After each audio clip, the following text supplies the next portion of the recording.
Yo, first off, I'll glory to God for healing me. Thank you, God, for healing me. Thank you, Jesus, for healing me. Thank you, Jesus. Thank you, God, for healing me. First off, right there.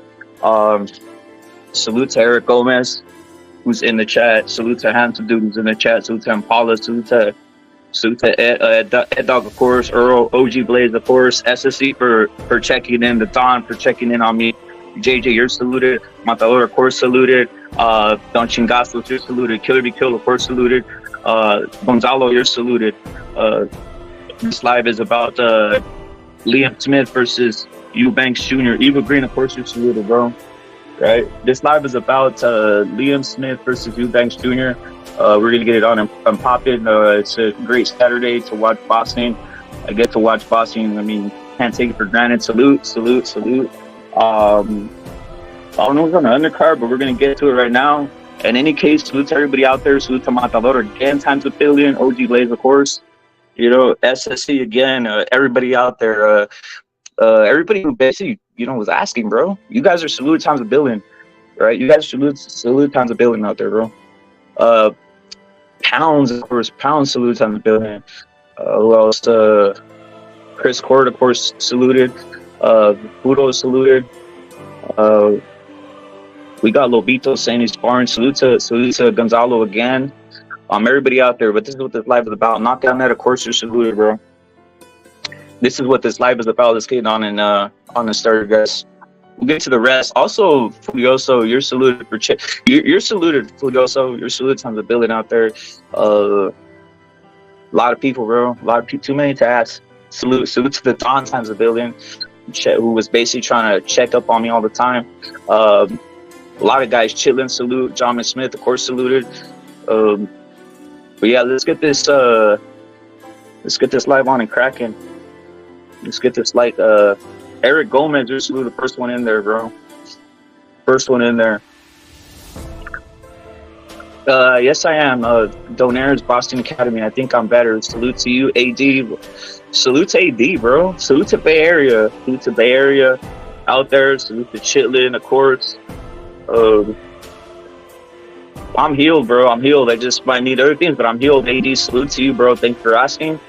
But let's get into this boxing live, man. I was literally like on some bedridden stuff for 8 days, but God healed me, bro. That's all I could say. God healed me. Let's get straight to it, bro. It wasn't the monsters. I don't know. It's a lot, bro. We don't need to get into, just don't do what I was doing. Like I said like maybe Pounds, of course, saluted again. Facts, AD. Facts, bro. Look, I said maybe 2-3 weeks ago I was pissing blood. Guys, if you guys are pissing blood, go to the doctor, right? Go to the doctor, get that checked out right away, right? So yeah, if you guys remember on one of these lives, I was saying I was pissing blood, right? It's whatever to me. I was just like, it's funny, it's whatever. Let's just keep it moving here. But guys, if you guys are pissing blood, you go to the doctor. Also, drink as much water as possible. Health is wealth. Health as well. Let's get it on and started, man. Let's get it on and cracking, guys.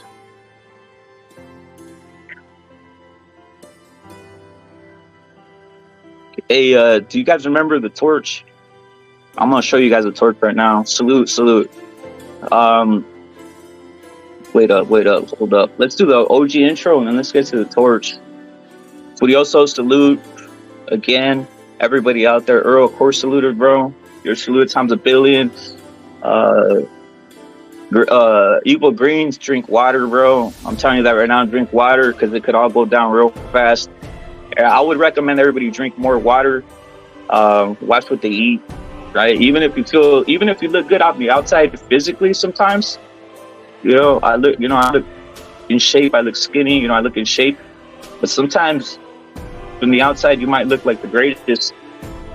But in the inside, if you guys aren't watching things, you guys aren't keeping it together, it can go to hell in a handbasket out there, guys. Life is short, and great boxing Saturday. My first Saturday watching boxing, to be honest. I didn't get to watch last week. I still haven't watched anything on the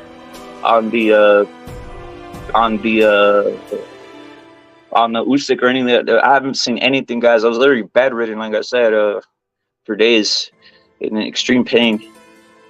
Why would I quit, bro? Bob Johnson salute, McSmith salute. Yeah, man. For reals, guys. So let's get this Garcia. Oh yeah, salute Garcia. Garcia with the crazy hashtag, bro. Garcia, you're saluted, bro. Everybody out there, you guys are saluted, man. Always welcome to come through as always. Let's get it on and started. Let's get the intro out and started.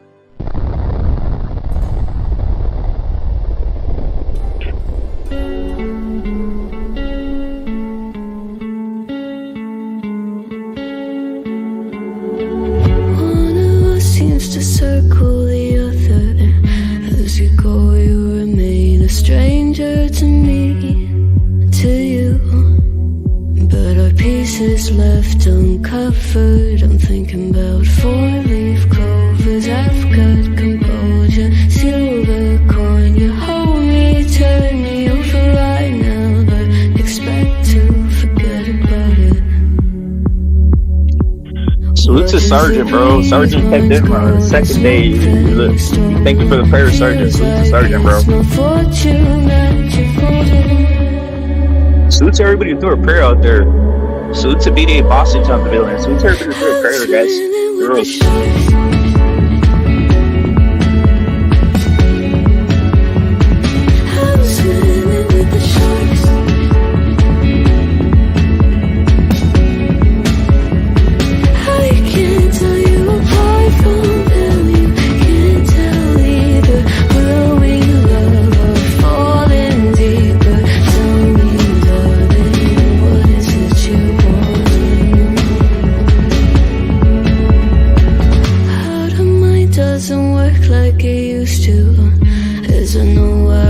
Salute to a mug, salute to Matador, of course. Everybody who threw a prayer, you guys saluted. And if you guys didn't, you guys have a well wishing, that's cool too, man. I salute everybody, man. I feel great, I feel healed, and I feel ready to go, guys.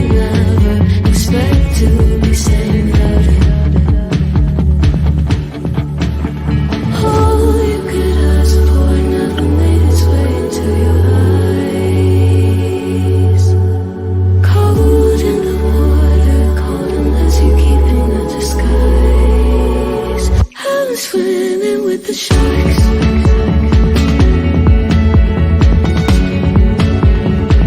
I'm swimming with the sharks.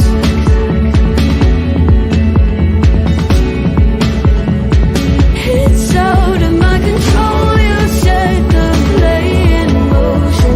Couldn't be a bigger ocean. Tell me, darling, is this what you want?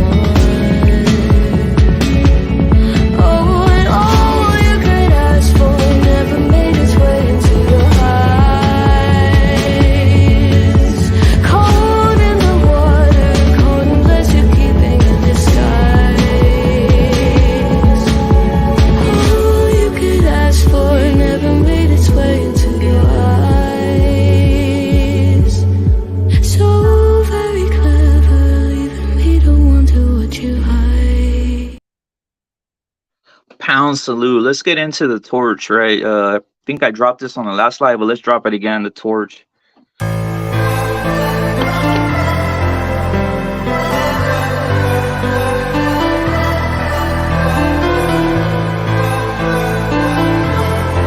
Great salute. Great salute.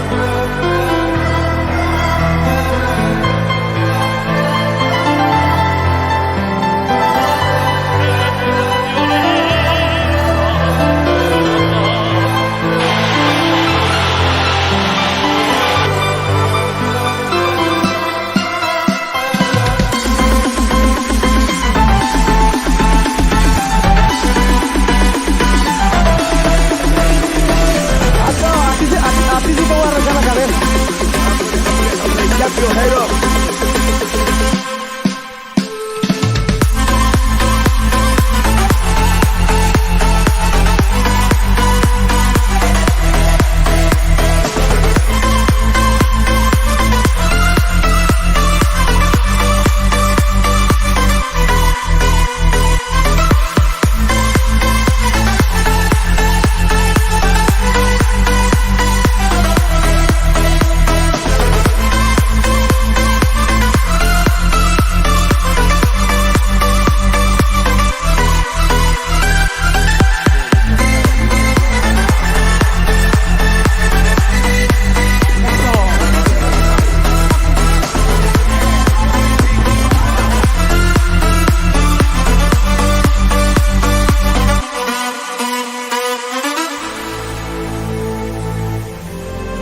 Again, salute to BDA Boston, salute to the Don, salute to handsome Dude 8. Dude 8, your salute, time to fill in, bro.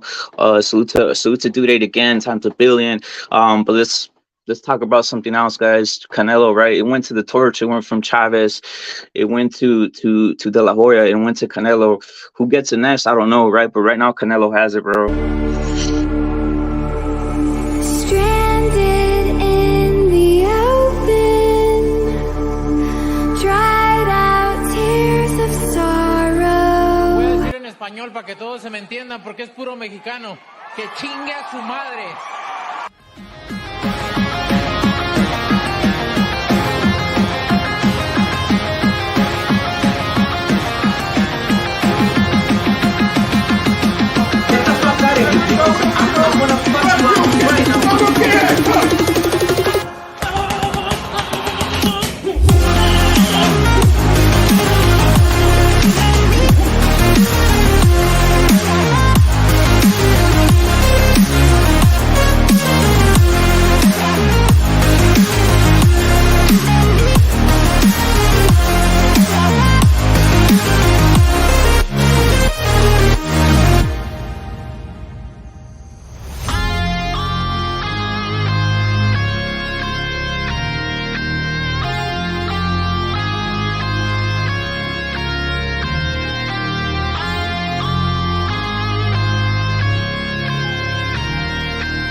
Yo, salute to Santiago Vega also, bro, for checking in. Santiago, you're saluter, bro. You were sending messages. Some of them I didn't get to see. I saw them in this. Actually, I saw many of the messages this morning.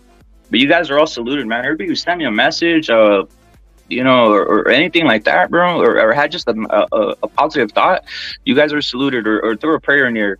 You guys are saluted, right? But Santiago Vega, you're saluted, bro. Chris Core saluted. BDA Boston, of course, saluted. OG Blaze saluted again. Earl Stevens, who I talked to today too, or Ed Dog, of course, I talked to today. A lot of guys I talked to today, guys. We're back at it out here. Chitlin, of course, right? Chitlin, of course. This is the first morning where I feel basically 100, like basic healthy, guys. So I feel good, strong. Ready to go. And this is a fight that I've thought about before, right? Obviously, Smith and Eubanks Jr. I'll say this: I missed the Usyk. I missed the Usyk Dubois fight. I missed the entire thing. I missed everything up until I missed everything, guys. I missed everything for for days, right? But let's get it on and started. Well, basically, it's Liam Smith. I don't want to get into what happened here, right? Chilling, of course, right? Look at guys, it's Liam Smith versus Eubanks Jr. Obviously, hit the basically who you picking, right? I think right now we got 78% Smith, right? 78% of people are picking Liam Smith. I don't know what to think, guys. Again, I haven't been up and about. Today's the first morning I've been up and about. So I got to really like look into it. I did check some of the stuff, some of the stats, obviously this morning regarding the up to this fight. But this is actually, I'm happy, man. I get to watch boxing. I get to watch boxing. I get to enjoy the sport that I like, man. So get to break this down. I get to talk to all my friends. It's amazing, right? They say health is wealth. It really is. Health is wealth. Health is wealth. Period. Gonzalo, are you there, bro? Hello. Oh, it's Gonzalo. Salute to Gonzalo. Gonzalo, what you up to? Are you watching these fights, bro? The Leon Smith versus Chris Eubanks Jr. fights. Of course, dog. It's what time? 3 in the morning. What are you seeing right now? What time is it over there? Are we seeing the Boo Boy? We were saying Boo Boy, man. The Boo Boy. I was gonna say because I went over. So my wife's got a son because she's a widow. So like, I bought him some tennis shoes, some school supplies, and everything. My only requirement for that boy is that he's not that fucking gay. That's the only thing.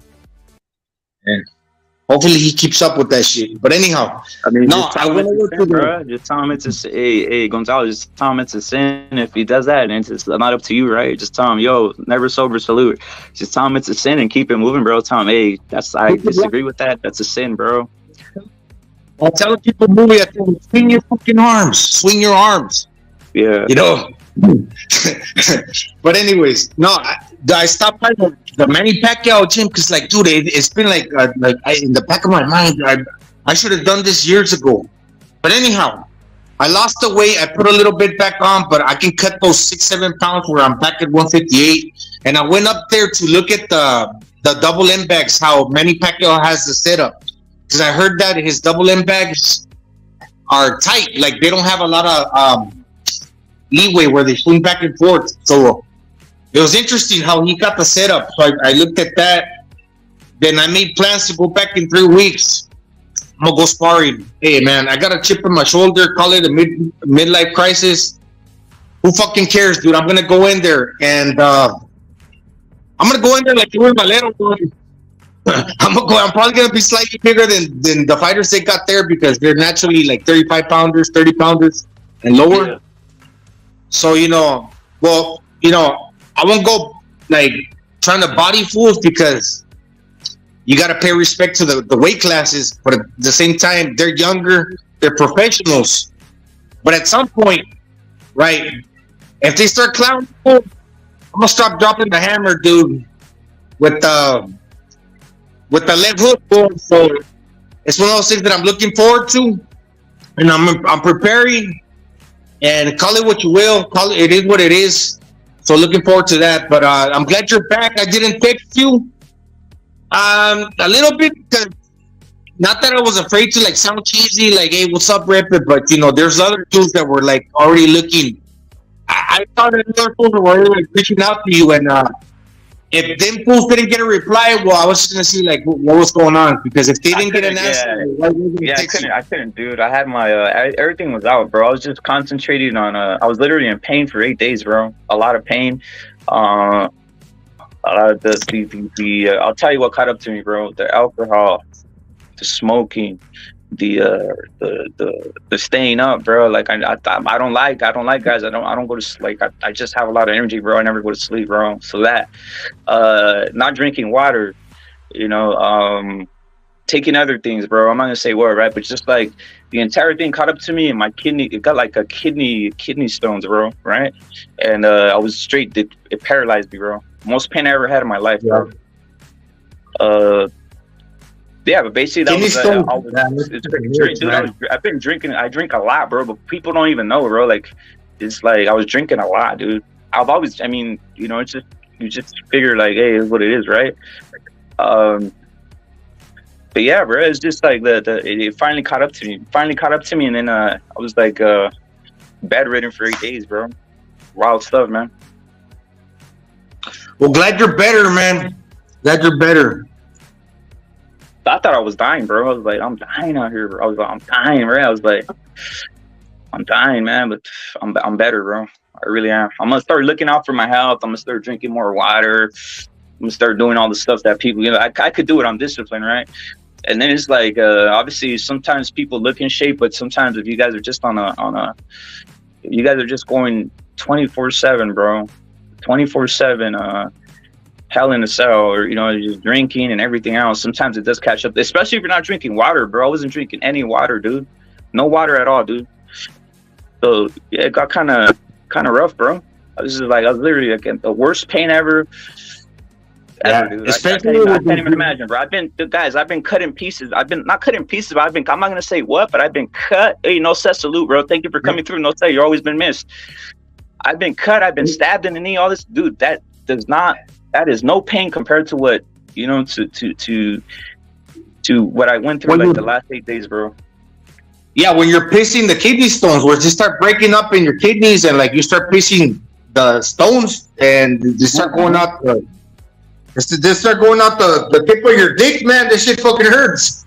Kidney stones, bro. I didn't know. Look, I didn't understand the science. Maybe Gonzalo. We got Never Sober on here too, so Salute Never Sobers. I didn't understand the signs maybe 2-3 weeks ago. I don't know if you heard me say I pissed blood, right? And I was just like, haha, whatever, keep it moving, right?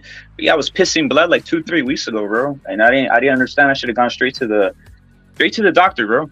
Straight to the doctor after pissing blood, bro. For real. Oh, I remember you said that. About a month ago. One time. Yeah, bro. I was like, I pissed blood, bro. I was like, whatever, right? Kilo, thank you, bro. Thank you, Kilo. You're saluted, bro. You're always appreciated, Kilo. Thank you, bro. Kilo, thank you, bro. You're always saluted. Kilo's always pray. Whatever Kilo says, he does believe in God, bro. That's all I gotta say. Kilo, you're saluted. But yeah, I was like, if you're pissed, dude, if you guys are pissed, wait, Gonzalo, let me just say that if you guys are pissing blood, go to the doctor, bro. Don't be all it's funny or whatever, right? Like I was pissing blood, bro, like a month ago, bro, and I didn't understand the signs, and that's when I got. That's when I went to hell, bro. Iceman, salute. Yeah, Rep, and you wouldn't just say that just because I remember you said it. You wouldn't have just said, "Oh, like just to get attention." You said it because you meant it. I said it to me. It was funny, dude. To me, it was like, "Hey, whatever. I'm keeping it moving. Like, what? Nothing can hurt me, right? Like all this, right?" So it's like, hell no. Before you're getting older, fool. I mean, you can't fuck around no more. Literally no water though, Earl. Literally no water, bro. I wasn't drinking any water, dude. I was just up all day. No set, salute, bro. Up all day, not drinking water, just drinking dehydrated, bro. Drinking tons of alcohol, tons of it. Like it doesn't affect me, but it will affect me sometimes. But it really doesn't affect me, to be honest. Like I don't like lose my mind or anything like that, right? I don't get wild. That shit affects everybody, fool. Anybody goes without water like that. Yeah. I mean. No, what I'm saying, the personality traits. Sometimes I don't get all to start losing it. Maybe like around a lot of people, I start losing it when I knock somebody out, right? But other than that, it's hard to tell. Like, oh, this dude's drunk, right? Like, it's just sometimes it's hard to tell, right? But yeah, I was drinking like a lot, bro. Terminator salute. Now you can hold it together. You can't even tell when you're drunk. Yeah, I hold it together. I can't tell when Gonzalo's drunk either. Not just fucking with you. I can tell when Gonzalo's drunk. Together. Not fucking with you. Fucking pero no that way. Fucking cuídate, way, porque we're getting older, food. The body can't take what it used to be able to take. All I'm drinking is water now. Mari Jose, salute. You're loved here. You're loved, Mari Jose. You're loved. Like, all I'm gonna do is drink. I know how to eat discipline if I can, right? And I'm gonna start doing that, bro. Just drinking water and eating discipline, just all this type of stuff. Like Gonzalo's disciplined right now. He doesn't really eat. I want Jamaica repping. Hibiscus. Yeah, hibiscus, right? Hibiscus, cranberry. Hibiscus, yeah. All this type of stuff, bro. Jamaica way. Is hibiscus Jamaica? I think it is, man. What the fuck? I just learned something new today, bro. Hibiscus, fool. Hibiscus tea. Yeah, that's what Repit said. I believe that shit. It's just it's a root. It's like, yeah. Isn't it flower? Jamaica's a flower, right? Jamaica's a flower, yeah. It's a flower. Sorry. Correction. It is a flower. Yeah, it's a flower. It's a shrub. Mm-hmm. No way, not that way, porque for a while, fool, my kidneys were fucked up too. I went to the hospital too, and my mom told me some old school remedies. I didn't believe her at first, fool. Believe him, bro. Believe her, bro. Like, Yeah. that's real shit, bro. Like, No, but I did feel better, fool. When I did that shit, I took fucking Jamaica tea, just the straight leaves, fool. Put that shit in some water. yeah. Let it Hola, marinate. caballo, Drink that too. shit. Cola de caballo. Earl Stevens. Yeah. That's probably something like what your mom told you, huh? No, so that way, you just told me to drink Jamaica way. I see no más. And I was like, fuck it, like, and that made me feel better, fool, because it was the way I was sleeping, fool, for me, and the way I was sitting, because I'm a truck driver, fool, and I was sitting fucked up for hours, where it was fucking up my kidneys, and the way I was sleeping too. So I had to sit different and go to sleep different, and then the Jamaica and the cranberry juice helped heal me, fool, and then of course my mom's prayers and shit, but that's what fucking that's all I know, fool. That's all I can recommend and shit. It works, bro. It works. I mean, people think it doesn't. I thought that was like dying, bro. We got Never Sober on the panel. Obviously, we got Earl. We got Gonzalo. This is a live Liam Smith versus Chris Eubanks Jr. By the way, who do you think's winning that fight, Earl? Who do you think's winning that fight, bro? We got Liam Smith, bro. This fool fucking Chris Eubanks Jr. thinks he's fucking Roy Jones is the whack ass trainer, fool. I seen that fool doing some training moves and shit. That fool has some badass. When I say badass, I don't mean in a good way. I mean in a bad way. Badass form when it comes to training. That fool does some retarded fucking shit, dog. From what I seen on YouTube, fool, like, you know how you know what the stigma is with that fool. That fool relies too much on his athleticism and so he doesn't know fundamentals. He doesn't know how fundamentals when it comes to boxing. Yo, scale bender, dude. You're not even lying there, bro. I was literally in every position, bro. Not right now, obviously, but dude, I'm telling you, I thought I was dying. Scale bender, that shit's wild, dude. That shit's wild, dude. Like, if you guys want to avoid anything, just drink water, man, and just stop. You can't get. I'm just telling you, just drink water. Drink the water, like Earl was saying, bro. Drink water, guys. Stay hydrated. Stop. Seriously, man. That's why, like I said, I've been stabbed. I've been in intensive care with almost half cut to pieces, bro. But this right here, bro. This Your right body here will betray you, fool, if you don't take care of that shit, dog. This right here, salute to SSC. This right here is the worst. I mean, it's the worst, guys. It really is. So you just drink the water, bro. It's internal, so it's different. You can't really help with it, right? You get a broken leg or whatever. Salute to Arkham, bro. You get a broken leg that heals, right? But the internal is what really messes you up, bro. Drink water, bro. Drink water, dude. It doesn't matter if it's cheap, cost, whatever, dude. As long as it's pure water. No sink water, no none of that. My wife had she had a niece here in the Philippines that was 22 years old. And she passed away from kidney failure. And that was trippy because, like, 2 weeks before, when my dad was in the hospital in General Santos, we went to the dad's pad. And obviously, that's her daughter, but the dad was overseas working in Japan. But she was in that house. And, like, she opened the door. And, look, I opened the big gate. And it fucking came out the railing. It was like some weird Filipino, like, Jimmy Reed shit, like, with the steel door. Yeah. Fell off the roof. She was like, what? It almost fell on her fucking head. If not for a function like a palm tree that stopped that shit. But like 2 weeks later, on some fucking final destiny, she fucking died anyways. I was like, look, the fucking killed her. Some crack in the head. And the palm tree stopped it. It was like, that thing was like, dude, probably. And it didn't fall on her head. But 2 weeks later, she died from kidney failure.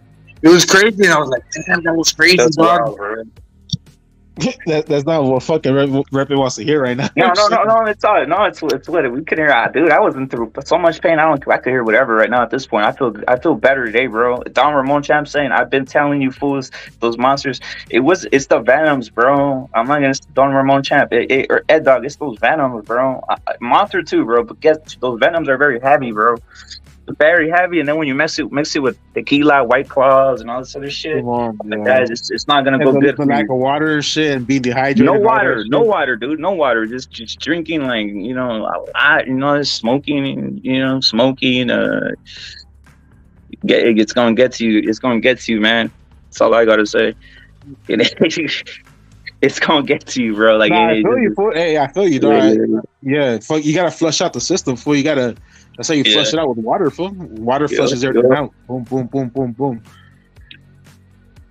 You gotta keep it rolling like that because the body can't take it. The older we get, fool, the body's not gonna keep up with what we want to do and shit. It'll tell you, fool, just like it's telling you right now. Like it tells you to fucking lay back and shit. We got never sober. You there, bro? He's just chilling, bro. Never sober, just chilling. Yeah, chingazos is just like I said. Those Ed Dog, those strawberry venoms, bro. Ed Dog in the chat, those strawberry venoms, bro. I know Ed Dog. I seen Ed Dog drink those. Those are the heavy duty ones, bro. Those are beasts, bro. You don't want to just drink the water, guys. Just keep it real. Just drink the water. I'm gonna be the what Scaleburner said, the drink water guy. Seriously, bro. Drink water, guys. Drink water, guys. Really. Damn, there's a fucking warning. Yeah, drink water, bro. Like literally, drink water, dude. Because you don't want to. I haven't eaten nothing like too solid, bro. 80, I haven't eaten nothing too solid for 8 days. I'm gonna have to pick up start see what I eat, bro. You're getting better, fool. That's the best thing. Yep. So just keep it going. Whatever it is you're doing, just keep that rolling.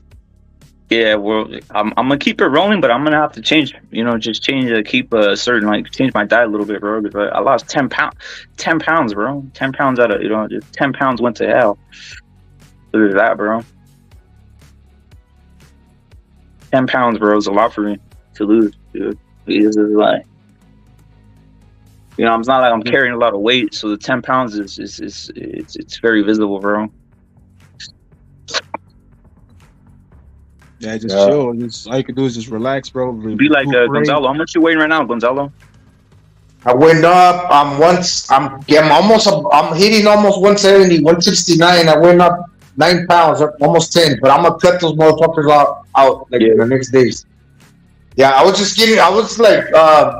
some straps for my double lens / heavy bag. Where I got it just right. I was tweaking the equipment. I ordered some the correct bungees for my double lens, and I'm gonna refill my wrecking ball, but that's just too soft. So yeah, I'm gonna mix in some other material like some bed sheets along with the sweaters that I cut. So once I got all this shit figured out, tomorrow I'm gonna start going to town on these motherfuckers. I'm gonna go spar in 3 weeks. I'm gonna get all my fucking shit together. Well, I gotta buy some stuff. Dr. Silicone, fucking gum shield. Yep. You're gonna go at it with Filipinos for or what? Yeah, twins headgear. That's $100, 5,000 pesos. And yeah. Damn, you're gonna be fucking sparring at a gym right now? All that shit? He's sparring, bro. He's sparring in Pacquiao's 3 gym, weeks, of course. Pacquiao's gym. If he goes there, I don't know. We'll see, but spar him for just for the story, Gonzalo. Just and then when you spar Pacquiao, go out at it too. Don't give him no breaks. For see if you can take him out. No, I'm hunting. That's what he's gonna fight for. He's trying to get a gold medal in the 2024 Paris Games. So it's like, yeah, I'm kind of like out there. I'm gonna be the only thing that sucks. I gotta drive out there like every week.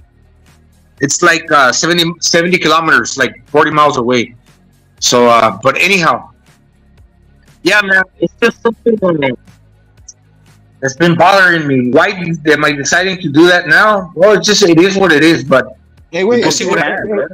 That gym that you roll to, that's fucking Pacquiao's main gym, or that's like one of his side gyms, or that's his main gym because he's in General Santos. That's the wild card here in the Philippines. I went to go look at his equipment, how we got it set up. That motherfucker, like that his double impacts are like super like tight, like they're cinched in like fucking like. And it's crazy because on the top he don't use a bungee. He uses a rope, like a threaded rope, and on the bottom he got rubber bungees, like a piece of rubber band, like a rubber band. And it's not the circle kind; it's like a flat strap, and it's like three of them, three flat straps, and he got like that some hard ass tape. I don't know what kind of tape this shit is, but it's weird, man. If you punch that motherfucker, it's like super tight. It hardly has any like leeway back and forth, but because he got the quick hand, so like when he stepped back in and out, he's like pop, pop, pop, pop. And that's good. That's probably better. It tells you how to fucking hit harder and still get out the way. No pity pat and get out the way, you know. The rebound, like the feedback is crazy. It's kind of hard to hit. I tried it. Like the tapping is like buzz. Now, because I want to understand the equipment. I've been there a few times, but like this time I had to go in there and like really like scrutinize the equipment. How even from the bottom, because I put swivels on my gear, then I try to get it perfect just because it's like now I'm putting bags, I'm putting bungees on the double end bags, I'm putting cobras and a cobra bag. All this stuff is like knowledge to me. So I'm gonna go examine everything from the way they take shit down to the way they secured, like, you know, even like the top, how they got it like tied down to the top. Because every, you know, in your gear, like when you get on, when everything's gotta be in a certain way, man, because you want to have the right rebound on your equipment, because it's something that's like rattling, clanking, where the energy is escaping one way and you're not gonna get the proper flow when it comes to like your equipment, like coming bouncing back and forth. So yeah, I'm trying to learn from the professionals, man. Hey Gonzalo, there's a bunch of youngster Filipinos right there coming up, or no? Yeah, you see them on the fight cards. Just like last week, there was a guy from General Santos, and the week before that, and a lot of dudes from here, from where Manny Pacquiao's from, close to where I'm at. So that's kind of like the reason I came here. But anyhow, not to get too much into what I wanted to say. Hopefully, Redman's all right, and SSC salute, bro. Pass the salute, bro. You know what I was gonna? You know those dudes?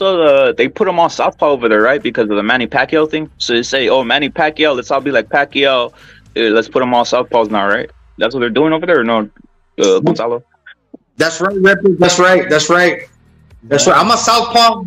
I think my son is right-handed, but I'm gonna probably convert him into a southpaw, ambidextrous, for damn sure.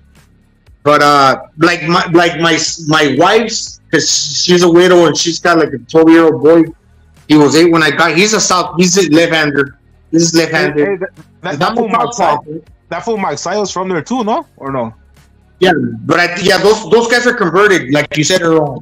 Many of these guys, they do. To answer your question, yes, they convert them. No, I was saying that fool Mike Sayos, that fool trained right there, or no? El que peleó contra Figueroa. Magsayo, I'm not too certain that he's necessarily from this region. I think he's for like. Actually, no, I'm not too sure, but there's other fighters that are from this area. Yeah, like Manny Pacquiao, well, the fighters that fought last week, and a few others. But yeah, there's many fighters here in General Santos. Like that dude that fought Ryan Garcia, Romero Luno. He's from here. Hey, these guys, realistically, the Philippines only had a champion right now. Salute to the Philippines, by the way. Joker's Wild salute, right? They've only had recently. They've only had Magsayo WBC, and then they had this the guy in Inui's weight class. What's his name? Palapias or whatever. I'm surprised. I'm surprised they didn't take off Tapales, bro. Maybe it's not taking off there as much because of obviously those weight classes Mexicans, bro. Like it's hard to get through, right? And the I got to study Tapales more. I don't understand what makes him so good, fool. Like he's already a unified champion, and I can't pinpoint what it is that makes him that good. Like, I just can't pinpoint it. It's the way Tapales way. Oh, like, I've never seen him fight. To tell you the truth, I've never seen him fight.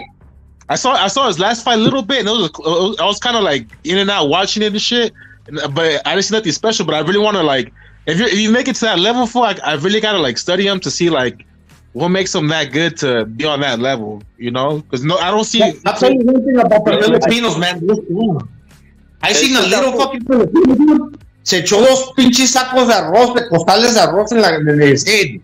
He like, what? How much is a sack of rice here? Like a sack of rice is 50 kilos, dog. Am I mistaken or not? 50? Yeah, it's fucking 50 kilos, dog. 50, 20. No. That motherfucker, 2 sacks of fucking rice, dude, on his fucking head, dude. Like 100 kilos, dude. Hey, that's not Paula's greatest skill for a fucking stack rice on his head. That makes him a world champion right there. And they just throw that shit on top of their head, and they're holding that shit like with their neck. Bro. They're strong. Kid you not. It's maña too. It's technique. The way you jerk that shit on top of your head, like it's like a clean and jerk, no rep, like lifting weights. You gotta get like under it and flip. Yup. It's maña. It takes a little bit of running. Hey, Gonzalo, you know how you do pull-ups well? If you can't do pull-ups well, start doing a clean and jerk, right? I know you can, but I'm just out there. If you guys can't do pull-up well, or if you guys can't do a pull-up, that's how you learn how to do a pull-up. To be honest, you just clean and jerk, bro, and then you'll get there. It's a lot of fools just be every day to go to the gym. Huh? That's a sick ass exercise, no? The clean and jerk. It's all right, but it's just like they come master need. But what I'm saying, if somebody wants to do a pull up, because I've always, there's always someone like, I want to do a pull up, right? And then just jump on. You see them jump on the bar and they want to pull it, dude. Jumping on the bar and just, if you can't do a pull up, sometimes your body's not built that way. Clean and jerk kind of gets that like movement out of you, bro. Cleaning, clean and jerk. That's what transition. It's a transition from when you flip it over. That's what you want to get right. The transition. Yep. Hey, for you seen a lot of tapales or no? I saw the fight. I saw his last fight. It was versus the guy with the like beret, right? The champion. Agmardov or whatever, right? Who was, as some fools thought, he was pound for pound, right? He was a great fighter, right? But I think the style, dude. Sometimes, like those guys don't have a lot of fights, dude. Like David Morrell. Does he have a lot of fights? They just, these guys just make a champion, but they haven't fought in every style. I think that Tapales' style was bad for the guy, bro. I think that's what it really was, bro. You think Tapales is gonna get fucked up by anyway, or what? Who? Tapales, that was gonna get fucked up by anyway. I think he's there. Yeah, he's there to get eaten up, bro. Yeah, someone's gonna eat him up, bro. It was just the style, bro. The style. I don't think that fool Akhmadaliev or whatever. I don't think he had the. He doesn't have the pedigree. He just doesn't know how to deal with that, bro. You guys can go look it up for yourself. I don't remember how many fights, but these guys get belts and they don't really fight every style, bro. Like I brought up, obviously Morrell can possibly get a belt fighting under 12 times or something. Under 12 times, bro. Like, does that really show you like he fought everything? Not these guys. You need to be tested, bro. But sometimes a guy like that, he gets a belt when he's maybe 12 fights in or some shit, and everybody thinks, oh, he's a champion. So it doesn't mean he faced everything, right? So something can catch him off guard. Nah, yeah. I mean, look at Lomachenko for his greatness, right? His first fight out, they put him in with the guy who had a style that was, Salido was rugged, bro. He had a style that was never seen for Lomachenko, or wasn't ready for it, right? So, yeah, shout out to fucking Bay Area for had me rolling. That was all like, Lomachenko lost to a drunk Mexican. That had me fucking rolling, dog. Salido's a beast, bro. He was a beast. He was a beast, bro. Nah, yeah, he's a piece of shit, but I don't know, it's just funny and shit. Like it's just style. To me, it almost seems like rock paper scissors. That Ukrainian style, they can't deal with the pressure style. You know what I'm saying? They can deal with the back foot bitches and shit, but when it comes to that Mexican style, the fools struggle with that shit. Well, how many times do fools feel it? How many times do fools feel that type of style? They don't feel it until it comes until they get to the pros and fight a top notch Mexican fighter and shit. Yeah. That's not a professional style. It's those fools are all about the amateur shit. That's not an amateur style. This is a professional style. They know how to break down the body and fuck you up and get you out. Not here to win by fucking scorecards and shit. But let me transition into this though, bro. Check it out. That's what happened to Liam Smith and Eubanks, bro. When did Eubanks feel? Well, like a lot of guys, I was the first fight, guys. Eubanks Jr. versus Liam Smith. I was picking Eubanks because I wasn't sure, right? I was just like, he's gonna run away, I'll point him or whatever, right? But obviously, Eubanks hadn't faced that type of style. His biggest fights was versus Billy Joe Saunders, a runner, versus guys like that. Salute to Don Ramon Champ. Liam Smith, he knows how to cut the ring off, bro. He knows how to box, bro. Like, he's not a punk, bro. He's seen everything at this point. No, he's good, man. He's only lost 3 times to Munguia, Canelo, and whoever else he lost to. Those Canelo and Munguia. Canelo's the fucking all-time great. Munguia is borderline. Well, he's bigger than fucking than Liam. Liam, what's his name? Liam or Callum? Yeah, Liam Smith. Yeah. So I mean, he's not elite, but that's yet to be proven. But he's a very good fighter, Munguia, right? No fucking hate. I'm from fucking TJ. I expect a lot out of him. I don't know if he's gonna deliver or not, but I'm just saying. Look, even Callum, his brother, and him, ever since they lost tough fights against their respective opponents, that being world champions, they're on the warpath. They fucking lose to the elite fighters, and they rebound back with solid wins. The two brothers. Iron Leader, salute, bro. Like, think about what you just said. Munguia undefeated, and Canelo pound for pound #1 up until recently, right? So it's like rated by others, right? So that's like, experience. Who did he really lose to? And who has been beat up by, bro? Like, Eubanks was like running. Eubanks ran into a buzzsaw. To be honest, so like that Mexican fool that had that title at 54 that Liam won. That he almost had Bradley knocked out on his feet. What's his name? The Mexican American that fought Pacquiao. I forgot. I was Vargas. Yeah, that was pretty good. Liam knocked him out. What I saw in this press conference, that motherfucker, he lost his grit, dude. That motherfucker's acting kind of like fucking funny. And then somebody said, I don't know if it was Earl, Never Sober, or somebody else, like with the gay flags, and motherfucker don't want to give you like the real reply. He's like, don't worry about it. That motherfucker's weird, fool. Ese way, he's just a trip, fool. That fool, I don't know if he's fucking gay or not. I don't give a fuck. But like that fool, like what I saw when he talks, yeah, maybe he sound a little funny, but at the same time, like the dude sounds insecure. Like he want to keep talking. Like he cannot give you a straight answer. He's not resolute. Like for example, Canelo Alvarez. Like quick to reply and let's end it at that. A yes is a yes, no is a no. This motherfucker like, but this, but that, but the over there in the Manchester that we're gonna give the crowd. And his mind keeps on fucking like turning. Like he don't know how to end it. Like he don't know how to say yes is a yes and no is a no. And another thing, he might be the more cut motherfucker, but like when you look at their bodies, Liam's got the bigger neck. The motherfucker looks like he's got a fucking pencil neck, fool. El pinche, ¿cómo se llama? El Eubanks Jr. He's got a pencil neck, fool. I think he gets knocked out again. He gets knocked out again, bro? Damn, bro. That's a hell of a prediction, bro. I don't know what to think, bro, to be honest. Okay. How long is it? Write me down. 9th round knockout. Longer to the fight, bro.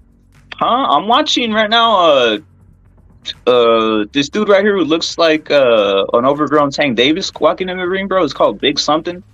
Big Frazier. Big Frazier, guys. Salute to Kilo. Thank you, Kilo. That's true, bro. Sometimes, Kilo, you're right, bro. Sometimes when you start wilding, you start doing all kinds of like. No, I'm not saying you, but you get my point, Kilo. Like when you start just wilding out, doing all kinds of crazy shit, like God says, hey, get back, stop playing around out here, stop being a. Cálmate, güey. Exactly, bro. Exactly, dude. Just you calm down, as I say. So yeah, I'm calmed down, bro. I'm calmed down right now, bro. I'm calmed down. I'm happy to see boxing this week, to be honest, bro. I missed the entire Usyk thing, bro. I was leading up, dude. I was excited for that fight. I was excited for Usyk Dubois, bro. I didn't get to see none of. I didn't see any of that. I didn't see anything. I haven't even seen the fight, bro. I just heard about what happened. That's it. But I haven't seen it, bro. I haven't seen none of that. So I'm gonna get to watch that maybe a little bit later, bro. But I didn't get to see it. I know it was controversial. Man, you're a hardcore fool. I don't give a fuck about that fight, honestly, dog.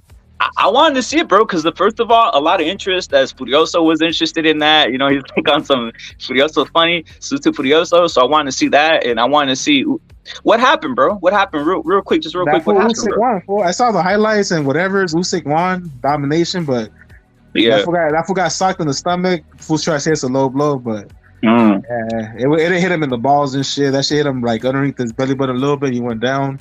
Yeah. It's whatever. That fool's weak to the stomach though. That fool, if Fury wants to attack him to the stomach, he'll probably get him out of there. So that's Usyk's weakness from what you saw right there, the stomach. In my opinion, from what I saw, I mean, for take it for what it's worth. I didn't see the entire fight. I just seen like the highlights and the knockdown drop, but that shit didn't look. That shit did not look low to me to the point where it was to his balls. You know, it wasn't a low blow like that. That shit, fool hit him in the lower, like in the belly button, fool, right underneath the belly button, fool, and it dropped him to the point where that fool's kicking it like you. That fool's kicking it like you and shit. And they fucking Yastuba. See, at Fury weights, if he wants to hurt him, fool, he has to go. I mean, he doesn't have to go, but that's a spot right there. He's weak to the belly. What you think, Gonzalo? Is that what you saw too, or no? I really salute, bro. Obviously, Kilo, of course. Thank you, bro. For real, Kilo, salute, bro. What you think about that, Gonzalo? What you said? My experience, and it's not like I know the rules, and it's not like I was a professional fighter, to be honest. You know, but a lot of the times, the belt line is like, you know, the belt line is the garter. It's the garter. It's the waistband. When you got the waistband, when they say, okay, when a punch hits like low, does it mean the bottom seam of the waistband or the top? Anything beneath the top seam of the waistband. To me, the waistband is like the whole garter, which could be like anywhere from 3 to 5 inches, so to speak, in thickness. It's just like the line of a boundary of like a tennis court. When the motherfucker hits in the fucking line, that line is not 1 centimeter in width. It's like, I don't know, 2-3 inches in width. So when you're landing on the belt line, I know that some of the referees point to the top of the seam. But I've also seen some instances, like, for example, Vargas de la Hoya, where they point to the center of the belt line. And I'm not talking about de la Hoya wearing the belt, the cup high to where like the waistband is riding above the navel, the umbilical cord, the belly button. No, because when Joe Cortez, he said it to Vargas, when he was referencing Vargas' strokes, he pointed to the center of the belt line, which sits under the garter of the shorts, which is the waistband on the outside, covering the cup, the shield. So it's kind of like, okay, some referees will say you gotta hit to the top of the waistband. Some will point to the center. The rules, all in all, is to the navel, which is the belly button. But sometimes that belly button, you cannot see it, man. You cannot see it. You would have to basically have the fucking X-ray vision to like when refs shooting a certain fight to where like you could pinpoint when you're understanding, when you're looking into, like, for example, the Usyk punch. Okay, did he hit him or did he pull his pants down later to where the punch was low? Okay, maybe. But like, did he have his did he have his trunks high in the beginning? Well, you could assume that it was sitting in the belly button, but do you know that for sure? That's where the top seam of the waistband was riding when the fight started. Hey, that's all I'm saying. You just don't know. You can only speculate, but you just don't know. Hey, you saying that sometimes the ref points to something else, bro? They point. They don't. Because look at it.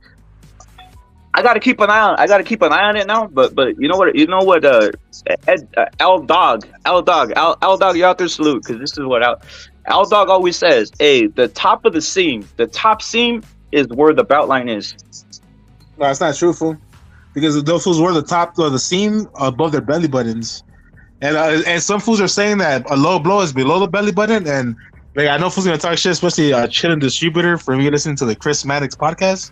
But that fool Chris Maddox said that fool talked to a referee, and that referee told him that the low blow is not even below the belly button, it's not even below the navel, it's below the hip line. So with Okay. the top of your hips, where the top of your hips start, that's already a couple inches underneath your belly button, fool. So if it hits from your hips, if most of the punch is from the hip and below, then that's a low blow. So you gotta kind of like gauge it, fool, because fools, you can't really see their hips. You gotta kind of gauge that shit. But really, the top of the hips to the bottom of the belly button is like at least 3 inches, bro. And that punch that fool fucking boy hit Usyk was like an inch underneath the belly button. Boom, right there. It wasn't that low, fool. It was not as low as that Kovalev word shit, fool. That shit was really low. No, it is the belly button, but like you said, you cannot see that. But some referees will point to like the top of the seam of the garter. Some will point to the center of the garter. Obviously, the bottom seam, you cannot go under that bottom seam. Basically, to the pant leg, to the short. You cannot hit on the short leg. But a lot of times when you're hitting the waistband, whether it's the center, below the top seam, it's permitted because obviously a glove is cumbersome. A glove is like fucking and within length, it's a good 8 inches all around. A good fucking like 8-ounce glove is like 8 inches, 6 to 8 inches, and depending on what glove you got. So if you're hitting the top, the center, not going beneath the bottom seam, it's permitted. Why? Because look, people gotta understand that how many times other motherfuckers go low and they don't say nothing. Look, Shakur Stevenson went over 70 times low against Consensao. Nobody batted an eye. So now we're paying attention to the rules because the Queensberry rules said that no punches below this fucking level. Yeah, I get it. But everybody's fucking falling asleep every fucking week and they ain't say shit about that shit. No, it's they pick their spots whatever they want, bro. We got the Don on the panel. I was gonna say, Gonzalo, are you watching the fight right now? Are you watching this Clark versus Allen? Is anybody watching the fight? Check out this guy did a new thing, bro. He literally has his bout line, guys. His bout line, the trunk bout line, and then he put pads to extend it up, bro. Are you looking at that, Earl? No, I'm not. My fucking iPad. If anybody's looking at it, there's Clark versus Allen, and Clark literally put this like another line, he put like another guard, bro. It looks weird. It looks weird, bro. It's like he put another like I mean, you see what I'm talking about. He put padding in above the trunk line, bro. So that's another thing. They need to like ban these guys from like. They all have to have proper trunks, bro. The Don going. Salute to the Don times the building, bro. Salute my Dons. Can you hear me? Loud and clear. Salute my Dons. Can you hear me? How's my audio? Right on. Don Rapid. How are you? Salute. How are you, my I'm friend? feeling fine, bro. Salute to the Don, bro. Salute to the Don, bro. For sure, man. You know, one thing I have to say is that, you know, the Don cares. The Don loves everybody, but the Don cares about Don Rapid, and the Don is happy to see you back. And you know, these YouTube streets aren't the same without your genius, your analysis, your breakdowns, and your angles. So salute to you, Don Rapid. You know, now that I have you back here, I'm gonna give you your flowers while I can. So salute to Don Rapid, salute to the CCD, salute to the CCD network. And salute to all my Dons. Salute to the Don, bro. I give the Don, I give Gonzalo, and I give Earl roses, bro, for coming up with straight punches, bro. And the Don, obviously a veteran of the YouTube boxing community, the veteran, bro. One of the founders. People don't even tell him that. And obviously, Gonzalo knows boxing, bro. There's the roses. AJR, of course, saluted. Hawker, of course, saluted times a billion. AJR, of course, saluted again times a billion. But yeah, the Don, obviously a veteran of YouTube boxing. People don't give you the credit you deserve, bro. For reals. You've been in the bushes of the state for a long time. You've seen it all, bro. You've seen it all, bro. You really have. And obviously, Gonzalo's seen a lot too, bro. Facts. Hey, can you hear me, bro? Yeah, I can hear you, bro. Okay, cool. I'm watching the fight on my phone, and that's good. You can hear me. I'm watching the fight right now. No doubt. Definitely working on some stuff for everybody behind the scenes.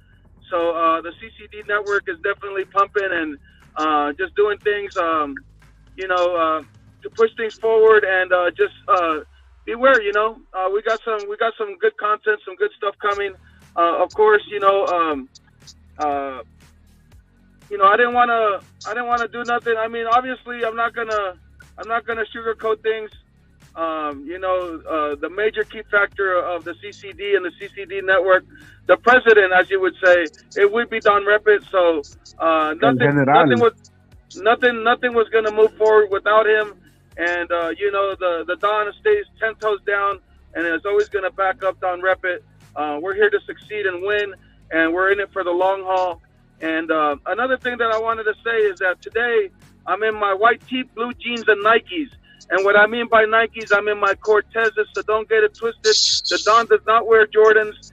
And, we out here shaking and baking, and we're going to make some moves, and then I'm going to get back with you guys, and I'm going to try to enjoy some boxing. No doubt. Thank you, Don. Hey, the thing about the Cortezes, the Don, the thing about the Cortezes, they're very comfortable. You can be very fleet of foot. You want to stomp somebody out, they have those like ridges on the bottom, bro. You just go across someone's face and just scrape it. The Cortezes are very nifty, bro. They're very aerodynamic as well, bro. Huh? They're very aerodynamic as well. Hell yeah, the Cortezes are classic. Cortezes are classic, bro. Cortezes are classic, bro. It's the original. It's the original shoe. It's the OG status. You got to keep them clean, and most of all, they're comfortable. The Don is all about comfort in life. So it doesn't really matter what it is anymore as long as it's comfortable. I'm down with it. And then one more thing before I go. I know you guys see me drinking a lot, and you guys see that I party a lot, and I do live like an extravagant lifestyle. But the thing is, at the end of the day, I want all my Dons to start drinking water. Let's have Don Repit as an inspiration, and I'm down with the H2O gang over here too. Since everybody wants to say that the CCD is a gang, well, I'm starting up the H2O gang for everybody out there, and I'm promoting water, and that's definitely going to be an inspirational story for everybody to look at and overcome. And we can see Don Repit as the strong man that he is, and capable of coming back, not only being taken down, but having the power and the resolve to keep the CCD in mind, and always pushing his way in a wheelchair or in crutches to come back and visit the CCD. It was all God. The wheelchair. It was all God. It was God. Don, it was God. It wasn't me, bro. But you're right. Literally, I couldn't even think. I wish they would have put me in a wheelchair, bro. I was like, I was bedridden, bro. I literally couldn't move, bro. It's crazy. You know what I mean? I couldn't even be wheeled around, bro. I was bedridden, bro. I was in pain, dude. Yeah. The Don, you seen the Don? You seen the? I don't want to give people away too much information of what I know and what I don't know. So I'm gonna just leave it like that. But the Don always has, the Don has everybody in his prayers, especially his friends, especially Don Repit and my family. So, this is, everybody wants to call us an internet gang. We're not. We're anti-racism, and we're here promoting boxing. And not only that, but we're pushing the CCD network to the future. So don't be surprised when we start doing different things. And just stay tuned, man. We got big things coming. Hey, the Don, Earl, Gonzalo. You guys seen the movie Half Baked? Yeah. You seen when he's like, you see when he kind of loses it. He's like, get at it. He's like, I'm impotent. He loses it. He loses it. He's like, I'm impotent. I don't know what character it was, bro. But he's like, I'm impotent. Get away from me. I was like on one of those, I was like so much pain, bro. I was like, get away from me. I was like, it's a lot of pain, bro. The wheelchair and all this. I mean, that'd be funny as hell. That'd be a funny scene right there, though. Nah, it's fuck it. It's whatever, dog. That shit happens, bro. Yeah. I actually told a story one time of what those dollies? Those dollies are like a regular dolly. Yeah, it was stamps and scale vendor scale. Those dollies. I had like a great, not great. What would you say when it's someone like is it uncle or what is it? When your uncle's wife's dad, like my uncle's wife's dad, bro. His name was El Negro, right? And yeah, his name was El Negro, right? And party would get started, everybody's drinking, right, and shit like that, right? And he would see his sons drinking, right, and he'd be like, that fool was already like 10 beers in, right? So what that fool would do, he'd say, "Hey, put me on the dolly," and they would dolly him around, and he'd slap each one like, "¿Por qué estás tomando?" So they'd be like wheeling that fool around. They'd be El Negro. They'd be wheeling him around in the dolly, bro, because he's already older, right? And he was like slapping everybody, bro, and they would just sit there and like take it, right? That shit just that's what that reminded me right now of the Don when you were talking about the witch. He's like in a dolly, bro. Oh man. Yeah, I read it in a dolly before too. Yes, bro. You've read in a dolly, fool? Yeah, like that exactly the story that Rapid's telling. I've been through that shit. Gonzalo was slapping fools. Put you on a no. The funniest thing is those fools just sit there and take it, bro. It'd be like, why are you just sit there and take it, bro. It's just like, damn. Suit to AJR, suit to your leader. So there's no chance. I was gonna say go in, bro. I sorry I couldn't. It's just kind of like disturbing me.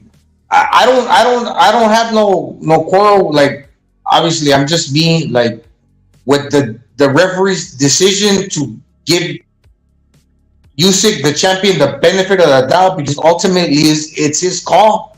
What made it look a little bit more suspicious was the fact that like later Usyk was acting a little bit like more out of character than normal, than usual. Like him saying that, oh well, he hit me to the balls when clearly that fucking punch wasn't to the balls. Maybe he felt that it was like to the balls because it was in the bladder, from what a lot of people are saying, and the referee giving him the extra time. That's all. So, hey, Gonzalo, the way I look at it is like that shot hurt him to the body, but at the same time, that fool Dubois didn't deserve to win because the way that fool Usyk came back and stopped him, like, even if that wasn't a low blow or it was a low blow, whatever, it doesn't matter because he still didn't deserve the victory the way that fool went out. That's the way I look at it. Like, I don't want that fool Dubois to be a champion. For it's the way that fool went out like a bitch, fool, straight up, like fucking. That fool just quit, fool. Once you quit, you think you keep on quitting, bro? Because I think they say to quit versus that fool Juggernaut. They say once you quit, it becomes easier the second time. That's from what I heard. Like that's why they say never quit because once you quit one time, the second time becomes easier. I believe that, bro. I believe that, dude. It starts becoming a trend. It starts becoming something you're practicing, huh? It starts becoming a mindset. Fool, you have to have that mindset. Never quit. Like. Once quit comes into your mindset, then you can't be a champion. So you can't be a world heavyweight champion. Come on, bro. These are supposed to be fucking superheroes, fool. We can't have a fucking quitter as a fucking champion. Yeah. Yeah, plus those fools are never getting it to go their way. They're always getting like screwed over. The Ukrainians. So it's like whatever, dude. Fuck yeah, see, I feel you. That fool got his hometown advantage for the first time ever, no? So fuck it. It is what it is, right?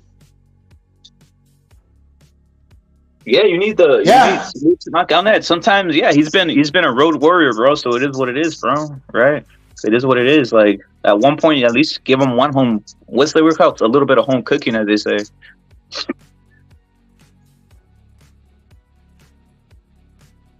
No, if it was slightly low, he's in his right to say it was fucking low, and like if the referee said it was low. Hey man, it's like whatever, it's low. Hey Gonzalo, ¿quién piensas que gana, güey? El pinche. Hey Gonzalo, ¿quién gana, güey? ¿El pinche Usyk o el Fury, güey? Fury. ¿Cómo, güey? In my opinion, Fury.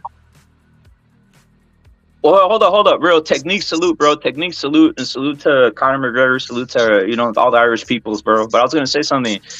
Are you saying Fury because of when you saw Usyk fight Dubois? Gonzalo, or do you always have that mindset? I'm not saying because of that, because he's smaller and Fury's gigantic. And what I see, like the way Usyk employs his boxing style,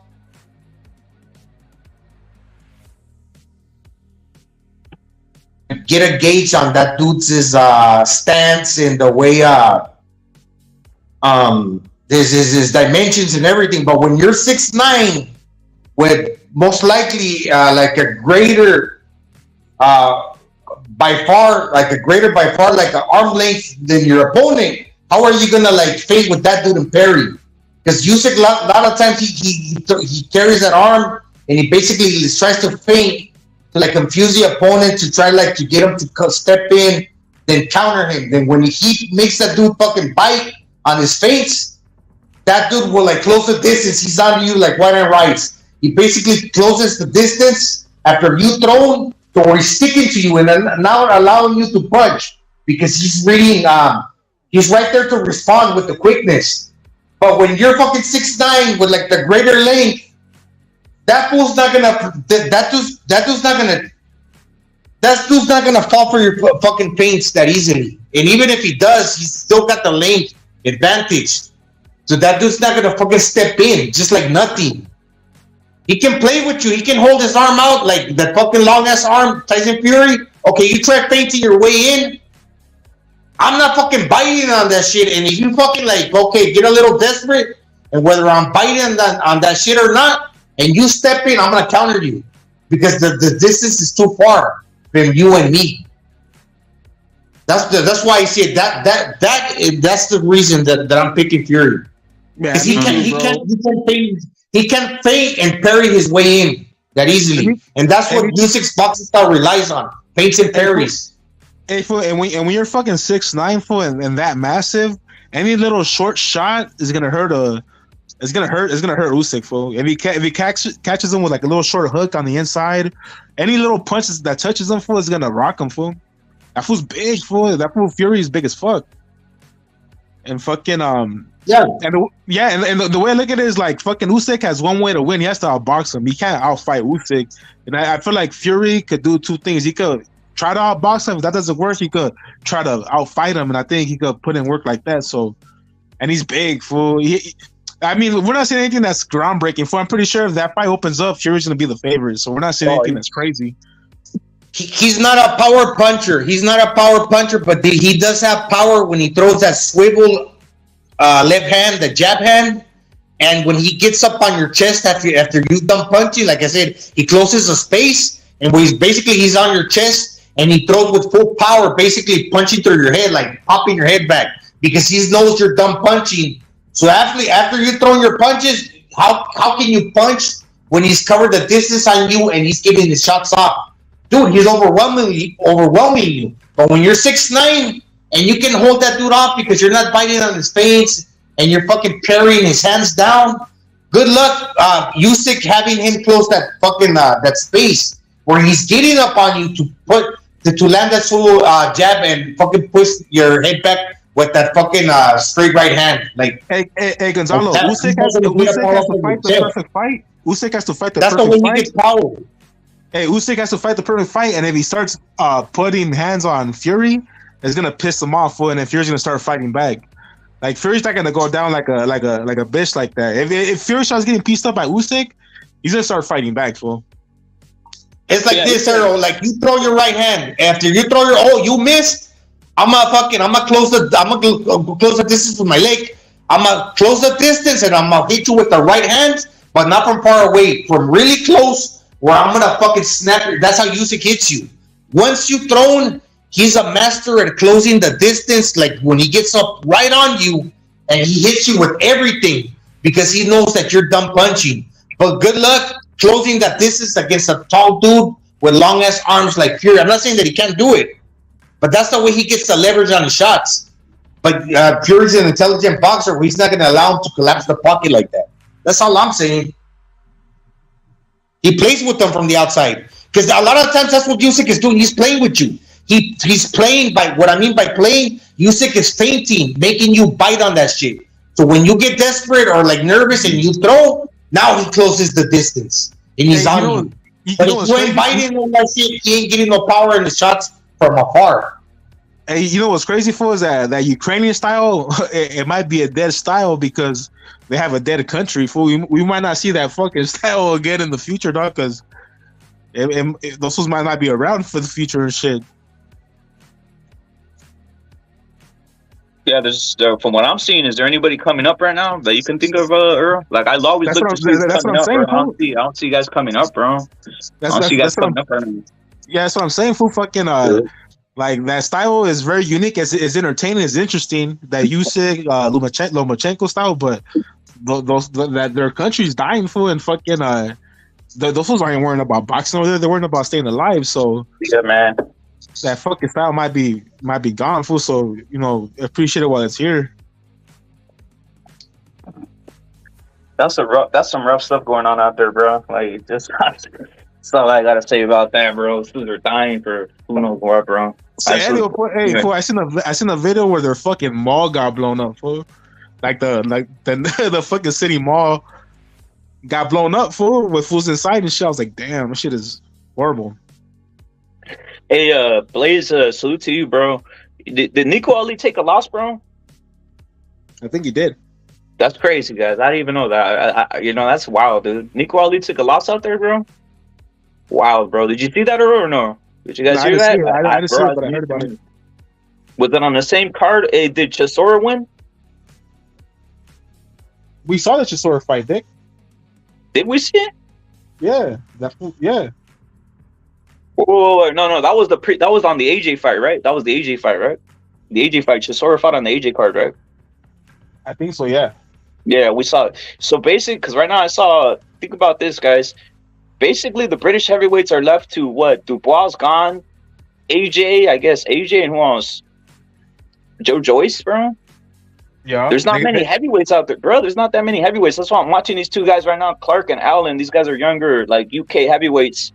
If you really think about it, just like what Earl said about the Ukraine, like there's not really like a big crop of like heavyweights popping up, bro. Nah, it's dying. I'm not impressed by these two fools, man. I'm not either. For a second, I thought it was fucking Liam Smith and Eubanks Jr., but just fat for a second. Yeah, that fool Clark looks like Eubanks.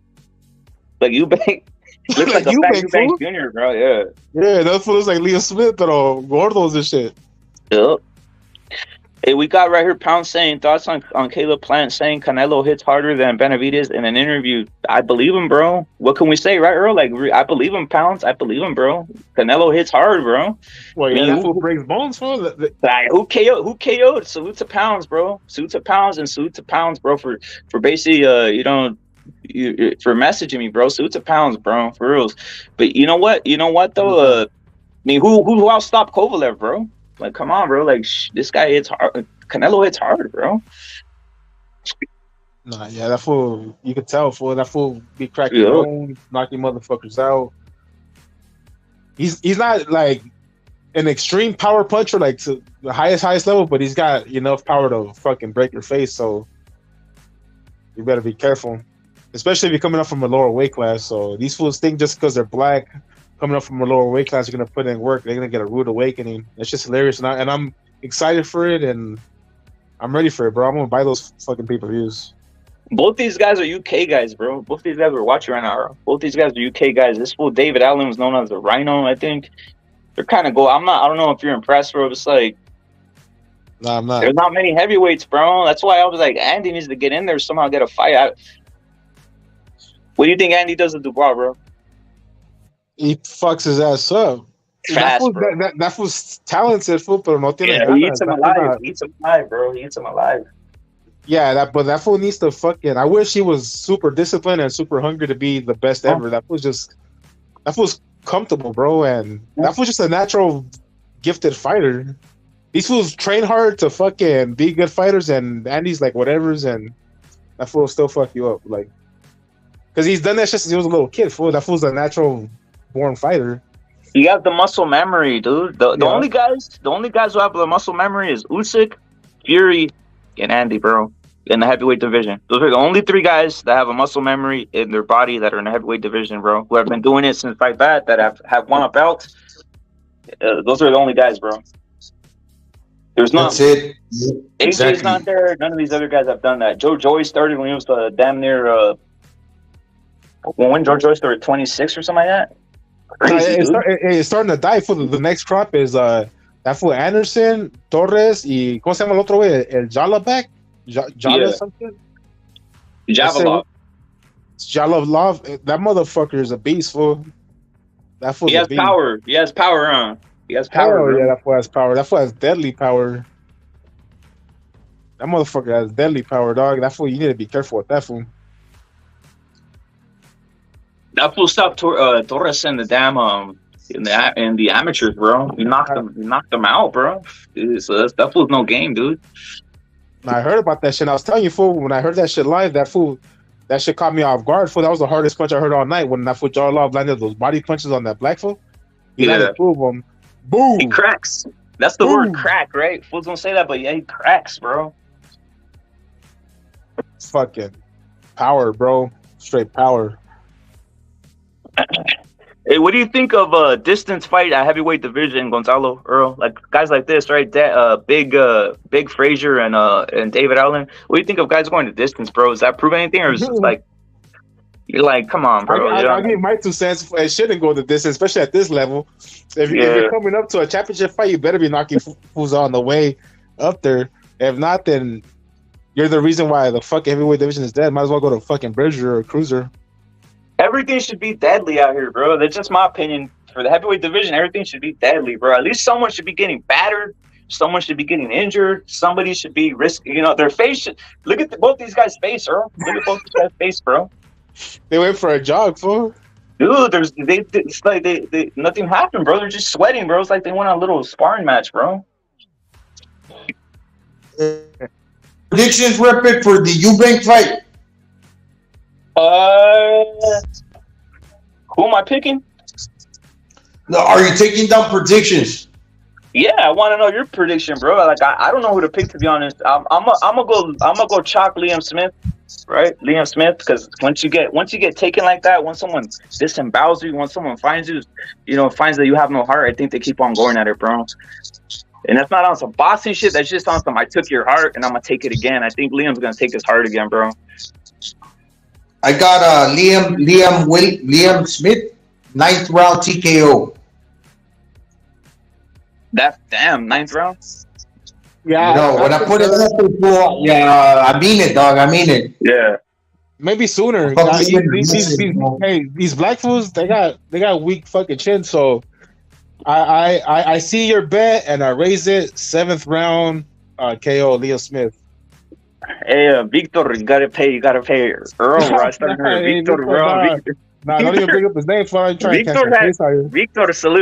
had me convinced. He jumped on here, bro. That fool jumped on saying $500. That's crazy, bro. Yeah, convinced, bro. That's what he said. That was from the Los Sapos. He's talking in Chinola, dog.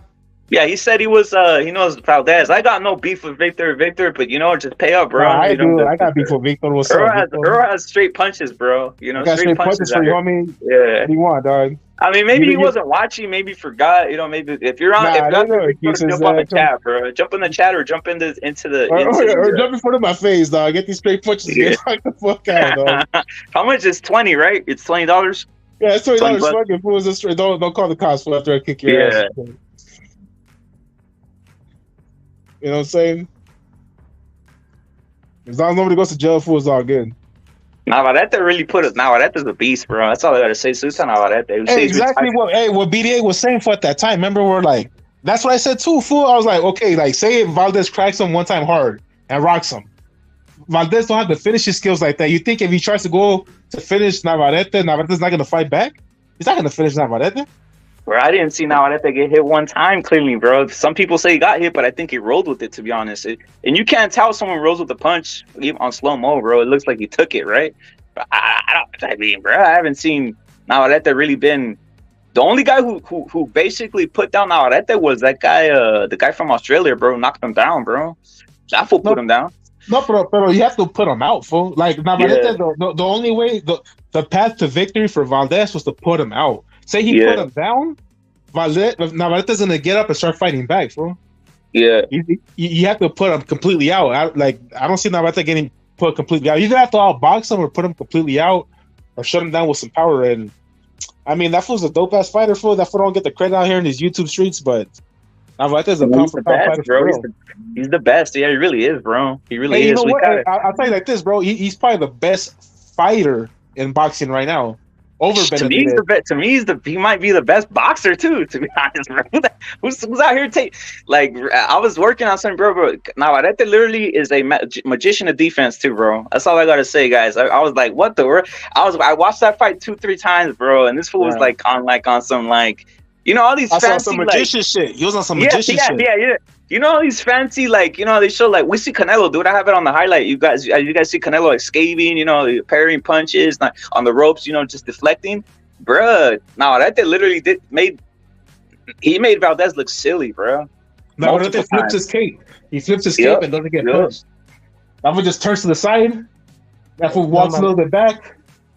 Dips to the right. Dips to the left. Can you hear me, dog? Kilo, I hear you, bro. Salute to Kilo, bro. Thank you for jumping on, Kilo. Hey, salute, homeboy. Eddie Spencer. Hey, Navarrete, homeboy, he makes it look like he just, like, butter. Like, he just buttered through the homeboy the last fight. Like, he just went through, like, anytime he got caught on the ropes, like, nothing, bro. Like, Facts. Like nothing, bro. Yeah, that fool was Cheers, chill, bro. dog. Like, I been my homeboy Gizmo tripping on that shit, dog. He's crazy. It's also boxing that anybody likes seeing. It's not like on some like on some I'm a ninja. I'm not gonna get hit one time. And no, literally, if you're throwing like what Blaze is saying, if you're throwing over 1,000 punches, bro, that means you're in the line of fire. So that's real defense, bro. You're throwing over 1,000 punches in the line of fire. Maybe not in the line of fire because of his arm reach, but you got my point, dude. To be touching someone, to be hitting them, and you're not getting hit, your face looking like that, you're doing something. Yeah, your face looking like that, and your opponent's face looking like that. The way he gets out of it, just the way he gets out of it, like it's nothing, bro. Literally, like he's not even trying, bro. Like he wasn't just cold. Cause I'm like, oh look, homeboy. I saw my homeboy. I'm like, oh, watch out. Ya me lo verga ese. Hell no, dude, like nothing, Kilo, bro. Kilo, Like he just pranced Kilo, around. what did he say, bro? Kilo, what did he say when was he watching boxing?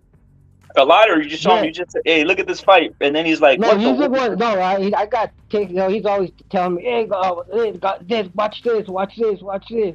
Like I got ticked. Like he like that's our thing now, bro. Like that was my dog. Like now that he's a Christian, now that's our thing, bro. That's our weekly thing from Friday, and then Saturday, of course.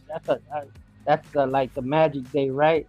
But from Friday, like solo boxing to all this bullshit, dog. Like hell yeah, dog. No, he just fucking like he trips, bro. That shit is badass, dog.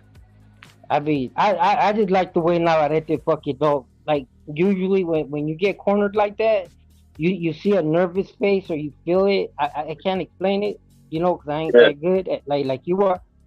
But the way he just like man, what's that? Like fluid, bro. Like right shoulder, left shoulder, and he's so careless, bro. He's free flowing. He makes it seem clumsy. Kilo, but he's Kilo, not. that's exactly. You're expressing exactly what I saw. He literally rolled all the punches off, right, Kilo? Like that. He rolled all of right. Yeah, bro. Like nothing, bro. Yeah, he rolled them off. He wasn't hit, bro. He wasn't hit. Yeah, he rolled them all off. That's the simplistic way of putting it. And he just kept on his tiptoeing like nothing, bro. Like he was that just the way he was all about it. The way he treated it was like. And what's funny too, bro, is that his face was the same the whole fight. That fool was just calm the whole time. He was just like, yeah, I'm doing this. I'm fucking you up. I'm doing that. I'm doing this. And I'm still fucking you up. And that fool just... He was careless, fool. You know what it is, though? I'm going to try it. You know what it is, Kilo? He gets the shark face, bro. There's fool... Like, Canelo gets the shark face. Virgil gets the shark face. Navarrete gets that shark face, bro. Like, they look like... It's intimidating because if you're not from if you're not from over here from our area, Americas, anywhere in America, from north to south, and you don't see like someone who looks like Navarrete or someone who looks like Canelo, it's going to intimidate you, bro. I don't care what anybody says because coming out. Mexicans make this evil fucking look. Yeah, bro. the evil. Yeah, Navarrete has this like. Our lips even fucking wrinkle. Our nose fucking. Our eyes look like they're gonna fucking eat everything, bro. Like we get all of that. You can see it in our faces, bro. Yeah. Hey, Rapper, you know the difference though between Canelo and Navarrete? Canelo, you could tell what he's doing there. He's focused, like he's like on pinpoint. He's focused. And Navarrete's not even focused, fool. That fool's just winging it, fool. See, thank you, bro. That's what I mean. He makes it seem like he ain't even boxing, bro. Like like it's whatever. Like no expression, bro, which makes me like, motherfucker, bro. You were just cornered. And dude, he's free flowing, fool. That fool le vale madre, way. That fool's just kicking it. Yeah, homeboy. Gracias. Yeah, gracias, homie. That fool's badass, fool. That fool. It's a trip for that style. Change, bro. It's like he's not even fighting somebody. Work it, bro. Like he's exactly. He's not even focused, fool. Like, that fool's thinking about his modelos, fool. It looks that way, though, right? Because I mean, he's kicking ass, bro. But I mean, he makes it look like, is he even trying, bro? Like, you get angry and this dude like. Nah, he's just like whatevers. He's like, I'm kicking his ass and like whatevers. Yeah, fucking big black fucking open picho jote todo. You know what I mean? La le verga, say he's down, dog. That motherfucker's down, dog. He's one of the best fighters of this generation, bro, and nobody's talking about him, fool. It's the first time I've ever seen him, dog. It's the first time, I ain't gonna lie, it's the first time I remember seeing him. I've been watching. That's what's up, bro. But this is the first time, like, now I'm remembering the names of boxers. You know, like, now, like, Repic. Look up his fights, fool. Look up his fights, fool. That fool looks the same every fight, fool. That fool be whooping ass all the time. You will not be disappointed by any Salute Time Reader, Salute OG Blaze, Salute Hawker. You will not be disappointed by any Navarrete fight, bro. Period, dude. Like, that's one thing you can't say about every fighter, right? I'm gonna do what homeboy said. I'm gonna look them up, eh? Yeah, every fight exciting, bro. Every fight's exciting, bro. Every fight's exciting, Kilo. Like, literally, I have never seen him fight one fight. Ripper salute, bro. I've never seen him fight one fight where it's like I'm bored, bro. Nah, dude. Hey, does he do that same role? That same when you get him in the corner, that same like, whatever. Yeah, bro. If he was training. Yeah, he fights the same way, bro. The Vale way, that's just rolling around. Yeah. I was like, he's not intense, bro. He's not intense. He don't give out that wow, like he just makes it look like he's just beating up Buttercup, bro. Like beating up food, bro. That's just dope, bro. You see, they say he's wild and like not usually like conventional. But he strings together his combinations very well. He doubles up. He mixes up the hands. He strings them, like throws the long punches because he got the longer arms in relation to his height. He got the long arms, so he gives you the best sense of distance. He strings together his combinations very well, and he's got a good sense of distance along with good footwork because he got the great conditioning. In aside from the Williams fight where he didn't prepare, but usually he's on his toes. In and out, stringing together the combinations with the long ass arms, doubling up, mixing the punches to where you think he cannot catch you, and he gets you. He hits you. That's another thing that caught me, homeboy. The long fucking arms, dog. And he was good at those. Because usually I watch these homes, regardless of like we all have our own opinion. I watch a dude with long arms, and I think, oh, this is gonna get drilled. This dude's just gonna go in this long arm fool. Like I just don't have faith in long arms. Hey, Navarrete, homeboy, he reaches you, bro. He hits you. Like, he's going for you, and he's gonna fucking hit you. You know why? Because he doesn't let up, fool. He doesn't let you come inside. Yeah. He doesn't let up. Straight up, fool. That was a free-flowing instinctual fighter, fool. He's a free-flowing instinctual fighter. That fool's not thinking in there. That fool's just letting his hands go, bro. Just filling it out. I love when someone sees what I saw, bro. Thank you, bro. Hell yeah. That's just badass, fool. We don't see, there's nobody that fights like that, fool. Nobody in the environment that fights like that. There ain't, dog. There fucking ain't, bro. That I've ever seen. There ain't, dog. Exactly. Like, even the history, bro. Not. I agree with you, homeboy. Who am I talking? Hey, why can't we see the name? This is Earl Stevens, fool. This is Earl Stevens. Oh, Earl, yeah, homeboy, fucking you can't, bro. What was the topic? You know, like that fucking bro.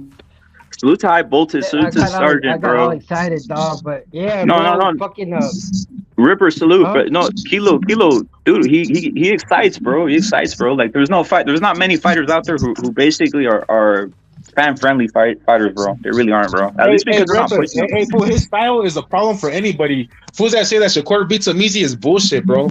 Nah, Put him in the fucking ring with anybody, bro. Put him in the ring. I don't give a fuck who it is.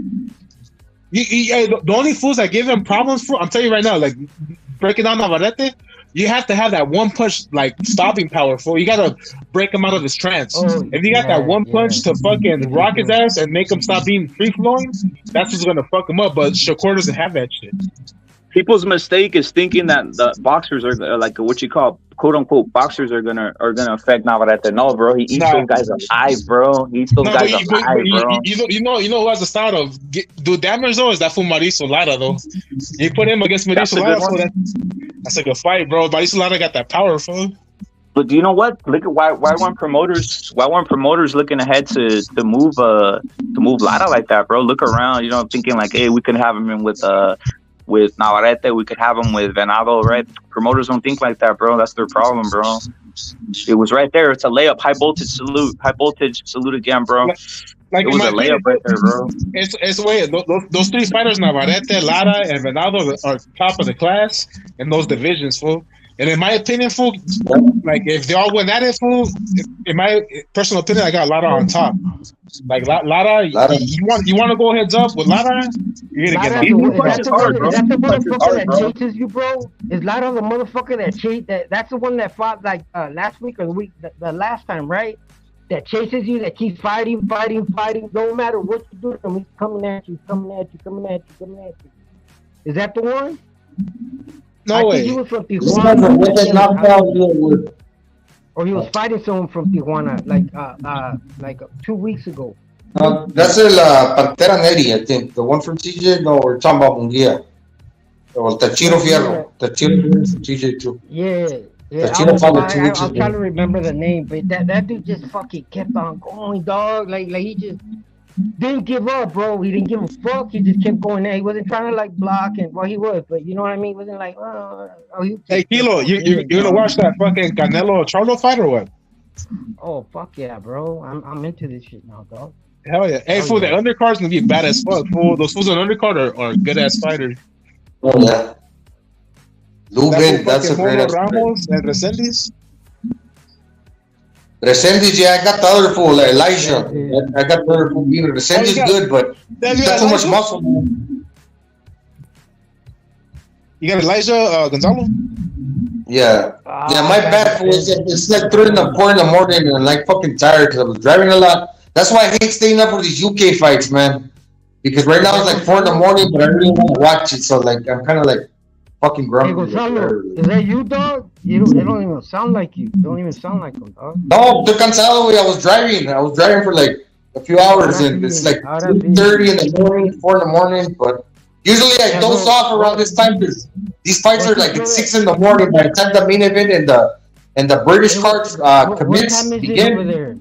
What time is it over Las 4 de la mañana, güey. 4:29, dog. No mames, yeah, but picking Elijah Earl. Yeah, Resendiz is good, but he got a lot of muscle. But I'm gonna stay for this fight, Kilo. Hey, you got a hold up. Can you hear me, bro? Yeah, perfect. Oh, salute! Thank you, Kilo. I was gonna say, I think I'm going. Ronaldo Lopez, homie. There's the next big fight, bro. There's the next big fight, bro. I think Smith's gonna win, bro. Eubanks Jr. vale verga. No one thinks Eubanks has a chance. Vale verga, pinche Eubanks, Simón, güey. He's not that good. I mean, he shouldn't be getting beat by a super welter, right? If you think about it, because Eubanks Jr. used to fight at 168, if I'm not mistaken. So they're getting beat by. Go ahead. Chingazo, that fool's 33, dog. If it wasn't his time by now, it's never gonna be. Yeah. So ahora ya vino, ya pasó, güey. His fucking time is coming. Gone, fool. That fool's fucking 33. What are people waiting on?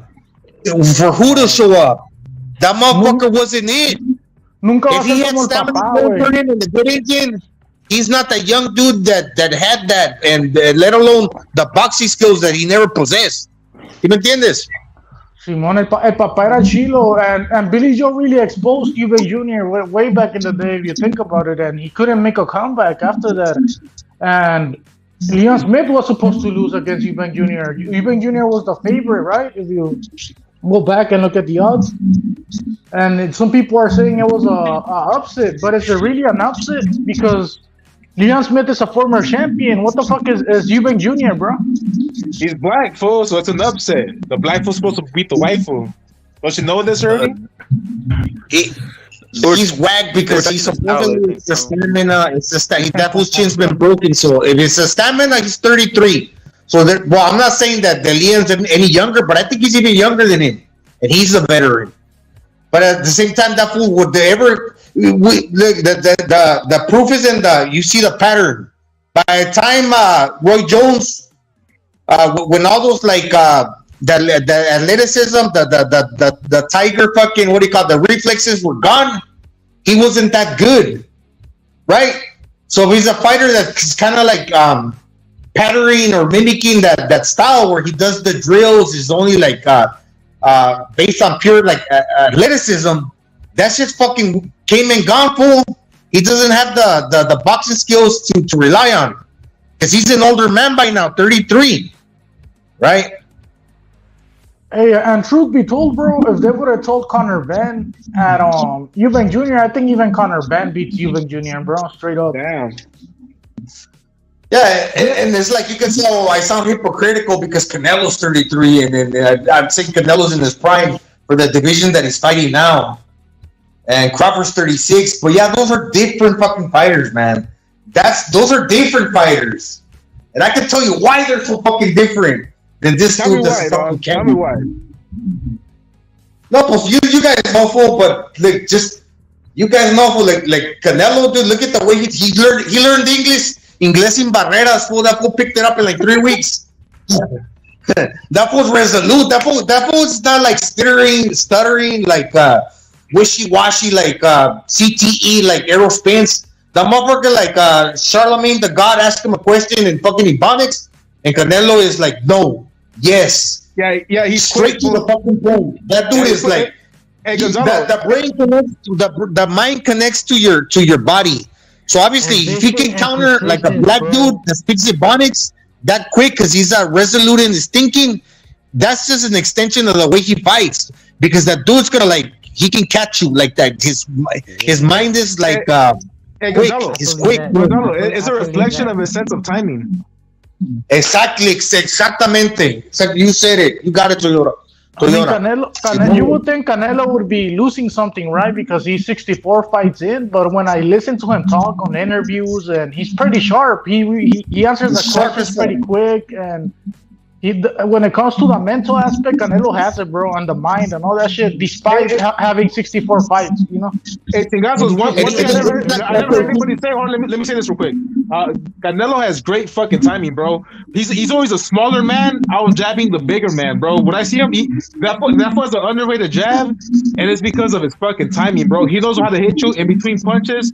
When he's off fucking rhythm, he'll crack you, boom. He'll hit you when you least expect it, fool. That fool has a great sense of timing, bro. Nobody ever says that shit. I wanted to say that shit, bro. That motherfucker does have a great sense of timing. I mean, he's a counter puncher, so timing is key when it comes to counter punching.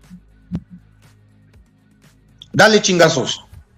But yeah, timing is key when it comes to counter punching, bro. So yeah, he does have great timing. But I don't know if you guys seen Canelo or like recent. I was looking at a video yesterday. He was doing this drills with the neck, bro. That you do in wrestling.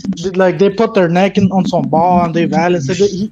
My point is Canelo's doing exercises that are helping his neck be strong, bro. So he doesn't get the snapback. So his fucking head doesn't snap back when he's taking punches, and that actually helps a lot in boxing. And not every boxer is doing that shit, bro.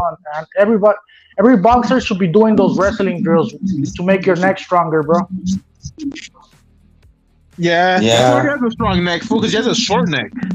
Like fools that have longer necks, they get right. It's like having a fucking like a spring, fool. You have a thing on a long spring, you hit them on top of the head, it's gonna bounce more often.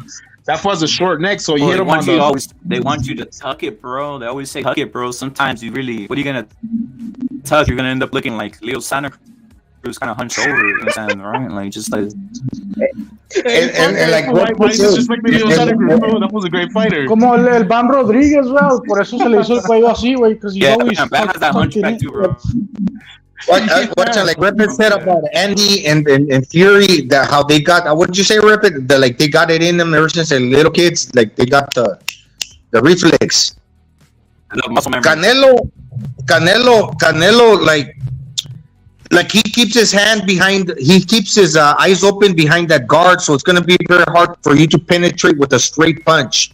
Not only does he clenches the teeth, like he's got a strong job because he braces for your punch, especially when he's coming in because he's throwing like with power.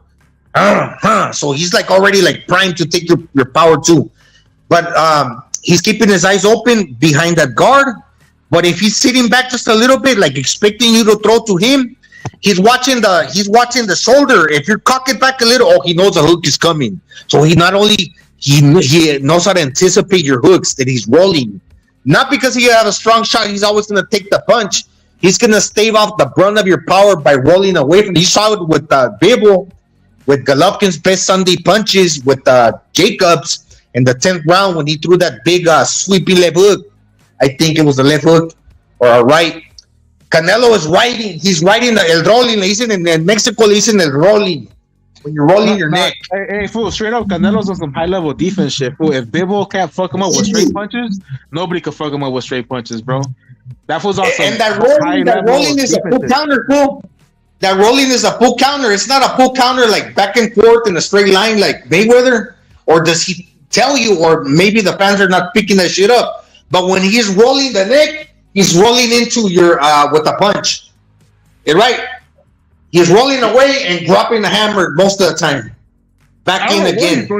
That fool, the way he was dodging those Bivol punches, I mean, that's the best I can do. Like, from what I understand about boxing, bro, is like the way that Bivol was fighting and wasn't connecting. Like, damn, he should have connected with that shit, or just throwing more punches to connect more. You know, because Bivol's an accurate, straight punch, laser, sharp fighter, fool, a big motherfucker. You know. And if you can't fuck up Canelo with those straight punches, bro, that motherfucker Canelo has some good ass defense. Like, that's some high level defense shit right there. Yeah, some people think it's delusional to think that Canelo could win the second fight if it does take place, but it's really not, bro. If you actually think about it, because Canelo made some mistakes in there that could be fixed. Like, he was trying to finish Bivol with one punch instead of breaking him down properly. And you don't do that to a 175-pounder when you're coming from 154. You get me? At one point in your career. You guys to outpoint him. Fool. The size that Canelo is, I don't care how buff Canelo is, he's not going to break down a fucking 6'1", all muscle, grown-ass fighter man. Not with one punch. You got to, like... Tampoco. He has to throw like Navarrete. He has to throw like Navarrete, fool, to break him down, fool. You're never gonna break down somebody like that, fool. That motherfucker's sturdy, fool. Plus, he's Russian weight. He's a human being, bro. Everybody can be broken down, bro. Well, he's not impossible. Like, I don't know how you think. Is, fool. I mean, maybe for a person like you it is, but like a person with the punching power of Canelo, he could start breaking him down, bro, to the body early on, and that's just gonna have to have an effect, bro. I don't care if you think he's made out of steel. I don't think he is. He's a human just like anybody else, bro. Canelo's fucking small as fuck, fool. That feels like 5'7", fool. But I tell you what, Canelo's not gonna do. Canelo's not gonna break his fucking forearms like he did Conor Smith, because it's a 175-pounder, bro. And like you said, he's a very tough guy. He's hard to break. I agree with you on that. I just don't agree on the fact that it's impossible to break him down, because, I mean, what the fuck, bro? I've seen so many fighters that are supposed to be impossible be broken down before. And I don't see why Bivol should be that exception. You get me? Yeah, I'm not going to say it's impossible. You know, I'm not going to say it's impossible shit, but I think it's an easier test to try to box him than it is to try to break him down. I think that the game plan to fight Bivol, he needs to win him by points. Fuck it, why the, not? the problem that I have with that idea is that Canelo's the shorter fighter, bro. So trying to box him and on the outside and all this shit, I don't think it will work against people, especially with the straight punches, bro, and all that shit. So Canelo, and at least from my point of view, how I think Canelo should go in this fight is make it a close from close range, bro, and dig to the body from early on. Because if you start digging to the body later on, then what's the point? You need to start breaking this motherfucker down since the beginning, early, and forget about trying to break the forearm or all this shit. His guard, bro. Forget about that shit. Like you said, this guy is tough as a motherfucker. You're not gonna do what you did to Colin Smith. So yeah, pretty much try to break him down, bro. This one punch fucking KO type of shit is not gonna do it. And another thing, Canelo needs to go back to the high elevation shit for a Bebo fight because he did gas out in that fight, bro. It's like this. It's basic physics, man. And people are gonna say like, "Well, what the fuck are you talking about, Gonzalo?" Like a lot of people don't understand this. Like when a dude weighs most of the time, because you do have dudes that hit really fucking hard, but you gotta catch them in the right place. When a dude weighs more than you, it's very hard. If you can't move that motherfucker, it's like very difficult for you to hurt that dude and let you catch him at the right spot. Imagine I'm driving a little fucking Prius and you got a Chevy Impala and your car is heavy as fuck and mine weighs less than your car and we're traveling at the same speed and I try to bump you off. You think my car's gonna push your car off? No, basically you weigh more. So like basically I'm comparing that to when a dude weighs less and he's putting, because what comes out of the end of your fist is basically the mass that you're throwing into your arm down to your punch. So if all that body force cannot, if you weigh less to try to move a bigger object out of the way, it's not gonna happen that easily because the other motherfucker weighs more than you. The one that's gonna basically feel the impact more than the dude that you're trying to move is you. So in other words, when you're heavier and you're smaller and you're hitting a bigger dude and you can't move that dude, it's because he fucking weighs more than you. Hey, I can move the motherfucker with my punches easier. That's all I'm saying, man. Hey, can I ask you guys a question, bro? In boxing history, do you guys remember a championship fight where somebody that was 5'8" fought somebody that was like 6 foot and above, like Bivol and shit like that? Ay, creo que el que sí me acuerdo era el pinche chaparrito, güey, cruiserweight, the fought fucking Evander Holyfield for the title. Evander beat him, but I forgot his name. He has like this fucking African happening.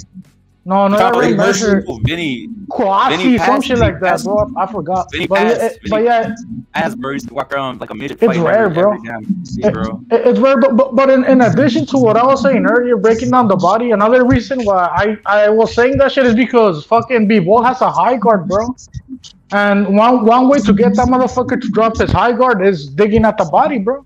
You get me? And that leaves an opening in the head. So I mean, there's a way to beat that motherfucker, but it's not the way Canelo fucking went for it the first time. Bro. Honestly, bro, I think there's thresholds, fool. There's thresholds in the human body, and to like for fools to fight fools and to destroy a motherfucker's body. There's thresholds. I think there's a threshold between somebody that's like 5'8". That's the threshold, bro. If you're 5'8" and less, you're not gonna fucking break down somebody that's 6 foot and a built motherfucker and above, bro. Like these guys are built fucking grown big motherfuckers.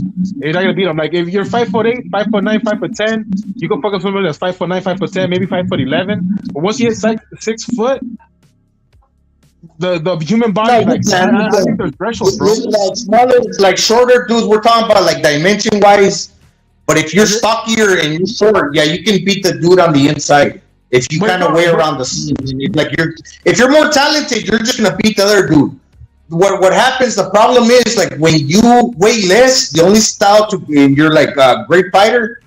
The only way you can beat another great fighter, it's a style thing, and it's like Pacquiao jumping in and out, or like a Bivol, because they have a lot of momentum. When they're jumping in and out, they're basically throwing their weight around, like cause and effect. Boom. they're slamming you with shots with their whole weight, and there's very few fighters that can go in and out like that and throwing all their body behind their. How tall is Margarito? How tall is Margarito? Margarito's 5'11". You think if Margarito was 6'1", you think Pacquiao would have stopped him? Or like he probably would have fucked his ass up with his skills and shit, but I just think there's thresholds. Like somebody that's that size cannot fuck up to that 6 foot and above. Speed.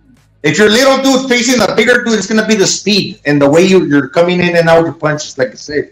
Like you gotta outpoint them, outbox them, but to break them down, that's a tall task, bro. Especially with these Russian motherfuckers. These motherfuckers are built to last, bro. The thing is, Errol Stevens is Canelo's the shorter guy, bro. So if he goes headhunting, I mean, fuck, bro, he's gonna lose, especially since Bivol has a high guard, bro. So I don't know, bro.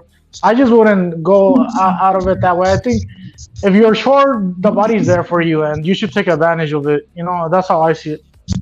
No, Simon, but don't expect a KO. I think you have to focus on try to win by points. Like that's how. If Canelo was to fight Bivol, I'd be like, hey, beat him by points, bro. Get hit less than you hit him, and work on your fucking defense and make sure you crack his ass and connect more than you hit him. Don't try to take him out.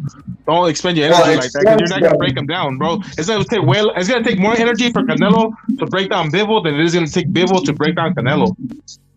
It's points, but you also gotta you gotta land some impactful punches to get your opponent's respect.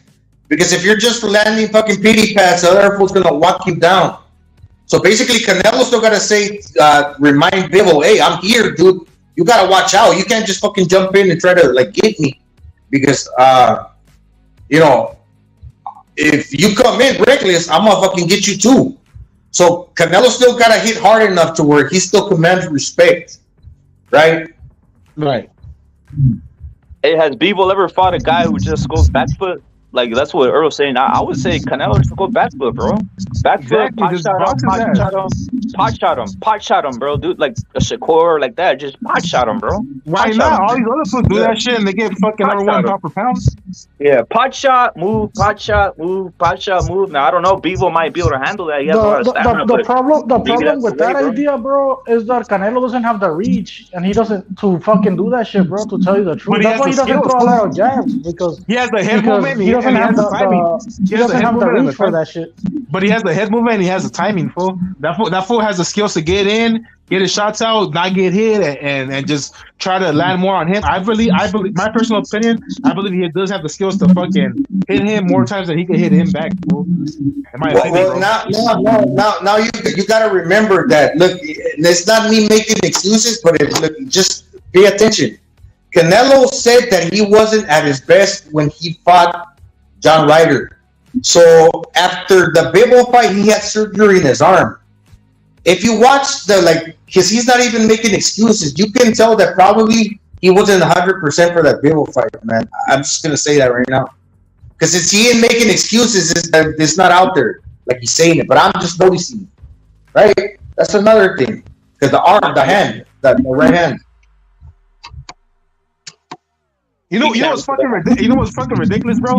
Is that we're talking about Canelo all boxing a bigger man than Bivol, and these fools like Shakur, that's a weight bully, gets fucking credit for outboxing a smaller guy like Valdez. Like, bro, you're fighting a smaller guy, and you're getting credit. You know how easy it is to outbox a smaller man? It should be. We have reach. We have physical advantages. And you outbox a smaller man, bro. It's fucking extremely fucking easy, bro. You're not going in for the kill, bro. It's like fucking up your little brother, fool. Like fucking smacking him around, back up, smack him around, back up, and keep backing up, fool. Hey, Shakur was probing too, and nobody said anything. And the ref didn't say anything, bro. Well, whatever. How exciting is that? How fucking how impressed are you with of somebody outboxing a smaller man? That's fucking ridiculous. You should be outboxing a bigger man. That should be impressive. There's a reason why he didn't take the Devin Haney fight, bro. They're both similar size, you know. And that was for undisputed, so that's a duck right there. And I don't see nobody ever bringing that up. Shakur dug Devin Haney fight, claiming that it was a low ball. Like, what's going on here, bro? Like, he's a pussy, bro. You know why, Chingazos? Because they don't care about boxing. All they care is about black supremacy. They just want to see black fighters taking over boxing in every division. They don't want to fight each other. Fools. Those fools, that's what it's exactly what I just said. That's what it is. They care about black boxers taking over boxing in every division. Don't want to fight each other. Fight everybody else that's not black. That's what it is. That's the agenda. Draw some black supremacy shit. I saw that shit from a mile away. Of course it is, bro. Those guys should have fought for Undisputed, Shakur, and Haney, bro. There's no excuses, bro. That lowball shit. Mexicans get lowballed on all their fucking title shots, bro. What the fuck is going on here, bro? It's almost like they're not supposed to be lowballed because they're black, and Mexicans are supposed to be lowballed because they're Mexican. What the fuck is going on with this fucking hypocritical double standard bullshit, bro? Chingazos.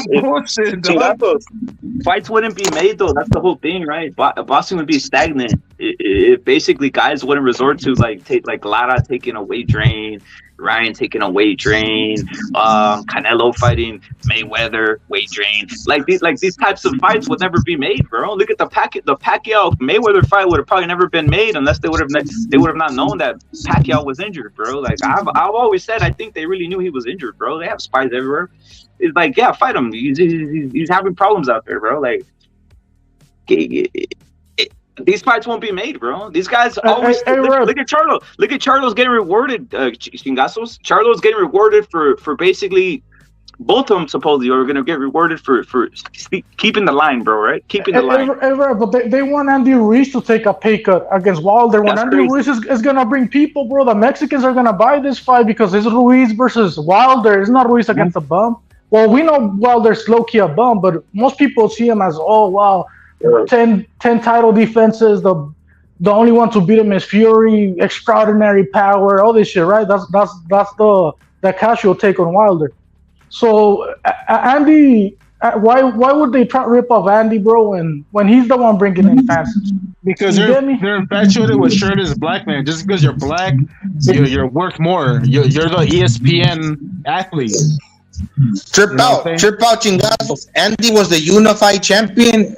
He had all the 3 belts, and he's coming off of 2 wins. Whatever you want to say about that, he's coming off of 2, while Wilder's coming off of 2 losses. 1 win. Pedro. Elenius. Oh yeah, I forgot about that. But anyways, you know what I mean? Fucking, he lost twice to Fury. And they're both in PBC, bro. Like, what the fuck is going on? Like, besides. The WBC said it was supposed to happen. Wilder versus Ruiz was supposed to happen. That's what the WBC said in 2022 at the convention they had over there in Mexico, bro. And they're not enforcing it, bro. What the fuck? It's all a bunch of bullshit in boxing. No, tell you the truth. Bro, they never enforce it, bro. Look at the Teofimo. I think I read earlier that I think he gets to pick whoever he wants now, right? Like it's just like Top Rank does it too, bro. Top Rank's doing it a lot too. Like Shakur, like they could easily give him supposedly. Is he gonna fight Martin? From what I'm reading, he's gonna fight Martin now. Supposedly, the guy from PVC. They probably won't because it's black on black crime, fool. We'll see. But they should just give there's Mexicans. There's Mexicans saying that Andy doesn't deserve the Wilder fight. Is Wilder even a current champion? He's not, bro. He's just a fucking contender. So that's what you mean? Bro. So what you mean that Ruiz has to do all this crazy shit to earn the Wilder fight when he's not even a world fucking champion? That's for fucking Fury to say. Like, if Fury's like, hey, this guy's not doing enough to get the title shot, at least he's a world champion. I get where he's coming from. You get me? But Wilder, when doesn't even have a title, bro. Get the fuck out of here, fucking. They're brainwashed to thinking that Wilder's worth more, even though their last pay-per-views probably sold around the same amount and shit. And honestly, like at the live gate, more people are gonna be fucking going for fucking Ruiz and Wilder. They're just brainwashed to thinking that fucking Wilder's worth more because he's the black athlete, bro. And it's cool if Andy loses to Wilder. Who gives a shit? I just want to see them fight, bro. Like if he loses to fucking Wilder, I don't give a shit, bro. I'm not trying to protect Andy. You get me? What the fuck is going on? I'm not the one getting my ass kicked in there. So all this shit about why you even asking for that fight, and he's just gonna lose. Let him lose, motherfucker. I don't give a fuck, bro. Chingazo, that's what's weird to me. What's weird to me is some guys who always say, I don't want to see that fight. I actually do want to see. When I'm saying in quotations, right? When they talk about fights, right? No, I actually do want to see that fight. Like, I actually want to see Canelo Bivol. I actually want to see Wilder Andy. I actually want to. I want to see that fight. Like, why wouldn't I want to see it? I want to see what the outcome is. Like you know, we want to see pinche protección, güey, no mames. Eso déjaselo allá a los negrillos, güey, que se protejan y que no se queden. Mexicans are supposed to go in there and fight. These guys are boxers, bro. At the end of the day, they need to fight, bro. Whether they lose or win, that's another fucking story, bro.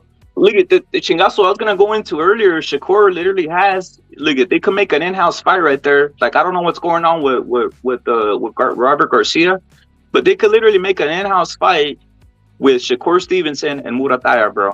Now, why aren't they making that? I don't know. Ooh. Like, literally, he's up there. They don't believe in him. They don't believe in him.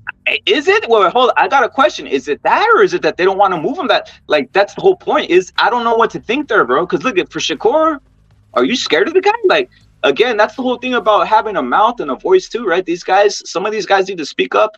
Like, all right, they were saying before the Azache Torres and the Murataya fight, they were saying Murataya is Salvador Sanchez, right? And I was like, all right, that's cool. Wait.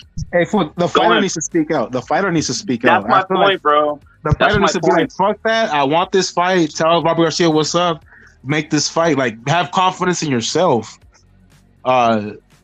These fools are cucked out. That fool Robert Garcia in the gym is cucked out. Like, as far as the trainers, they're cucked out, bro. And he got more pull. He's got more pull than Murataya and his people, because obviously he told them, okay, my fighters, he cannot fight for whatever reason. He sprained his ankle, but we didn't give the other guy no forewarning. Okay, just go home. No replacement opponent, nothing. Just pack your bags and go back. That's fucking and it's not even like Shakur Stevens is that fucking good. What's he gonna do? Outbox you? Oh wow. It's not like he's gonna fucking knock you the fuck out and shit.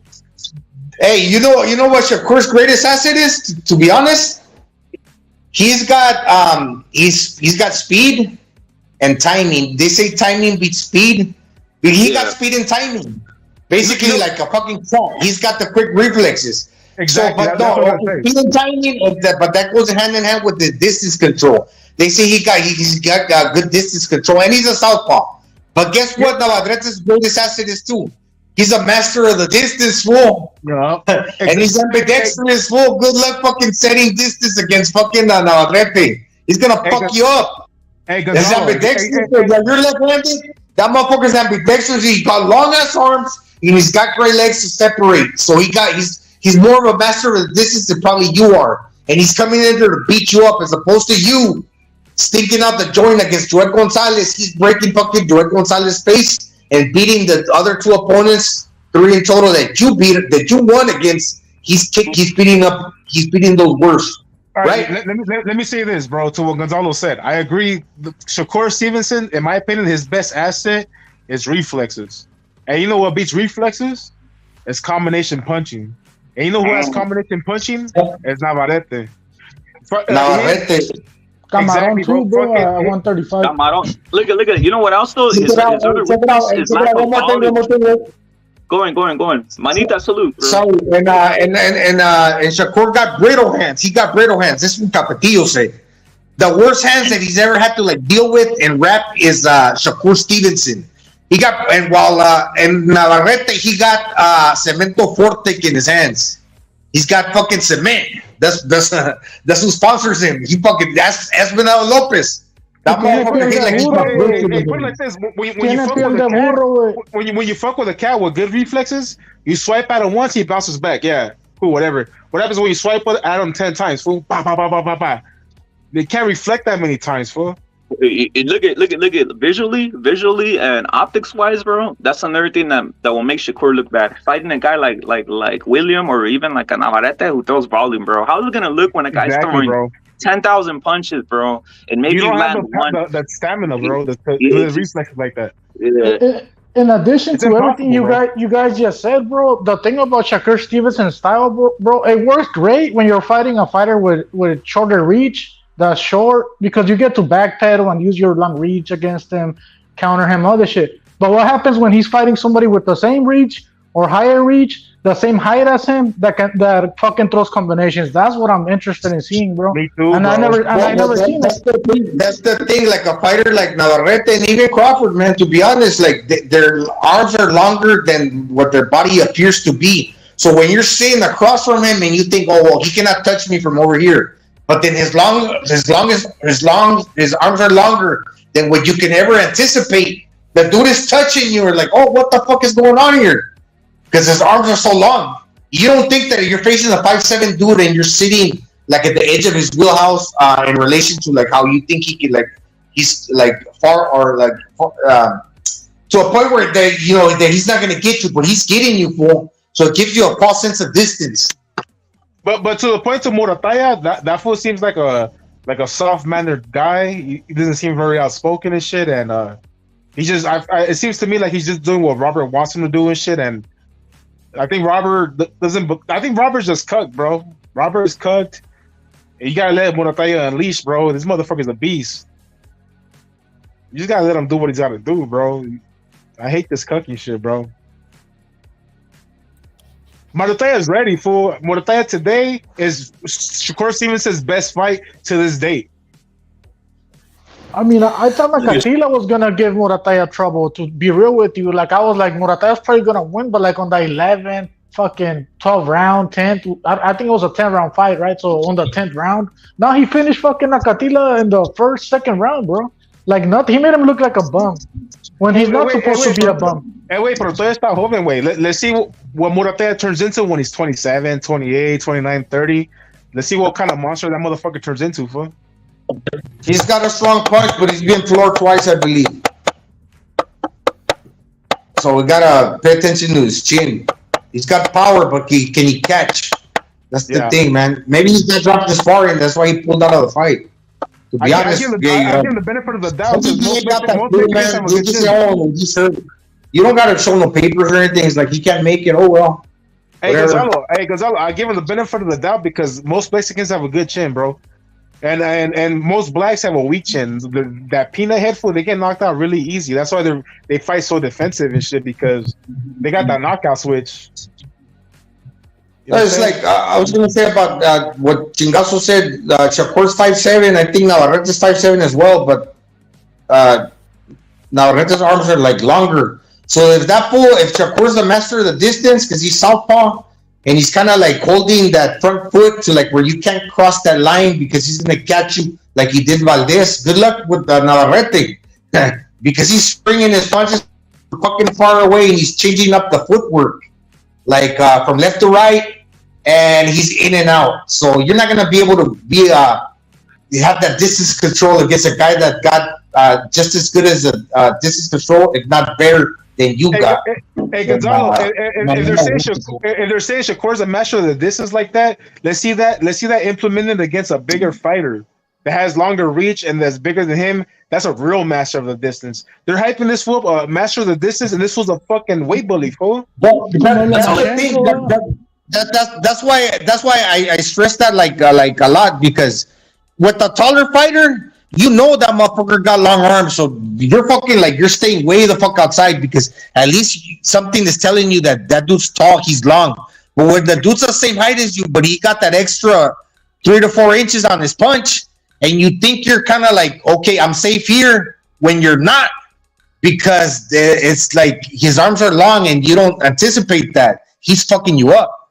Plus, he got the good legs in and out. So he gives you the false sense of distance. Miras el hype. That was a master of the distance, fighting smaller guys all over ESPN. Oh, wow, he's a master of the distance. Yeah, motherfucker, you're not the master of the distance unless you fight a big motherfucker. You can master the distance against a big motherfucker. Then you're a real master of the distance. You ain't no Bruce. No, but it's like Crawford, he got the orangutan arms. Crawford, he goes step back and he'll throw the punch forward, and he's catching you coming in.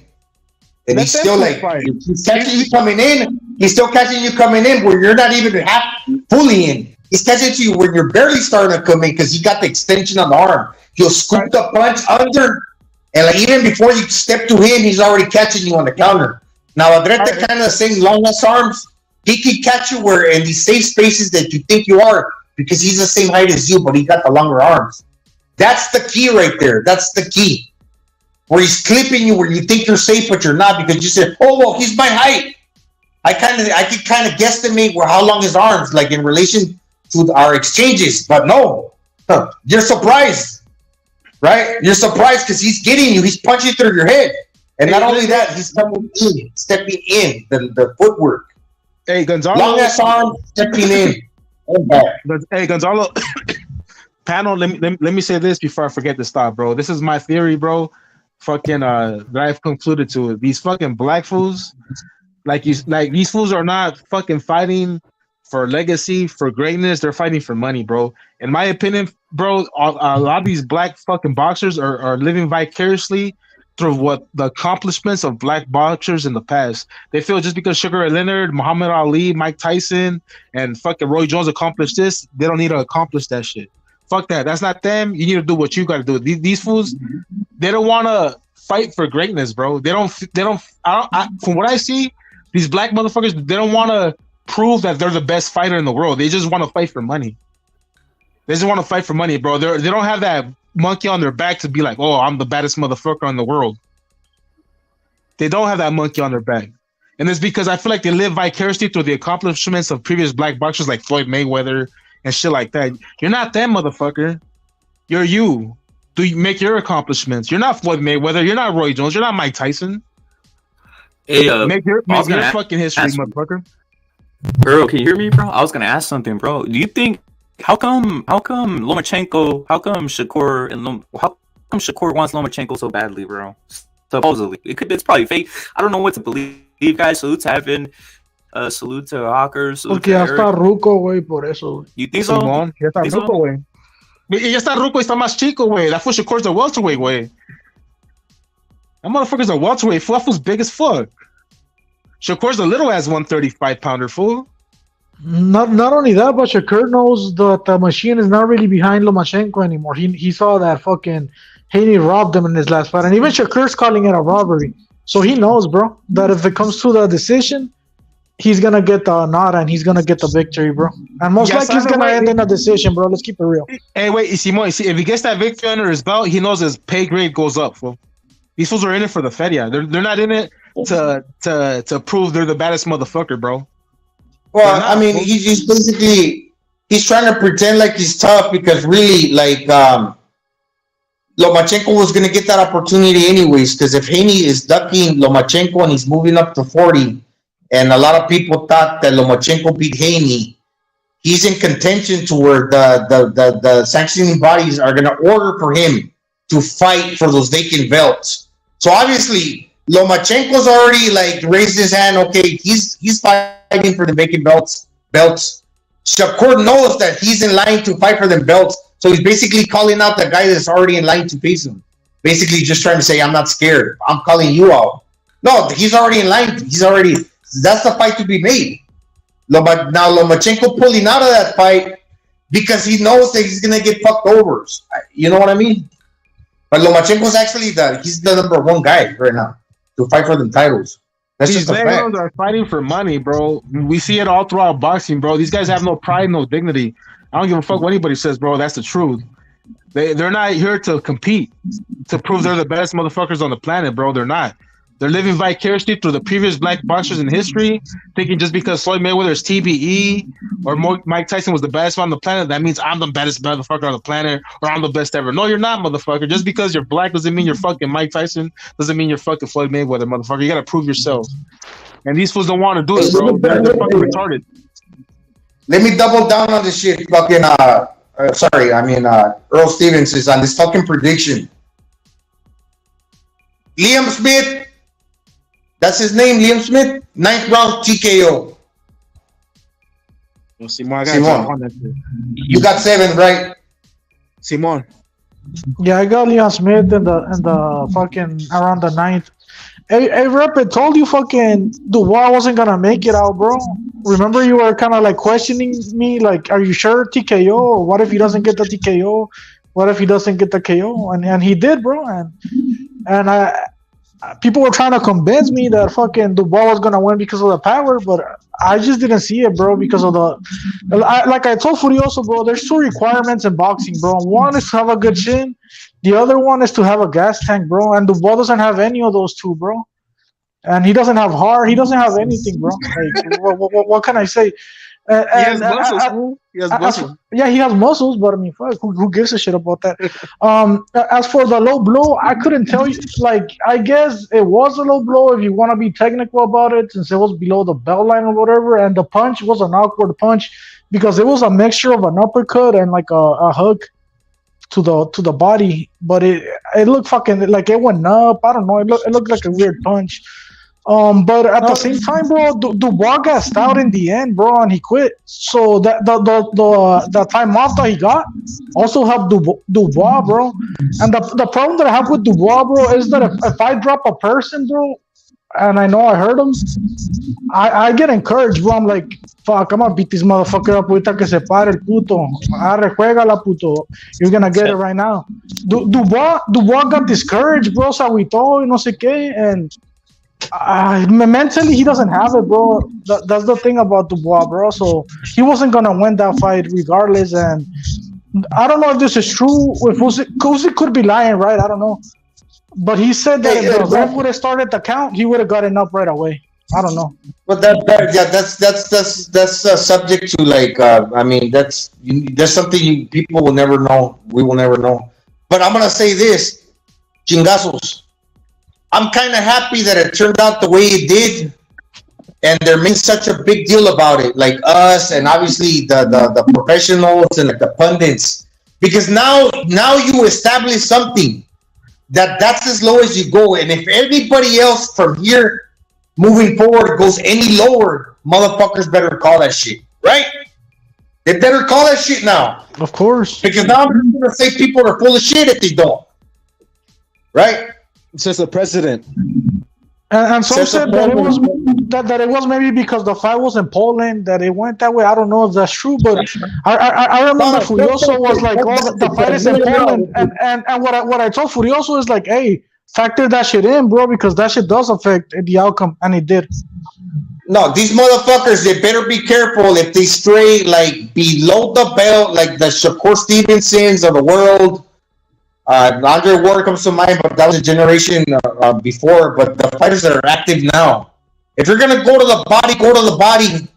But if you go low, motherfuckers better start taking points away, like the referees, and the judges better take note of that. And the fans, like Timothy Bradley and all these, authority figures, they better start pointing that shit out because they're getting put on blast if they don't. You know why they don't point it out, Gonzalo? You know why they don't point it out? Because they say, quote unquote, it's part of being gamey. Gamey meaning like, I don't know how we say it in Spanish, gamey, bro. Better in tactics, right? That's what they say. Better in tactics, that type of stuff. Yeah, that type of stuff. He's just making him uncomfortable. That's what he's doing. That's what they say. That's what they say, bro.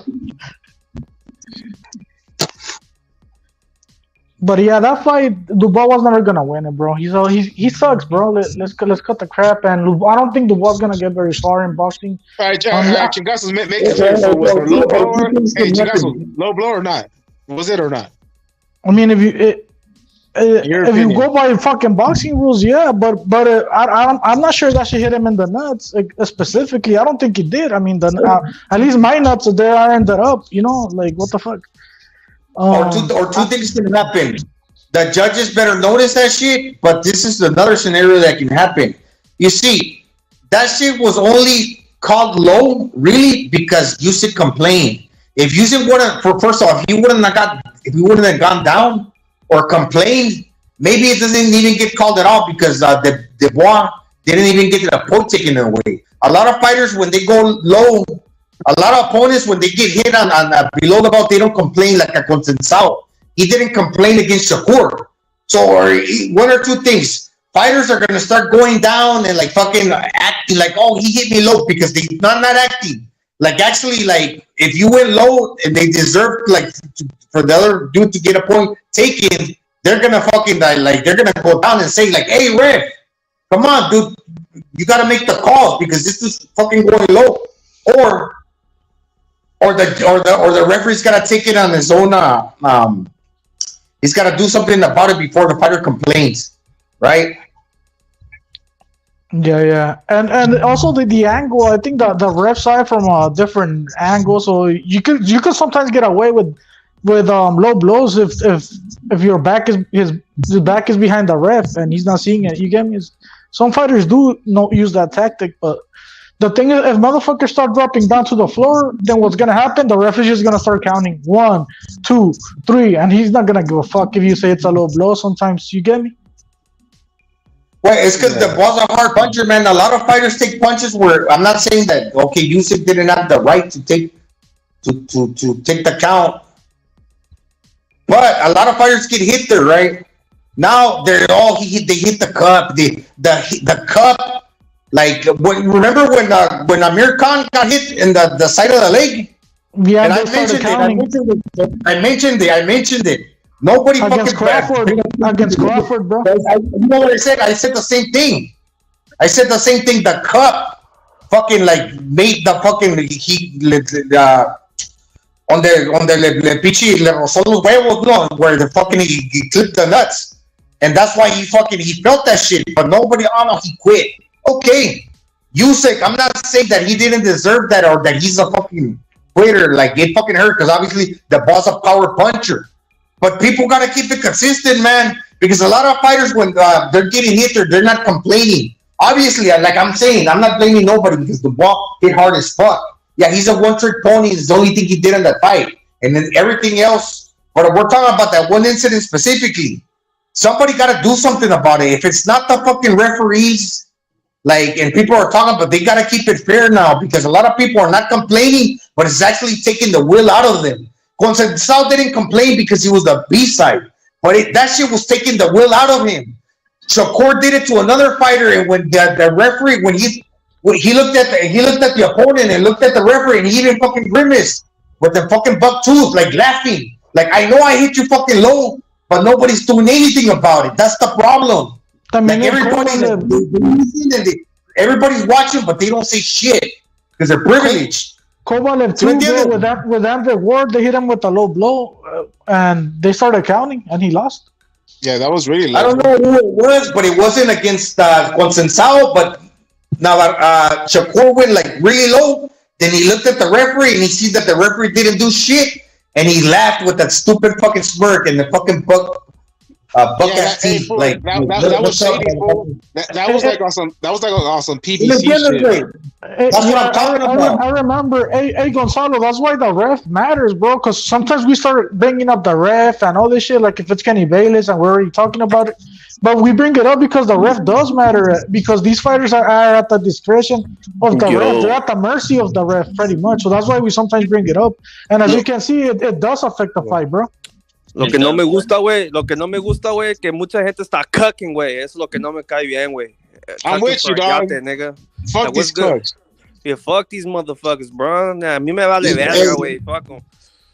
What's happening, bro? What's cracking, bro? Hey, cuck 187. You know Ryan Garcia cut? Ryan Garcia cut. Damn. 187 on him too, bro. Fuck it. Hey, but you see it with that Aiden Ross? That Aiden, I think Rapper was sick. He didn't watch this shit, but this is what happened. Mayweather told them in the fucking live, you know, the Zoomers were watching that shit, and the YouTubers and the TikTokers. He said, are you a fighter or a YouTuber? They go, take a fighter.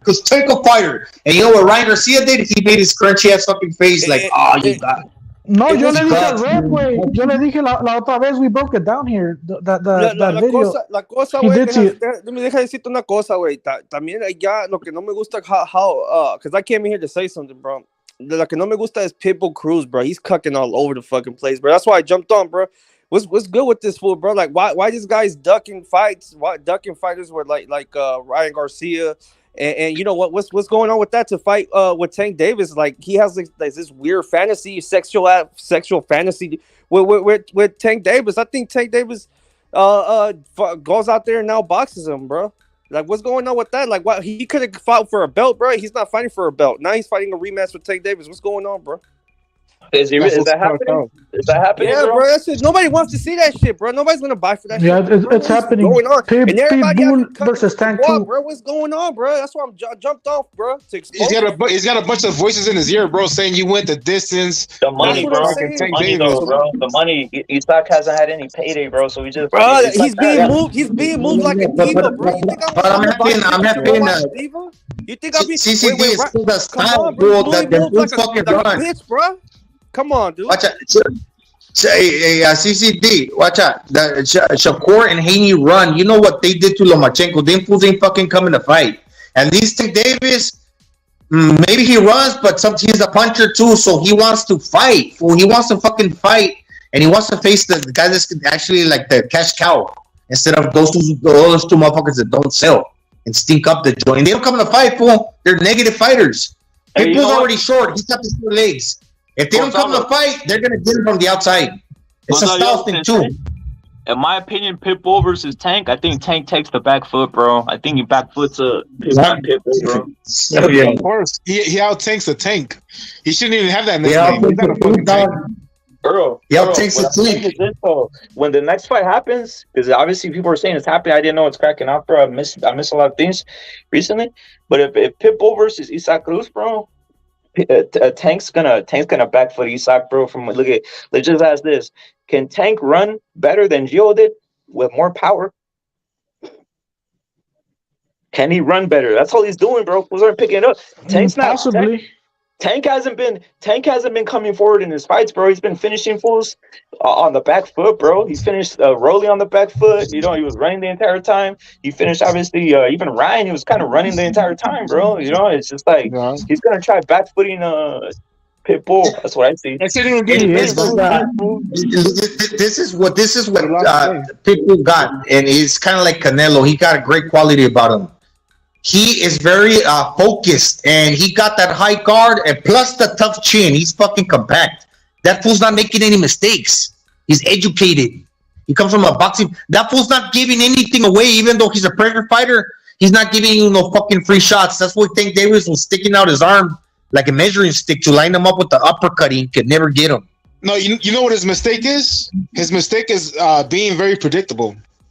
He goes left, right, left, right, left, right, left hook, right hook, left hook, right hook, left. That's all he does. He doesn't even double up on his left. He doesn't double up on his right. He doesn't mix it up, bro. That's his mistake. Yeah, he's well protected when he throws his left hook, right hook, right hook. But I mean, come on, bro. That shit can only take you so fucking far. Especially you fight a motherfucker that throws some clean ass straight punches down the middle and fucks you up like Camarón. Camarón will fuck a Pitbull. But check it out. Check it out. El Giovanni Cabrera is a sneaky fucking fighter. Like, if you tell me, have him face Devin Haney and see what happens. I don't know who wins, to be honest. Because that dude's slippery. El Macetón Cabrera or El Giovanni Cabrera. And Cabrera's not going to chase him, bro. That's the thing. And these guys want to be chased. Say what you will. Pitbull still beat fucking Cabrera in not a hard fight, but a difficult fight. Yeah, it was a difficult fight. Hey, Pitbull didn't look good, bro. Hey, Pitbull didn't look good, and maybe that's why Tank is taking this fight now, bro. Straight up. I don't think Tank looked good, bro, to be real with you. It was a very close fight, bro. It could have gone to Cabrera, maybe, bro. I had Pitbull winning, but Tank was looking at that fight, and he's like, damn, this is the perfect time to fight Pitbull. He didn't really look good against fucking Cabrera, and now he's taking the fight, bro. He's predictable. No, but that's a different style. That's a different style. That's what he said. Tank don't throw a lot of punches. Don't throw a lot of punches. Real easy, fool. With somebody that throws punches down the middle, fucks his ass up quick. You see, el Pitbull Cruz, he likes to, like, even though he keeps the high guard, when he throws his punches, like, he's already, like, protecting his chin, and he's got a tough chin. But when he throws the voladitos, the haymakers over the top, he's even, like, furtherly, like, poking his chin down, and he's exposing more the top of the head, the crown. Good luck hitting them there. You're probably gonna fucking break your hand. Hey, wait, so he's not that's cool if you're closing the distance with a jab or you're fucking working your way in. But this motherfucker's throwing hooks the whole time, fool. Not like on his way in, on his way out. He can catch it with the hooks because it's got the delayed punch over the top. It's like Andy Ruiz. against a taller heavyweight. But watch his hooks. He's not even doubling up on the hooks, fool. He's literally. I'm not even exaggerating, fool. He's going left, right, left, right, left, right the whole time. That might be a stealth thing because that's predictable as fuck, bro. Not salute, bro. Like Not salute. I think, real quick, Gonzalo. I think we're teetering right now on the basically Eubanks Jr. and Smith fight's about to happen. I think this is a co-main, bro. It's very boring, guys. Asim versus Fanyan. It was boxing. Yeah. It was a boxing fest. Boxing, and not in a good term. I think the term boxing, like a boxing match or not. What would we say? It was a good. I don't know. What's the term now, Gonzalo Earl Chingazos? The term that they use for boxers. Look at like they did Lindolfo, bro. Lindolfo fought. You know, he didn't get hit, but people said it was shit, right? That type of stuff, right? That's what we saw right here today. Asim and Fanyan. Hopefully he's up here, bro. That's what I'm saying. Hey, they asked Tank Davis. They asked Tank, bro, why wasn't he fighting Shakur or Devin Haney? And what Tank Davis said is because there's more money behind the Pitbull Cruz fight, bro. That's what he said. Because there's more money. They're black supremacy way. They don't want to fight black fools. That fool's controlled by Floyd Mayweather. Floyd Mayweather does not want to see Tank fight Shakur or Devin Haney. They want to see black people take over boxing. They don't want to fight each other. Look, these fools don't care about boxing. All they care about is black supremacy. They want to see. That's the shit that they're on. That's the shit that they're on. Full straight up. I'm not crazy, homie. This is what the conclusion I came to. You know what I'm saying? Like these fools don't care about. You know what? To think of it, to be honest, well, I believe I have good intuition. Not to pat myself on the back, but I think I was gonna say that Tank's got the kind of like the responsibility to clean that shit up, kind of like Mayweather. But he's not doing that. He's not facing Pitbull again. Yeah, because although Pitbull might be limited, not because I'm saying it, because apparently that's what it is. People think that. Okay, got you. But he's probably gonna break his fucking hands again, hitting a Pitbull on top of the head or the elbow because he tucks his elbows in to protect the organs. He's very responsible. He keeps it together. And that's a lot of risk for Tank Davis. They're just going to leave it alone. They're going to pass on. Pitbull's avoided, man. People say, okay, he's limited, but he's also avoided because it's a styles thing. He's not fighting him again. I promise you that right now. Pitbull's not fucking fighting Tank. I promise you, dude. I might be wrong, fool, but I say 80% it's not happening ever.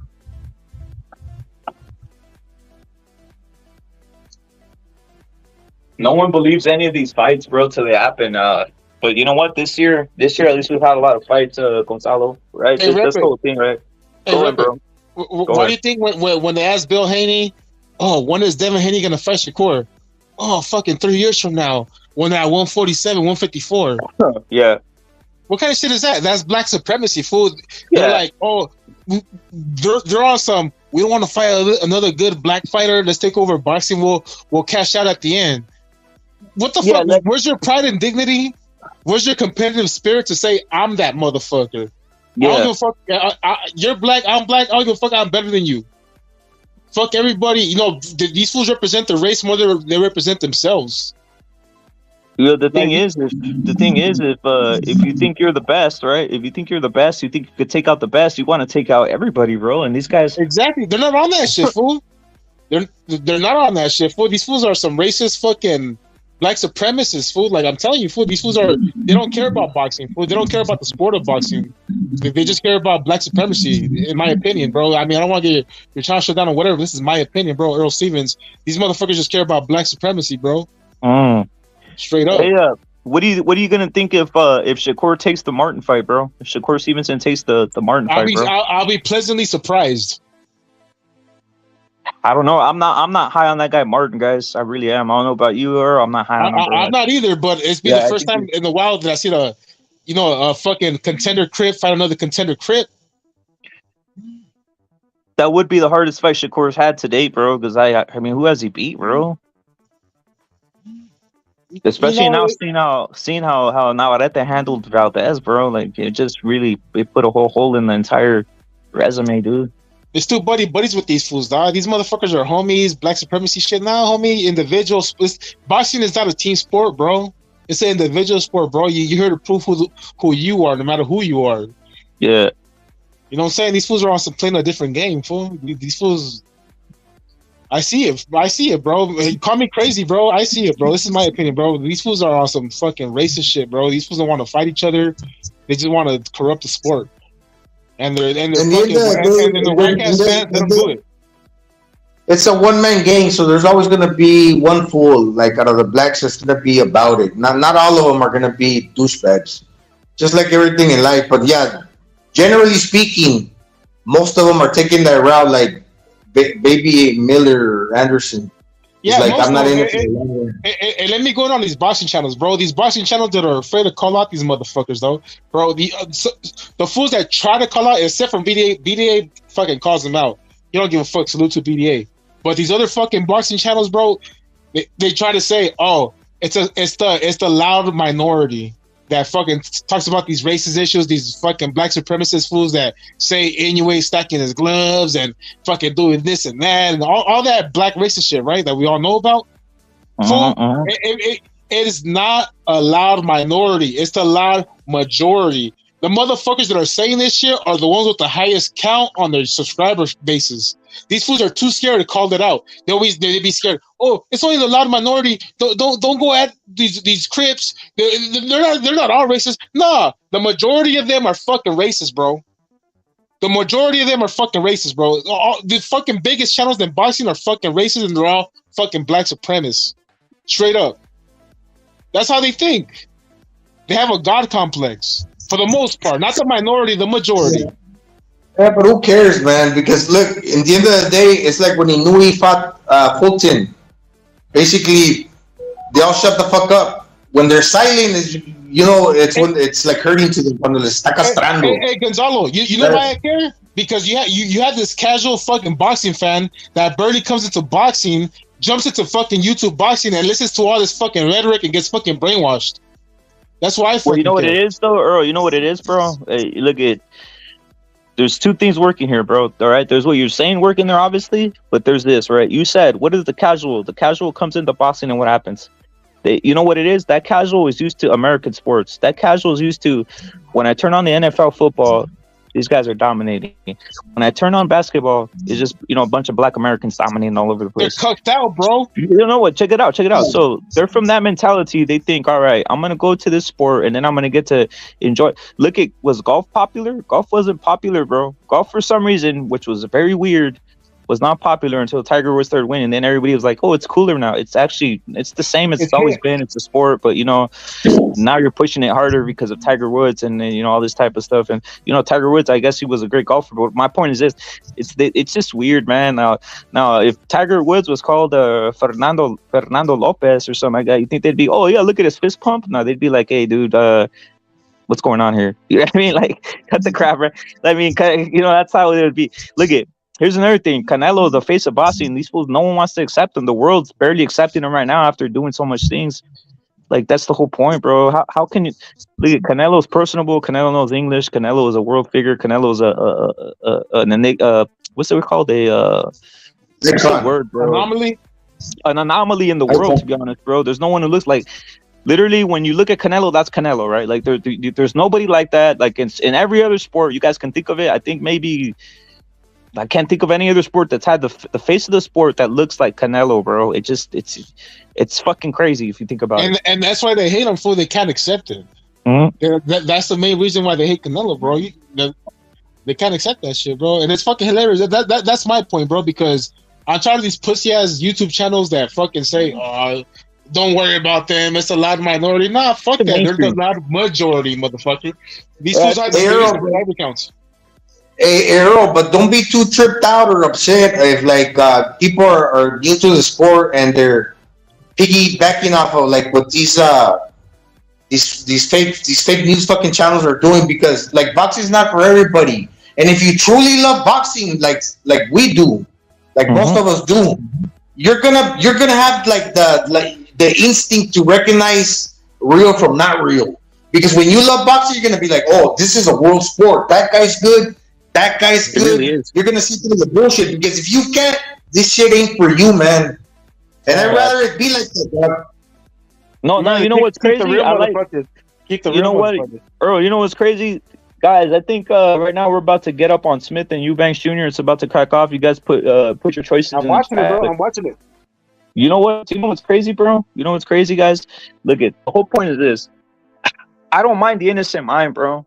The problem is once people are in boxing, they start figuring out, like, especially around YouTube boxing, stuff like that, or even if you start checking out journalism and they start realizing, wait a minute, something's off, something's wrong. Like these pound for pound lists are kind of weird to me. I watch a lot of this, and I haven't been tuning into what they call information. But now that I'm seeing the information, there's a weird tilt. There's something going on here, and no one can say it's not happening, bro. That's the whole point, Earl. I think you're 100% on that, bro. Is it on your side already started, Earl, or no? I'm looking at the stadium right now. It's showing the stadium. Yeah, me too. I just clicked off because I was like, bro, it's already started.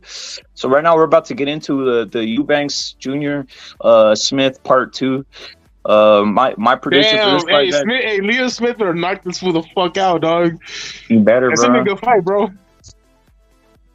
I'm pretty excited for this fight, bro. I'm pretty excited for this fight. Evan, thank you, bro. Evan's actually going against the curve. Evan's saying he got Eubanks. That's the first one. Evan, salute. He thinks he's gonna rebound, bro. That's not a bad pick. I don't know, bro. Interesting to see. The host can't go at you, but I could go at you. You fucking cuck. I mean, he's picking him. He's that. Look at the first fight.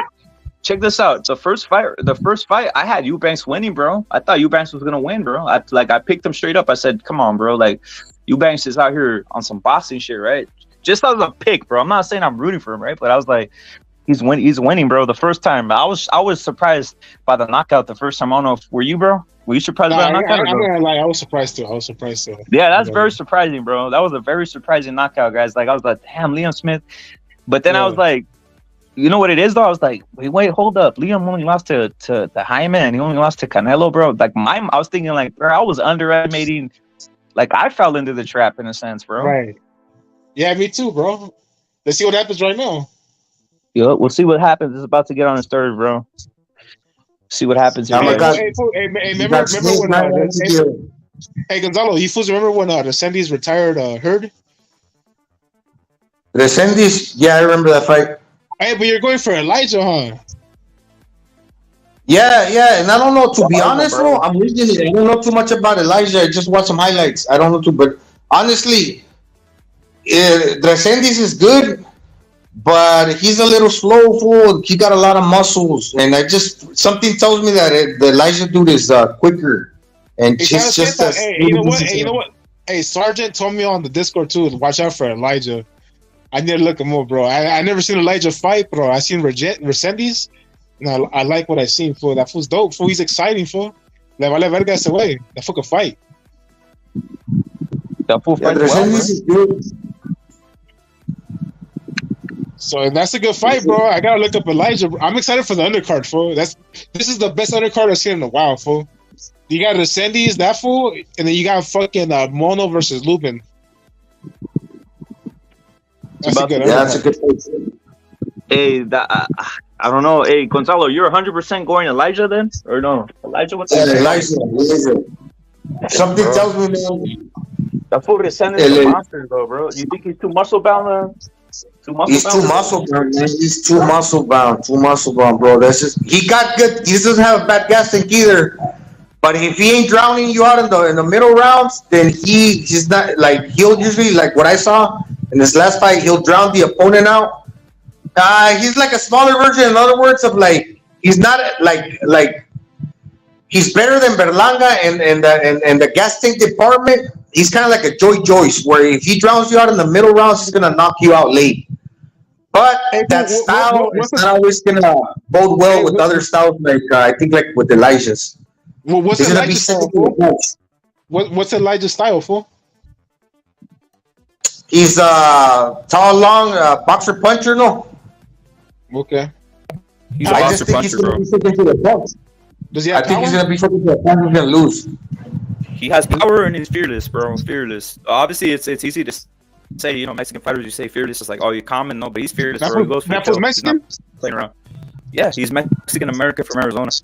Oh man, that's it. Why you keep matching up the Mexicans against the Mexicans, bro? That's my whole point. That's what I said.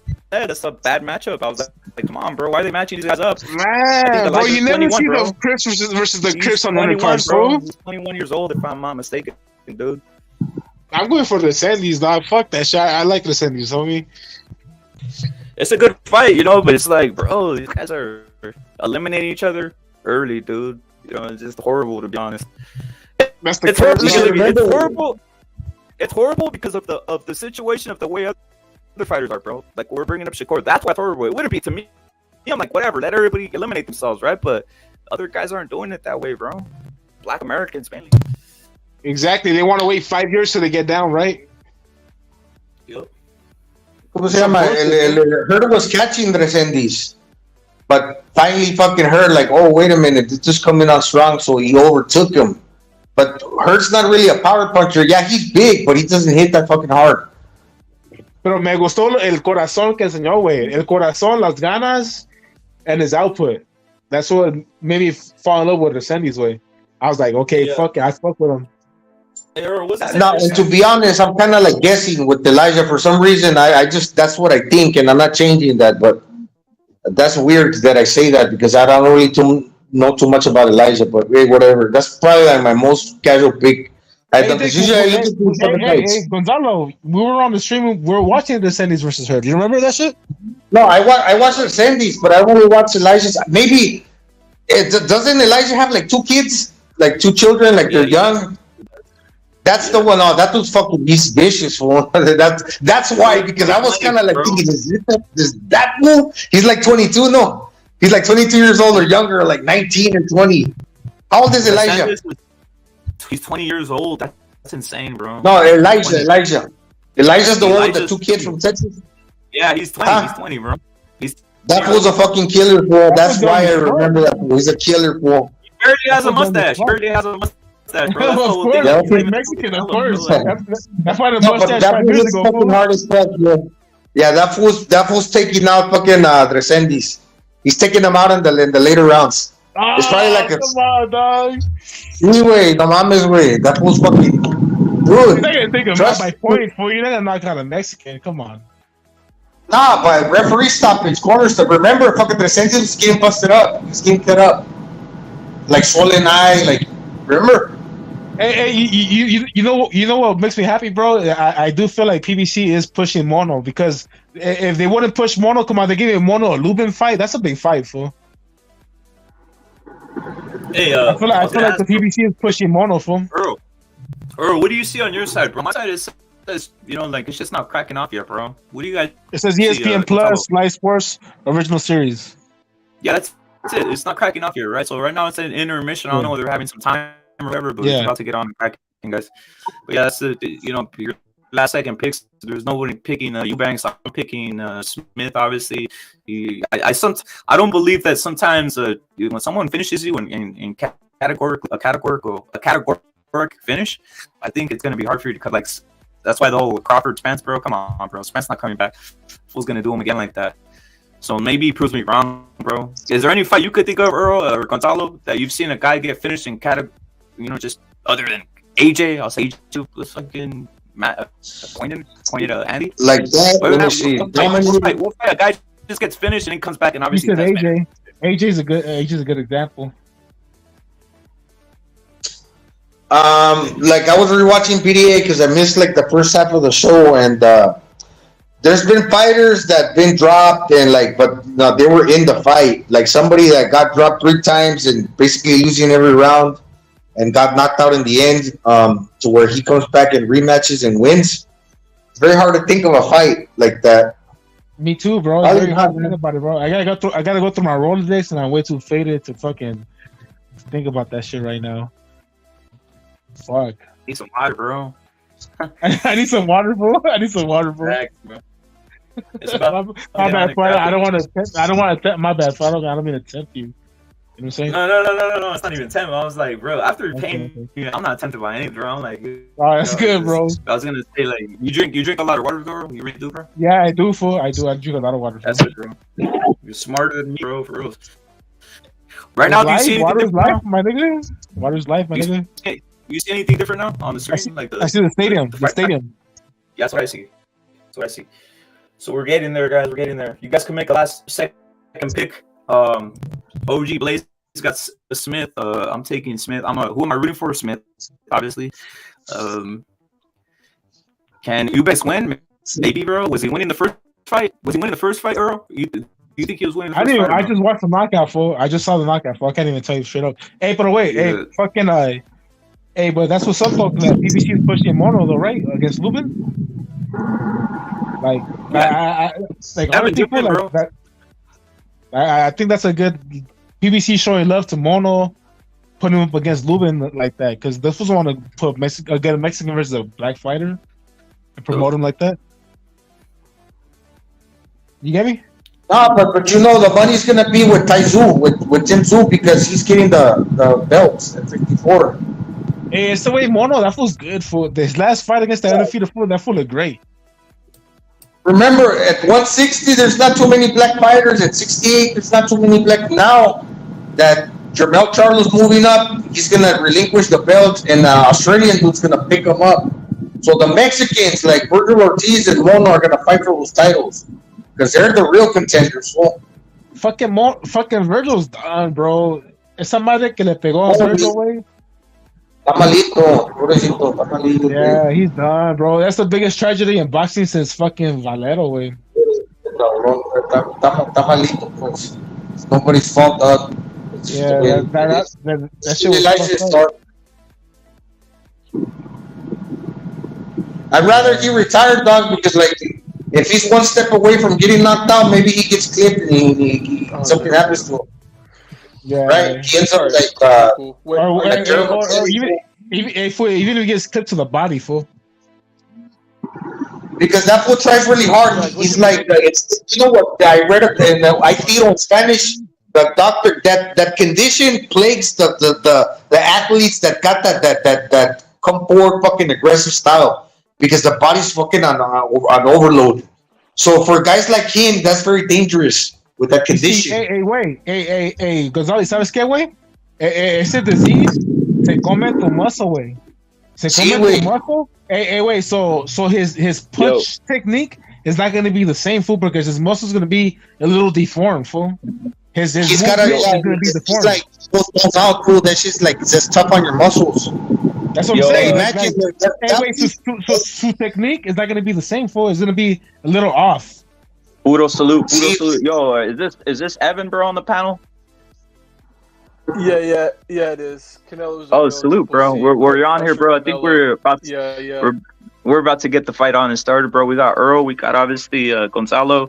What's your thoughts? You think it's just Eubanks, bro? Earl, right here we got Evan on the panel. Evan, what's your thoughts? Salute, Evan. Eubanks was outboxing Liam Smith until he ended up getting caught, and Eubanks could get caught again, but I think he's going to make it a boring decision. And a lot of these Crip Brits, what ends up happening, and you saw this with Ruiz and White, whenever they both, or no, not Ruiz, with White and AJ, when they both lost to Ruiz and Quebec, and they did immediate rematches as fast as possible, with all the A-side tactics to get their shit back. So I think if it's even close, they're going to give it to Eubanks. He's younger too. It's going 12 rounds. It's going 12 rounds. I think so, yeah. And if I got seventh round TKO. Evan, I think the first fight, scale salute. We got Evan on the panel. We have Gonzalo. We have myself. Obviously, the first fight it was only a 10 rounder, bro. I was like, how's he gonna win? It's only 10 rounds. Yo, Wendy, salute, and he stopped him, bro. So it's pretty damn shocking to me.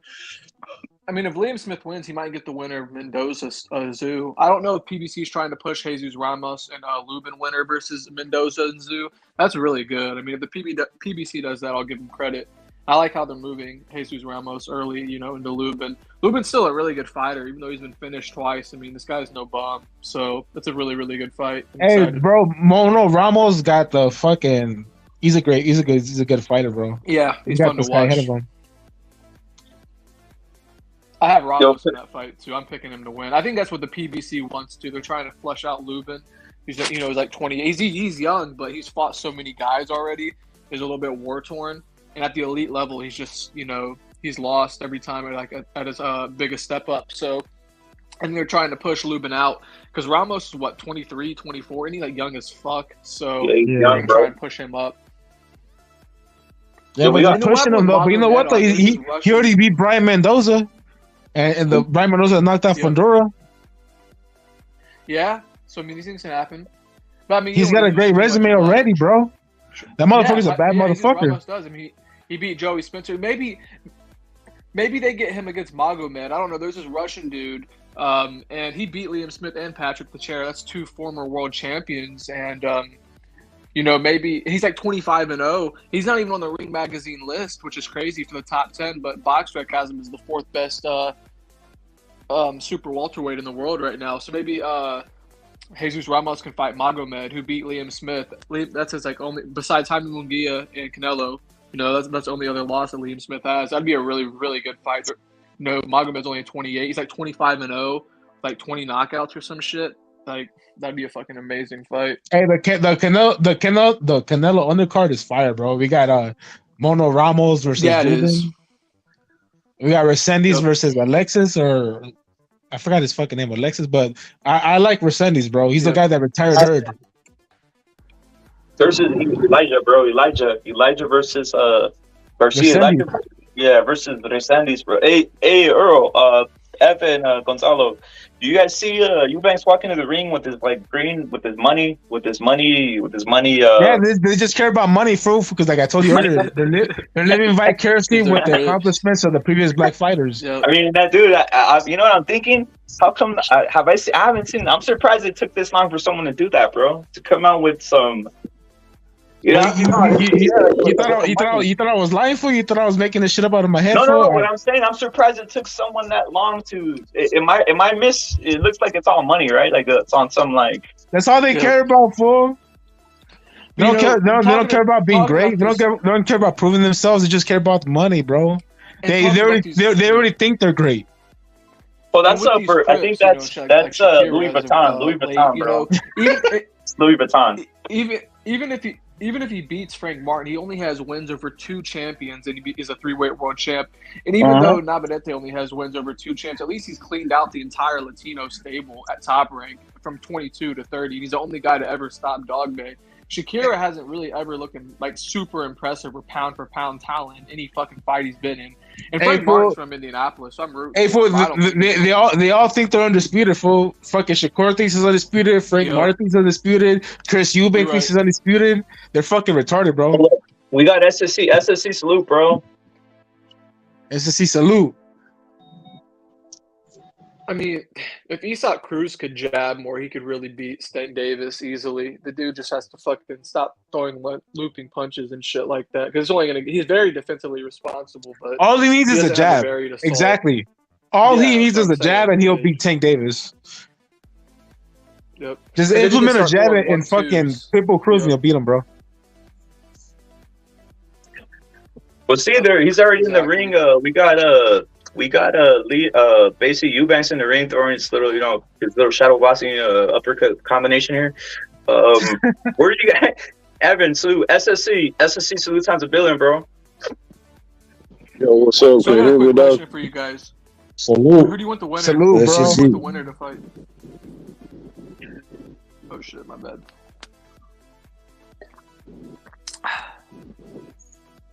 So you guys still there?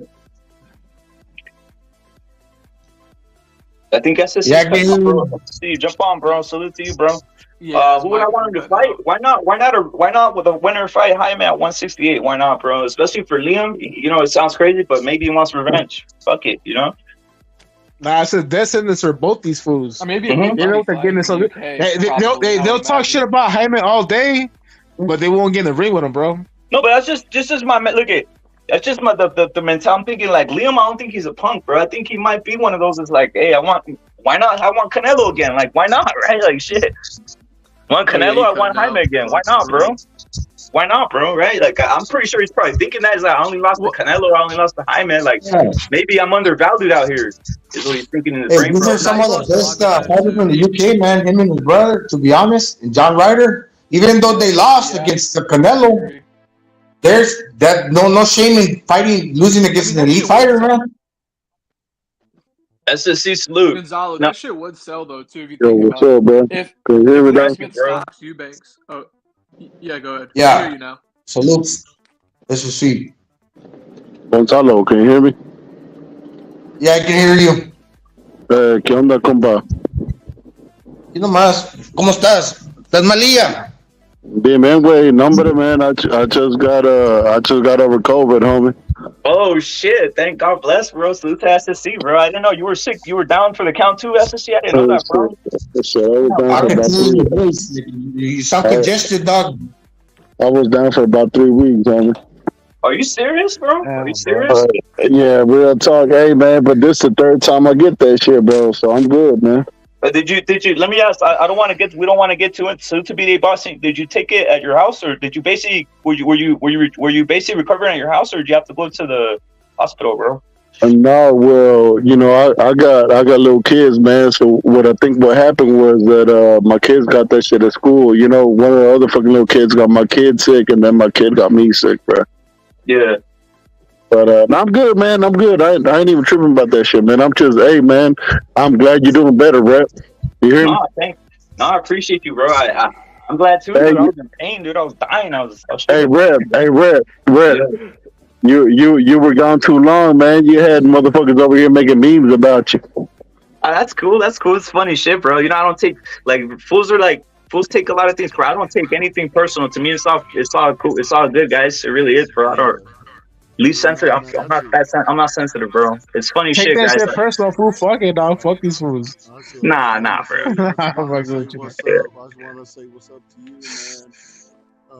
Ed Dog, Gonzalo, Never Sober, Blaze, all the homies, man. Knockout Ned, all the homies, bro. Salute, bro. To Matador, you know, we got a couple of real ones out here, bro. You know, respect, bro. Salute SSC, bro. Facts, SSC. Hey, so when does this fight start, dog? I'm on my way home from work. Man. Bro. It's on right now. Right now, Liam's about to walk to the ring. You already have. Oh shit! Okay, I'm finna get home in like 5 minutes. Okay. No doubt. Shit. Hey, who you got, Red?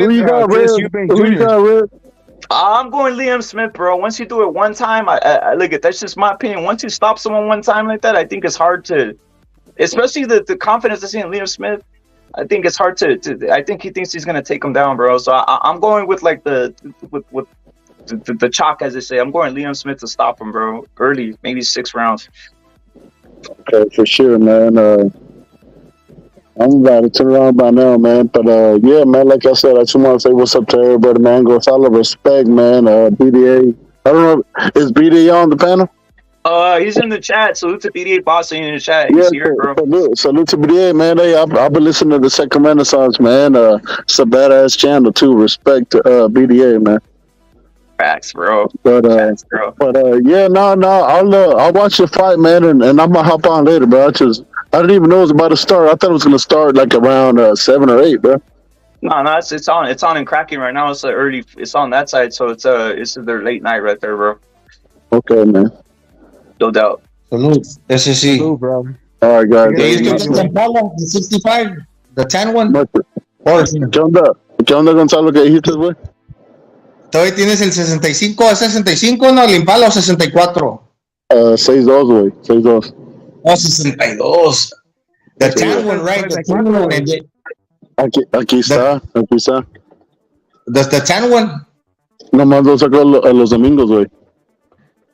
What about la troquita, la patina, la bombacha? La azul la estoy restaurando ahorita, güey. Well, what color are you going to leave that one? It was originally red, so I'm going to go back with the red, homie. Okay, cool. Hey, man. Hey, Gonzalo. The 1950 was 58 Cleanest Fury came from the movie Christine, que le hice el placa. Hey, you cannot find that color red anymore. When he killed us, when he ran him over. Era un dilo. Pinche película chingona, güey. See, güey. It was badass, dog. Yo, Gonzalo, man, hit me up when you're back in the States, man. Simón. Muchas gracias. Aquí tienes donde estar, güey, en Texas, güey. Yeah, hey, mi tío tiene un taller en San Diego. I used to work there. My brother too. I'm good at like repairing and sending the cars down and everything. Ya está, man. Yo, just go to SSC. Go to SSC. Gonzalo's like, yo. Yo, all right, bro. Hey, bro. Go ahead, bro. I'm be listening in, bro. I'm gonna hop on later, man. For real though, I'm gonna hop on later. No doubt, bro. All right, I'm finna go home, man. I'm finna watch the fight, and then I'll hop on later, bro. Hey, No man, doubt, bro. salute to everybody. Salute to all the OG homies, man. Salute to everybody, bro. Salute to SSC, bro. Facts. That's a hard working Mexican right there, bro. The top dog out here, bro. Top dog out here. We're about to get it on and cracky now. Evan, bro, jump on, bro, if you're out there, bro. We're about to get it on and cracky right now. It's Chris Eubanks versus Liam Smith. Now, who do I have? I have Liam Smith, and what are you seeing right there on your guys' side, bro? What do you guys seeing on your side right now, Gonzalo Earl? What are you seeing, bro? Udo, what are you seeing, bro? I'm reloading the page for my shit froze real quick. The guy with the handed is there. What up, Rep? What up? What's up, Salute, bro. Same old shit, brother. Glad you're back, brother. No doubt. Thank you, bro. Hey, Gerald, salute, bro. Gerald, salute. 35. I mean, what Hey, Puro, don't tell me you're going for fucking Eubanks, fool. Oh, no le voy a nadie, de verdad. I mean, el que gane. Who you picking, Puro? Who you picking to win this fight, bro? I mean, if pressed, I would want Beefy to win, just to it's a better look for Canelo since he beat him. But I don't really care. No, but pressed. No, who you want? No, who you think's gonna win? Who do I think's gonna win? Yeah, I don't know. Chris Eubanks. It's a tough one. It's a tough one. Like I wonder how much that. I wonder how much that elbow had to do with anything. I know it wasn't intentional, but it did land. But Chris Eubank is kind of been like up and down through his career, so I truly don't know who's gonna win. Like I said, I have to go Beefy, man. He's already got the knockout against this dude. No doubt. Right now, we're seeing is they're already facing off. Do you see the face-off right now, Puro, or what do you see, bro? Oh no, it's about to start for me. All right. So you're maybe a couple seconds ahead. That's cool. Whatever you see, Puro, call it as it is, bro. I'm gonna watch it on my side as it is, and guys, we're gonna do the best here. But I don't care. I don't care about spoiling anything. You guys see something, say it, believe it, as they say. My side, they're both in there still in each other's corner. Puro, break it down. What are you seeing right now on your side? Right now, the referee just called the bell for the bell. There it is. They're just standing in the ring like, all right. So Eubank threw the first punch. Threw a jab. Puro, physically, what do you think about Liam's body right now? Just the way he looks. To me, physically, he looks a little bit. Looking good. He's all right. He looks a little skinnier, though. I'm not gonna lie. He looks a little skinnier than I saw from the first fight, guys. For 35, looking good. Yeah. Like you said, Puro, I think obviously. What weight is this? 160. Okay, so middleweights. All right, cool. Yep. And none of these guys have titles, right? They're just fighting as a rematch. Yep. You got Eubanks Jr. with the Louis Vuitton green on and gold. Liam looking. What are you seeing on your side, Puro? Just in case you're right, because I don't want to be calling. Go in, bro. Yeah. You call it because I'm bad at calling it, but yeah. He's wearing the green and I don't know, like a camouflage type print. I have no idea. And it's a Louis Vuitton. Louis Vuitton print. Yeah. Oh, is it Louis? Okay, yeah, you're right. And then Liam Smith looks like I don't know, like a shark. Have you seen Liam land any substantial punches yet? No, I haven't seen anybody really land any substantial punches. They're still filling out, guys. I wouldn't say they're filling each other out, but they're trying to. Oh, okay. Beefy just kind of ran into a jab that what's his name? Chris had out there, but then Chris is like Chris is winning like the clinch battle. Yeah, I'm seeing a lot of hugging. I'm with Puro. There's a lot of hugging going on, guys. A lot of hugging. With the free hand, he's hitting with the free hand. Yeah. And Beefy's worried about like trying to break the clinch. Go ahead, Gonzalo. I think Puro that blue that Liam Smith is wearing, that's a royal blue, and the green on the camouflage is emerald green. Emerald green. Gotcha. I think. Yeah, I agree with whatever Gonzalo says is the truth, and there it is, bro. Royal blue versus emerald green with gold trimming is what Liam has. And then it's just looking ugly right now, to be honest, guys. My side's just been looking ugly, hugging, pot shotting, or rabbit punches, right? I saw Liam throw a couple rabbit. Now I see Eubanks threw a couple of rabbit punches behind the head, and the ref's trying to, make these guys box. Damn. Something happened to his leg. Look, something happened to his leg. He twisted his ankle. You did? Who did? Liam Smith. Liam? I didn't catch it. Man, that fool Eubank has some whack ass punching technique, bro. That fool's hitting with his palms. Hey, this is a hug fest. This is a wrestling match right now, from what I'm seeing. Yeah, I agree. Yeah, I'll give you this much though. Even though Liam Smith is missing that right hand straight, he throws it nice. Who I have winning the first round? I'll say it's Eubanks so far, bro. Eubanks winning the first round, bro. With that dirty boxing. Yeah, being dirty. We'll just call it dirty is what it is. But I think Eubanks should give the first round to Eubanks for whining it, quote unquote whining it. That's a fucking hug fest, dog. I'm fucking. It really is, bro. 10 seconds left, bro, in the first round with me. No, que el Bomac is like his fucking great ass coach, and I only see the fucking the Guatemalan always fucking talking to any of the fighters. Yeah. What's the name of the coach? The other coach that's with him. Isao Dieguez. Yeah, he's pretty good, bro. He's pretty good. He knows his stuff. I think he's a good coach, yeah, but like he never gets none of the none of the Bomax. Yeah, Bomax taught him everything. I know, right? Yeah, Bomax on fire. Yeah, Bomax taught him how to eat fucking hot Cheetos and shit. Yeah, Bomax the architect of this entire apparatus going on here.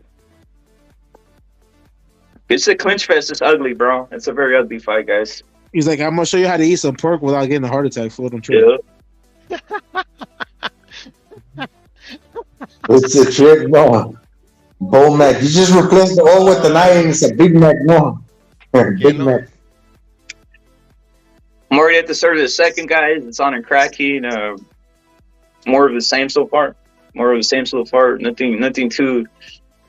It's a 12-round fight. I think the first fight was a 10-rounder, so there's that. At least it's 12 rounds now.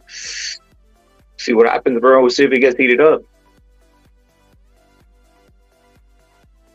Evil Green salute. I'll tell you this much though, Liam Smith so far has cleaner punches. I like the way he's throwing his right hands compared to whatever the fuck Eubanks doing. Does they have more straight punches? Hey, Eubanks just chipping out, bro. Look at him, bro. He's just jumping around. Of course. He's throwing some slapping punches, jumping around. What the fuck is he doing? He's implementing the Roy Jones style because I was the next coach, so he's implementing the Roy Jones style out here. Just slapping around, jumping around. Come on, bro. Fucking hit him with your palms. Hit him with your fucking with your fucking fingernails and shit. Or like the Larry Holmes jab. I don't know if you got anybody seen the Larry Holmes jab. The Larry Holmes jab, he goes stop. He doesn't even play. Yeah. He says, "Don't do a stiff jab. Just slap him around. Bro.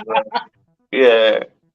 Just fake with the jab. No, yeah, it's slap him. He literally Larry Holmes' jabs like slap him. Just slap him with it. That's what Eubanks doing, bro. that was his master technique. Yeah, that's the slappy jab. We'll speak online. They say he had the greatest jab of all time. He's just like he's crazy, bro. Liam hits Eubanks behind the head, bro. Liam hits Eubanks behind the head. Eubanks is being more active right now, is what I'm seeing. Yeah, and to be honest, if it keeps going like this, where Eubanks is clinching, because he's not that guy, man. He's already 33. You think how he lost to Canelo and Munguia? Basically, those two guys they wore Liam Smith out. This guy, if he ain't gonna wear this guy out by throwing punches, if he's just gonna clinch, he's not gonna get fucking Liam Williams. He's not gonna best him. I'm with Gonzalo. I'm seeing that, bro. He's not gonna come on. This stuff's not gonna affect him, right? That, like you said, you have a ninth round TKO or KO, Gonzalo. Ninth round TKO. Yeah. By that round, yeah, this fool's gonna get over on him, bro. Liam's gonna get over on Eubanks. He can't. He's not gonna be able to hold this for long like that, bro. My opinion is Gonzalo's opinion. I got seventh round. I don't have faith in that peanut head and shit. I didn't see really seen too much of anything. I gave the round to Eubanks because he was more active in there, but like most of the shots were being caught by Liam's guard. So Liam's looking for an opening. I'll tell you this much, Puro. I like Liam's straight rights. Mm-hmm. Eubanks being more active from what I'm seeing right now. Eubanks tail end of the round. Eubanks pushes Liam Smith to the ground. That was just a push. That's all that was. Yeah. Now, does he win the round like that? A punky shove though, low key. That he was like, "Hey, fool, sit your fucking bitch ass down." Does he win the round like that though, bro? He was active though. He was active. Yeah. He was active. I mean, he landed some shots in there, so it's definitely Eubanks round because. But there was some weak ass shots on like. His fucking shots have no technique. They had nothing on him. Yeah, I agree with you. They're all slapping shots with his fucking with his fingertips. Like what the fuck? That fool Smith threw some clean right hands straight down the pipe, like that were legit. From what I've seen. I hear what you're saying. I think he's trying to win on points. To be honest, I think he's leery of getting knocked out again.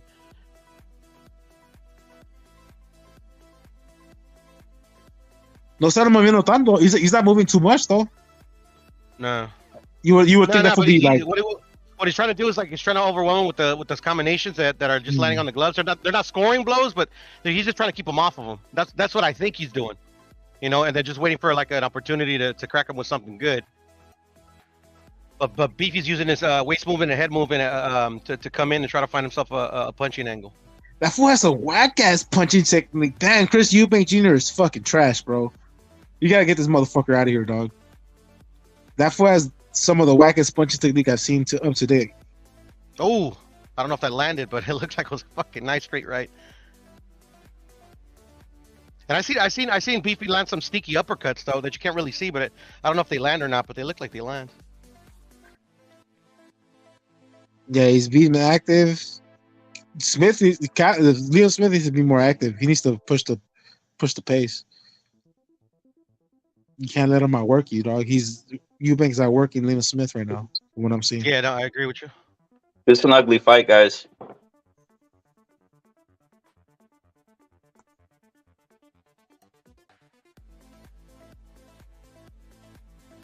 They gotta go for broke. Arrows, how do you rate this so far? Rate this fight, bro. It's 3. Obviously, there's the punch you're talking about, kind of soft, pillowy, right? Of Eubanks. Oh shit! Yeah. I think that Eubanks got buzzed, bro. You got buzzed. Did you see Eubanks buzzed? Huge right. By who, Pluto? By Beefy. A huge right, bro, and he clinched right away. There it is. Beefy knows what he's doing in there, bro. He's slowly breaking him down. No, he's trying to land. He's painting and trying to land like a huge shot. Yeah, but you know what though? They don't know the art of breaking down an opponent, because if Liam Smith was that motherfucker, he would invest in the body by now. He's gonna knock him out, fool. He's gonna knock him out. I think so. It's just the only thing is that I think that's his plan. I think his plan is to throw a bunch of combinations, even if they're pitter patter, and try to survive and try to win a decision. But that can work both ways. For Beefy, he's trying to land that big right. And so it works both ways. If he can survive, they'll probably give him the decision. But if he can't, he's gonna get knocked out. So I don't know. The epitome of health. The Don is the epitome of health. You saluted the Don for being the epitome of health, bro. Don looks like he's in a good place, man. Yeah, he's in the epitome of health. The Don salute, bro. Hey, man, with that alcohol, I'd be happy too.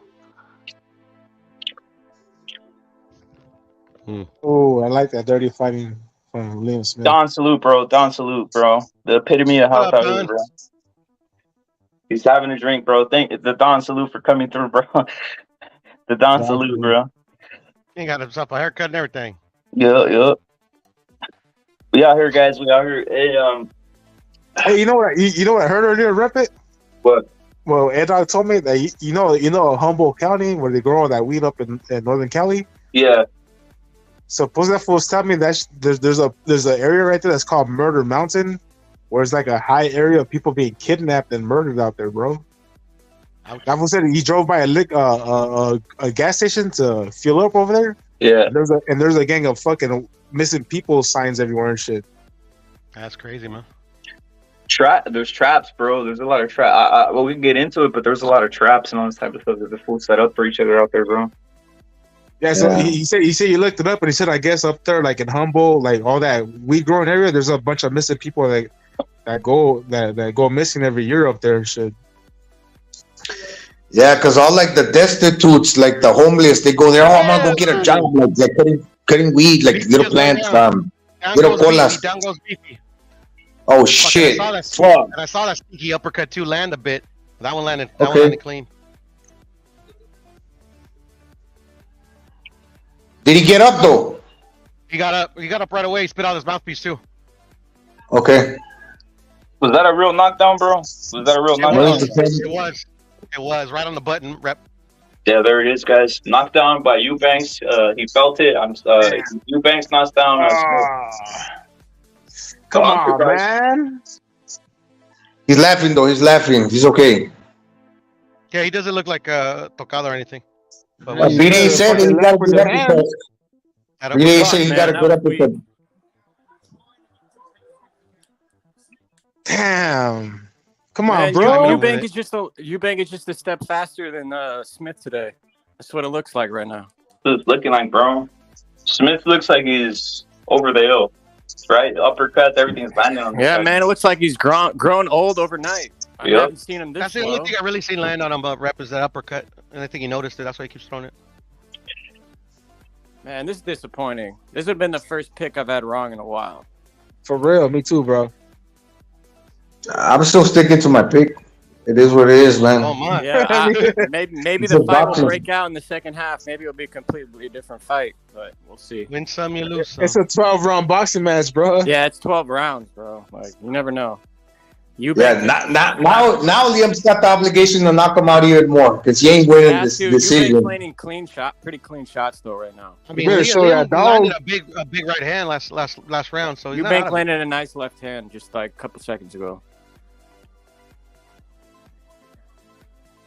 Damn, bro. And I think Smith has the better technique and everything. I think he's just older. I think he just grown old overnight or something. Yeah, Eubank has stupid ass punching technique, bro. He's an idiot. He fights like a fucking idiot. He's really off balance. He just wings punches. He was grabbing and holding the first 2 rounds. At least he's not grabbing anymore. But he's just faster than him, and he knows it. It could be a finish here, bro. Yeah, it's the speed. It's the speed that's a problem right now. Yeah.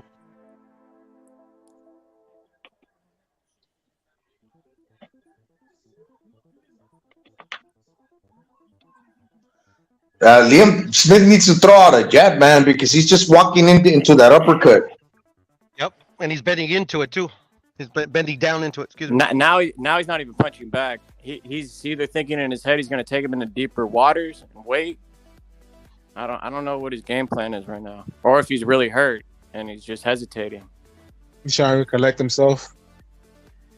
That's a good idea. Looks a little hurt, man. The jab. And that's how At the end there, he didn't even throw. Bro. At the end there, he just didn't even throw. He just backed up and let him punch him in the face. What are you scoring this fight? Armilier, salute to Don, salute to Puro, salute to Gonzalo on the pound, Earl Stevens, salute. What are you scoring it so far, bro? Fuck, I have Eubank every round. I just don't think there's not enough output. Eubank just out hustled him the first 2 rounds and was really dirty and just jabbed and grabbed, one and a grab, and now he's actually connecting. Liam just looks old. He looks slow. He looks really slow. What you think, Budo? How you scoring this fight, bro? Do you have every? I'm with leader, bro. I I'm with think right leader. now. I'm with leader. I got Eubank every round. You know, got that extra point for the knockdown too. Beefy's finally going to the goddamn body, which is like he was known for the body, you know, when he was young. But shit, man, Eubank is I think going for the kill now. Yeah, Eubanks just is landing at will. He's literally there you go. not even caring about defense, and he's just throwing. And Smith has making a miss. Beefy's making a miss though. He is. He's not landing much right now. Yeah, but he was landing at the beginning of the. Eubanks better chill out. He better not punch himself out right here because he's not landing a lot right here. Oh, nice right hook by fucking Beefy, bruh. The ref better not stop this because he's not landing a lot. Ref better back up. I know he's getting way too close to the fight. Ref better back the fuck up. I've never seen this ref before. Eubank Why has did he mouth get wide some open now. rookie ref? For They're gonna big stop the rematch? fight, bro. Why get a rookie ref? For I'm ahead of you guys, bro. They're in the middle of the ring, bro. Nah, but come on, Liam. So you gotta fight back, bro. He got him with a good right hook, and they're in the middle of the ring, and Eubank has his mouth wide open. Oh, he's fighting back. It's what minute mark are you at? 136. Okay, you guys are way ahead of me. Yeah, I'm at 141. I'm at 2 minutes and 2 seconds. Oh shit! Come on, Beefy man, just let him fucking hit you with that uppercut, stupid. Hey, with that whole basically barrage of punches, obviously it's Eubanks. I think Liam. Right now, Eubank hasn't thrown and he's grabbing. He's doing the same thing he did in the first 2 rounds. Oh shit! Come on, Beefy. There you go. Oh, Eubanks a little off balance. I think he's just gassed himself out. He's an idiot. He didn't land a lot of those shots. You only go all out like that after you knock someone down at least, and really like buzz him. You don't go all out when the guy's like has his high guard up and is blocking everything.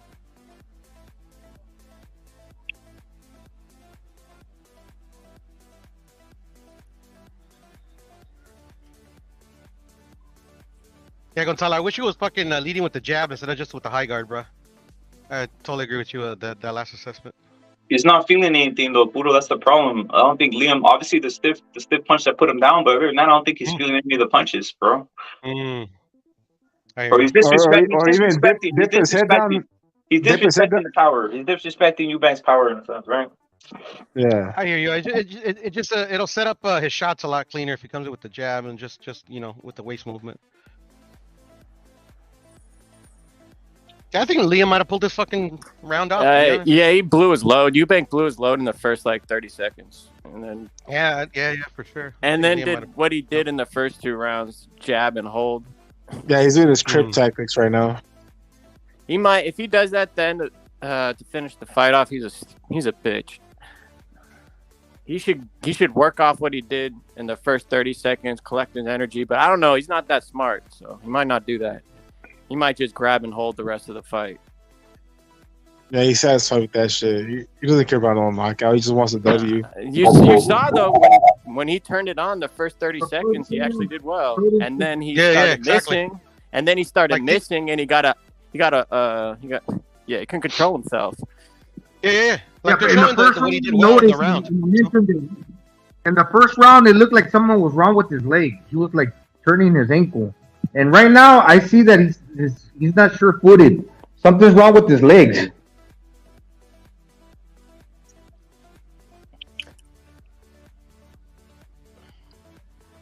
Damn, bro. Dude, personally, I don't think it was the elbow that hurt Eubank in the last fight. I think Eubank got TKO'd correctly. Hey, Army Leader, do you think any body shots hurting Liam or no? No, I don't think any body shots are the problem. I think it's just the speed right now. Liam's got to find his timing. Liam's got to find his timing. And I think he can find his timing when Eubank slows down in like the later rounds and maybe stop him. That's what I'm hoping. I got 7-round KO to see what happens. From Liam Smith. He just needs to get his timing down. Eubank's not that good. Like he'll mess up. He'll be off balance and you can hit it. But Liam gotta show that dog. Come on, Liam. Max looking like a genius, bro. Whoever's picking Eubank by TKO, Yeah, you're looking good right now. Todavía no contes victorias though, Rep, because you know the fight's still going. You know, you might look like an idiot. Yeah, because Smith just countered with a nice right hand, overhand right. Yeah, he did. You saw that, right? Yeah. Yeah.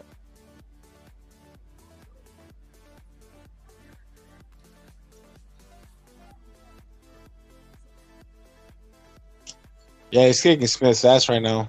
Smith has got to do something, bro. What the fuck is going on? Fucking lead with a headbutt. Fuck it, bro. Do something. There you go. The right hand.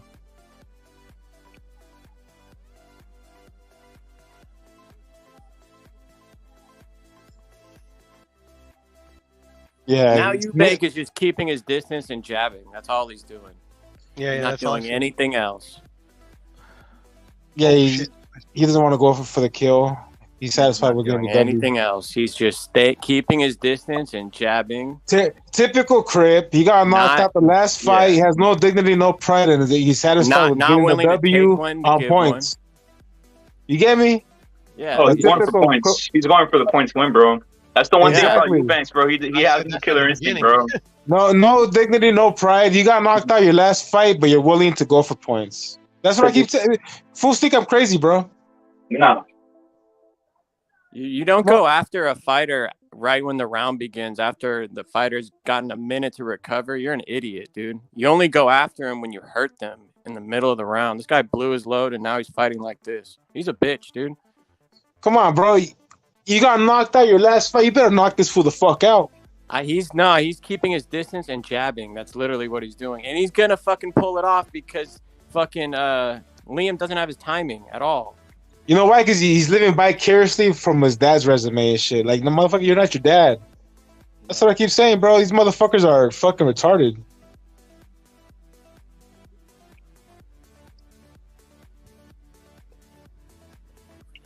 How many rounds do you guys give Liam now then? I don't give him shit. Fuck, I haven't given him either. I can't think of one.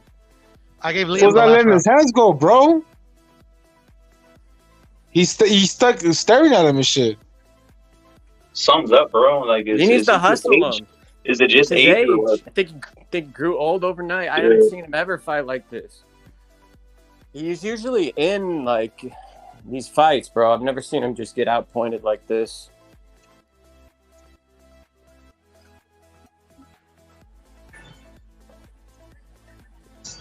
Fucking Eubanks is looking like Roy Jones, bro. I'm fucking with you, though. Like the worst version. It's Bomac, bro. Pound is saying Killer Kill salute. It's Bomac is what Pound is saying. Yeah, hey, salute to Bomac. Fuck Bomac. I hope he dies tomorrow from diabetes. Jesus. I don't give a fuck. Fuck him. That was a good jab. See, fucking Beefy? What a good jab would do for you.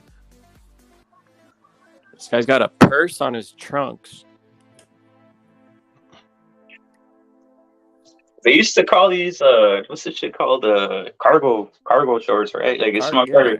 He's wearing cargo shorts. He's wearing a like a fucking Old Navy.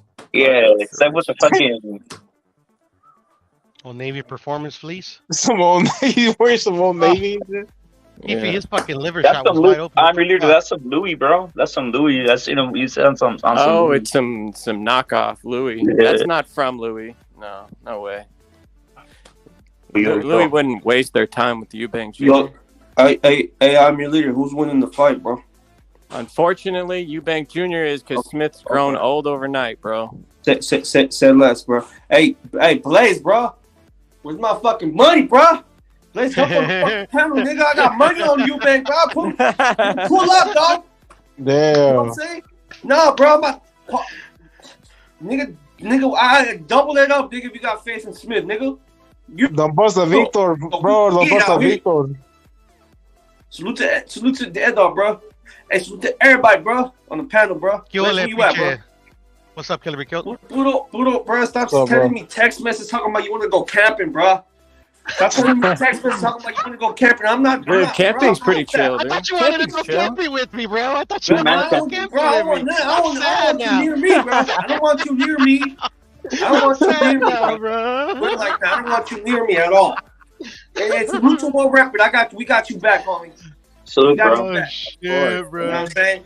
That Just was loot funny, bro. everybody You in the got me panel, good on that bro. one. In the chat. Oh fuck, bro. Right now, I Blaze, still can't get it. don't bust the veto, bro. I can't get one round, bro, to Liam, bro. Liam, come on, For bro. real. Get in here, Liam. Do something, bro. For real, bro. You gotta throw a lucky shot. What is he waiting for? I don't know. Like literally, what is he waiting for? I think he thinks like what Earl's saying. It's a peanut head, and I'm just gonna knock him out. I just need one punch. I think that's what he's waiting for, bro. Just the one punch, bro. Fuck, he can't do that. He's not on some. He's not on some. He Let me can't do box. that. Yeah. He'll get he's his gotta one set it punch up. if he's on the front foot. He'll You can't get his throw one punch, bro. You gotta set it up, bro. You gotta Yeah, exactly. Now he's to the just body, do not something. punching at all. He's not. I haven't seen him. He didn't throw a punch in like 30 seconds. He's literally staring at you. He's literally infatuated by the shirtless black man in front of him, bro. What's going on, bro? He fucking even greeted him Killer at be the end of killed. that Practice. round. Killer be killed. Promise him to take him camping too, bro. So he's depressed like I am. Damn, bro. He just got cooked out right now, bro. What's going on, bro? He greeted him at the end of the round like a bitch. Yeah, come on, Man, Liam, fucking bro. cool, bro. Come on, You gave him Liam. the underhand. Liam gave him the underhand salute, bro. I'm done with Really Liam, bro. did. Damn. He said you're better than me. Good job. Like you're beating Yeah. my ass. Damn, bro. Fuck that. It's Killer be killed out here, bro. He submitted with that fucking fist bump to the fucking chest. Earl, what's his Fucking name? You're gonna get to it right now, Earl. But this dude already submitted, bro. Either he sold his ass. Nah, I can't. I don't subscribe to too many conspiracies, bro. This shit Yeah, is real. no. I just think he just right then and there he said I can't win this fight. Yeah, this is some real shit. I Fool. think That's he the way. went into the fight knowing he could win, but no, he's off. He's off today. He's off. He's probably dehydrated, bro, and he feels like he get knocked out by one of those pity pets. Like, I will say I've never seen Liam fight this bad, so I'll give him the credit there, but he's not the same Liam that I saw. in No, other I fights. think he bent the knee to Bomac before the fight, bro. To be honest. He probably feels he probably feels he's Womack had close to nothing getting to do with this KO'd. fight. He probably feels he's close to being KO'd by the little pity pets because he's so dehydrated, and that's why he's not letting his hands go and shit. That's the only thing that's rational in my mind right now. He told them, "Hey, we can make the trilogy." Oh, you Hey, dude. have a pretty solid right hand. That's right. Gonzalo. Nah, that's just what you don't want to happen. Eubank landing a big shot in the beginning of the round. Come on, Smith. Settle the score 1-1, but I'm still sticking to what my prediction. See what happens. As am I. Yeah, but I didn't know he bent the knee though. You know.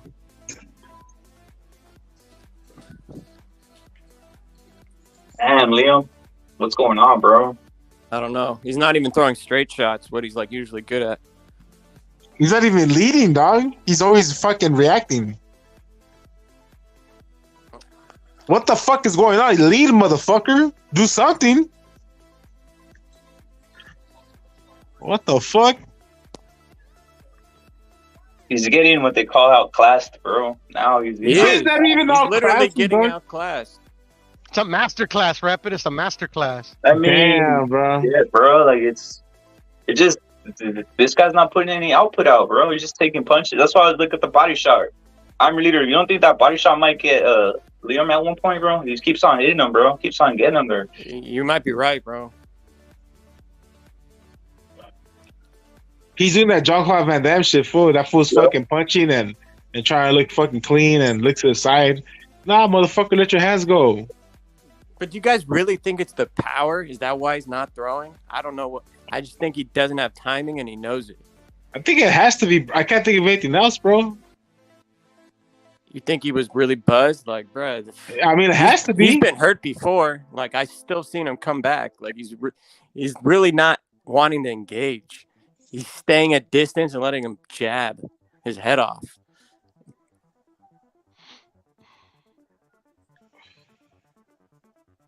Like in past fights, bro, I seen him even when he's losing. At least he's making it ugly. He's fucking getting on the inside and throwing. He's not doing any of that. He's a pretty decent inside fighter. I haven't seen any of that shit. He hasn't even tried.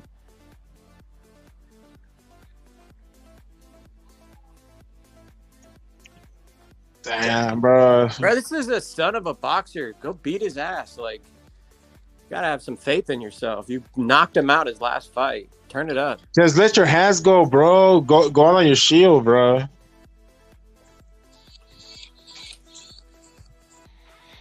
There you go. Do something. Yeah, it's pretty disappointing, bro. I thought this would be like 50-50 contest, the whole like, and then a late knockout, but not at all. This is boring as shit. Fuck. You supposed to fight that middleweight? Yeah, I think so. Mm-hmm. Yep. That's what Rep was 160. saying.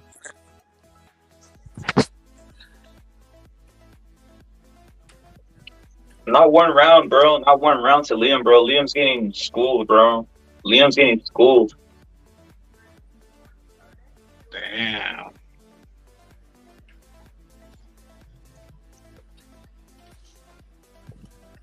Hey, you think a knockout could happen? Does anybody think a knockout could still happen? You guys think? No. Of course. Of course. Of course you can. I don't know. Liam's been pretty consistently bad this fight. The whole fight. I've really only seen like after Eubanks blew his load in that round. That's the only time I've seen Smith competitive. Ugh.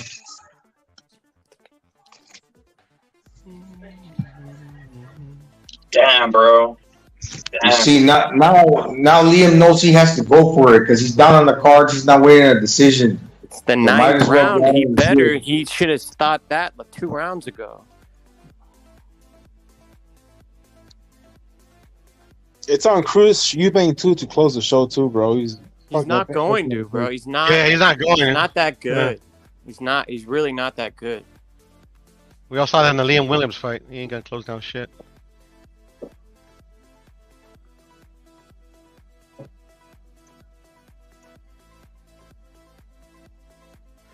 I said this is round 1, bro. He's gonna fucking box his way to a decision because he doesn't want to get knocked out. Fucking Puro, you're a genius. I don't know about all that, bro. But I mean, it just seemed that way. I mean, this is the way kind of the first fight was going in the first rounds, and then obviously Liam turned it up. At least he started throwing punches. But what's up with Liam, bro? Why is he not throwing any punches, dude?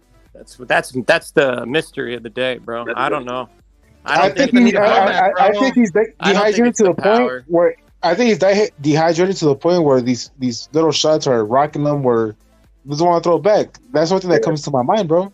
Yeah. I think Womack promised him he would share his Cheetos with him, and he turned him. I think it's the speed. He's just growing old overnight. Against this guy, at least he can't catch up to him at all. And he gave him that little fist pump at the end of the round. Kind of submitted.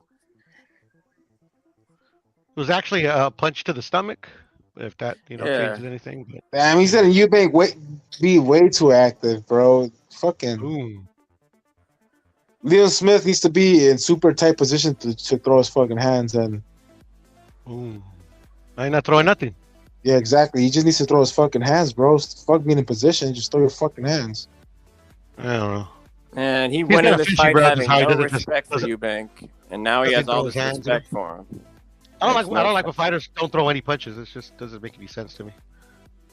You know what I didn't like about the underhanded salute? It's almost like please don't finish me, that type of shit. Please just let's go 12 rounds, right? That's what it looked like, bro. I got you. I think it's like a sign of sportsmanship that you don't need in boxing during the middle of a fight. Like, stop doing that. I mean, I don't mind it, but at the end of the day, bro, what worries me is that he doesn't throw any punches. He doesn't throw any punches, bro. That's what I don't like. You don't throw any punches, bro. You just leave. Maybe if it's a war, you can do that. But you're getting outclassed. Don't show him any respect, bro. You knocked him out the previous fight. You've done this before. You're fighting like exactly, bro.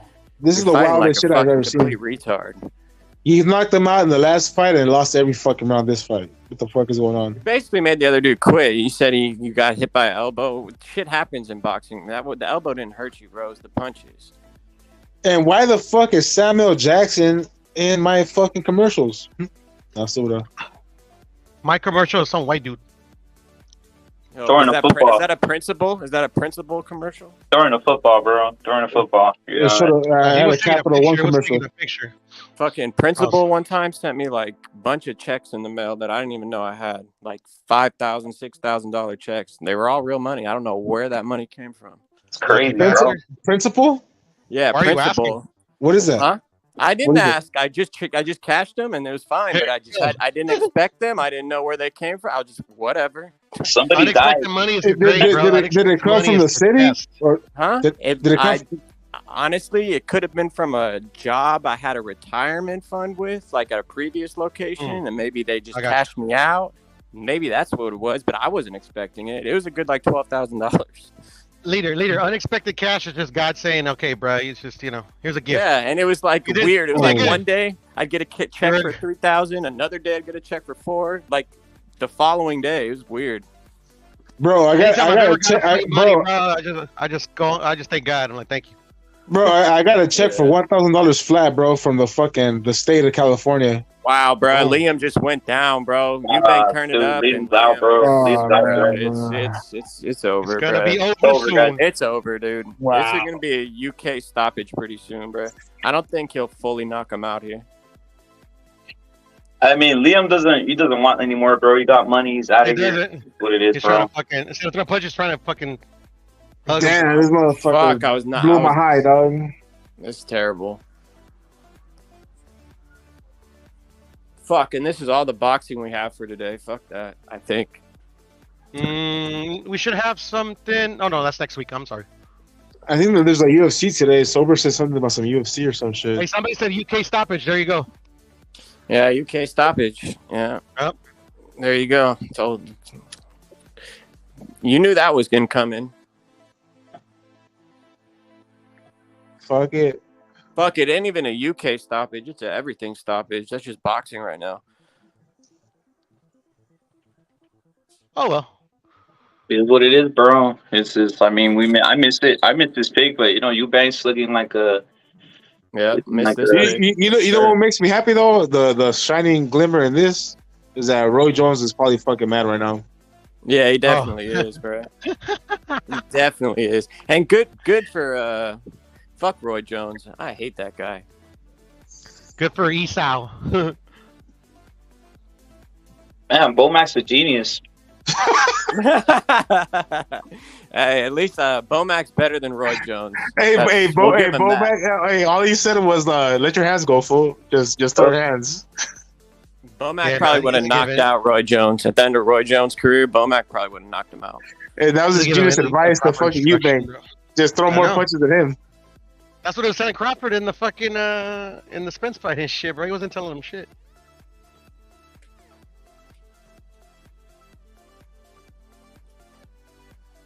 Fucking coaches are there for pep talks and shit, bro. That's it. Hey, that's it. Bomac got fucking coach of the year, fool, off of this fight right here too. Oh, easily, I know, bro. probably, huh? Oh yeah, you're right. Yep. Yeah, man. This I need will some be cigarettes. all I'll be the back. reason in the world to give it to him. This is the last thing they needed. Yeah. I can't wait for the fucking Canelo Crawford fight, bro. That's a big fight, bro. I hope that shit happens. Even the Charlo Crawford fight, bro. That's the Charlo Canelo fight, bro. That whole card is dope. That whole card is dope, but that main event I've been waiting for a long, long time, bro. I've been wanting Me too, Charlo bro. Canelo for a very long time. Me too, bro. I mean, disappointing. Eubanks wins, stops Liam, gets revenge. He's gonna fight him again, though, bro. Why is it disappointing, bro? I thought you're an anti-bias, anti-racist boxing channel. No, what I'm saying is disappointing to me because I picked Liam, bro. I picked Liam. I thought, It was disappointing because, I mean, fuck, Eubanks fought like a bitch most of the fight. that too, bro. Like, come on. You pick him. You pick a guy. You expect him to come to fight. That fool just. Yeah, he got the stoppage at the end, bro. It was Yeah. Liam submitted, bro. That whole fight was fucking written in writing after he submitted to him. That shit was bonkers. Horrible fight, guys. Horrible fight to me, bro. Yeah, disappointing fight. I thought it was going to be 50-50. The other guy would get the stoppage. Yup. Yeah. Yo, this is why these fighters like Liam Smith, he's got balls to a certain extent and all that, but that's why they never make it to the top of that or their division, because this guy, he goes into the fucking fight celebrating, dancing. He thinks he's the shit because he got that win. First of all, he was losing the first fight, and he shows up here. That was the worst thing that could have happened to him, because now he came into the rematch thinking, "Oh, I just got to land one shot, and I'm going to end this guy." And then he goes in there not realizing Eubank was outboxing him in the first fight, and why he was outboxing because he got better footwork than him. Then he clinches, and you saw Eubank Smith's total lack of wherewithal in there. He was confused, like, "Oh, this guy's clinching me. What do I do? What do I do?" You know, oh, he's dancing around me, like no plan at all, man. This is why he doesn't make it to the top. There's a limit to these guys, and they're not that smart in there, man. And some people can say, "Oh, it's easier said than done, but you're not taking the shots." Well, I mean, we've already seen Eubank Jr. lose to other guys, so it's not like there's no blueprint out there how to beat the guy. So just Smith shit the bed. I had picked Eubank by decision, but good for him for getting the stoppage, man. I mean, he could have actually gotten him out of there earlier had he stopped and dispensed with the whole fucking clinching and the ass tactics, the American slick style tactics. And now watch all these guys gravitate, no pun intended, towards Bomac. I mean, this guy's just a force of nature, man. He pulls people into him, and now you're gonna start seeing that he's gonna be the new Derrick James. No, would you put Chris Eubank on your top 10 pound for pound? I mean, come on, man. That was a terrible fight. Serious question, bro. Serious question. Hey, BDA boxing. Does handsome dude 8 salute to you in the chat? Does this warrant a rematch? You know the first time when Liam just basically stopped Eubanks, there was a rematch. You think there's gonna be a rematch here? No. I mean, come on, Smith. I mean, yeah, it's over for him. The first, he doesn't deserve a rematch. First of all, Smith, and Chris Eubank Jr. I'm no fan of his, but hey, he stepped up, man. He made changes and got that. He did what he should have done in the first fight, if you think about it. And Smith Jr. does not deserve a rematch. Chris Eubank was winning the first fight, so okay, give him a rematch. And indeed, he proved that he deserved a rematch. Smith did nothing here to deserve any inkling. Is he clapping? Is that what he's doing? Leo Smith is clap for fucking Eubank. Dude, he gave up. He gave up in the middle of the fight, man. We all saw it. Oh exactly. Exactly. I mean, listen, hey, you take punches in there, some guys get shocked. But there's a blueprint to beat Eubank. He should have kept him backing up. When he was backing up, he can counter with that little jab of his and maybe an uppercut. He was not willing to go forward at all. Whenever he was getting, when he was, notice that anytime he was getting hurt, Smith was when he was trying to fucking bob and weave, and he was letting the Eubank just shoot his bunch of combos. That's how he got him. But when he was backing up, he wasn't doing shit but throwing a little jab there. I'm telling you, Smith isn't that good, man. That's why I never picked him to win this rematch. Yeah, I picked Smith. No dog, bro. Zero dog. I mean, look at his other losses, and it's pretty much the same thing. And, people keep saying, Munguia's overrated, blah, blah, blah. I mean, he outclassed Smith as well. So what does that tell you? Make that Munguia Eubank fight, bro. Fuck it. Yeah, that'd be a good fight. The zone. But the zone hasn't been smart lately. They don't make smart decisions. Fuck it, Eubank. Hey, Earl, does Eubanks have dignity? Or what do you say, bro? What's the line you have? He has no dignity, no pride, bro. Does he have dignity and pride or no? Now that he stopped Liam? Nah. Fuck Liam. We all watched the fight. We said since the second round, Liam looked washed. He looked old overnight, bro. He did not look good at all. He wasn't willing to even exchange with him. He was literally staying at distance and letting this guy jab his head off, bro. Unwilling fighter, bro. This is the first fight I can think of. I'm not gonna put a knee, bro. A little bit, bro. He had a little bit, bro, but it's the white side showed up a little bit, bro. You know what I'm saying? Definitely had a fight. This is the first fight I've seen a guy come back from a beat down like that and then put a beat down on someone else. Just basically come back. I couldn't think of anybody, bro, and I guess Eubanks is the guy to do it, bro. Eubanks usually willpower can carry you in that rematch and knock him out again, but not at all. This guy was old. Put it like this way: if Eubank wasn't willing to throw. If Eubank was Chargo, he probably would have just win with the fucking 12 rounds and said, "Fuck it, I won." So it was the white pride that got the stoppage. Fuck it, yeah, he did have dignity, and pride. It was white pride that got the stoppage. I give him that. Okay, Iron Leader, can Spence do what Eubanks did? Absolutely not. Absolutely not. No. Spence is back to drinking and driving as we speak right now. But he just bought a farm, so he could do it on. You can do it on his farm, and no, he won't get arrested. Now there's fighters out there picking Crawford, and they're doing it with confidence. Like, he's just got too much IQ, man. He's just got too much IQ. And I'm thinking, look, you also have fighters saying that Crawford has no business fighting Canelo. And I just want to make something clear here. When people cite fighters as authorities, I'm like, man, this is a professional fighter, three-time world champ, saying that Crawford could beat him. I just want to point you to a Fight Hub interview that recently took place with Roy Jones Jr. And they're asking him about, hey, what about the whole Inoue Crawford pound for pound debate? Who's number one? And the interview goes, because some people say Inoue should be number one, and Roy Jones immediately starts shaking his head, no, back and forth like a maniac. And then he goes, no, because when Inoue moved up in weight to bantamweight for the first time, he lost to Donaire. And then he goes, Crawford ain't ever been beat. I'm thinking, what the fuck? So can please people stop referencing fighters as the ultimate authority, especially when they don't even watch their own sport anymore? I mean, that's crazy, bro. Hey, BDN, that's crazy. He's a black supremacist. I saw that video. He's quick to dismiss Inoue. He said he lost to Donaire, and he was saying that, because Canelo beat Golovkin, we had to give him the number one pound for pound. When this fool did that, we had to give him number one pound for pound. But now that Bud Crawford beat Errol Spence, now you have to give it to pretty much to the righteous, the fool that deserves it and shit. Like, he was the best fighter the whole time, but didn't have the chance to prove it. It was pretty much what he was saying, bro. Who, Roy Jones? Roy Jones said that? Pretty much. Watch the interview, bro. He was like, he said when Canelo beat Golovkin, we had to give it to him. Like, listen to the words that he's using. We had to. What do you mean you had to give it to him? He deserved it, motherfucker.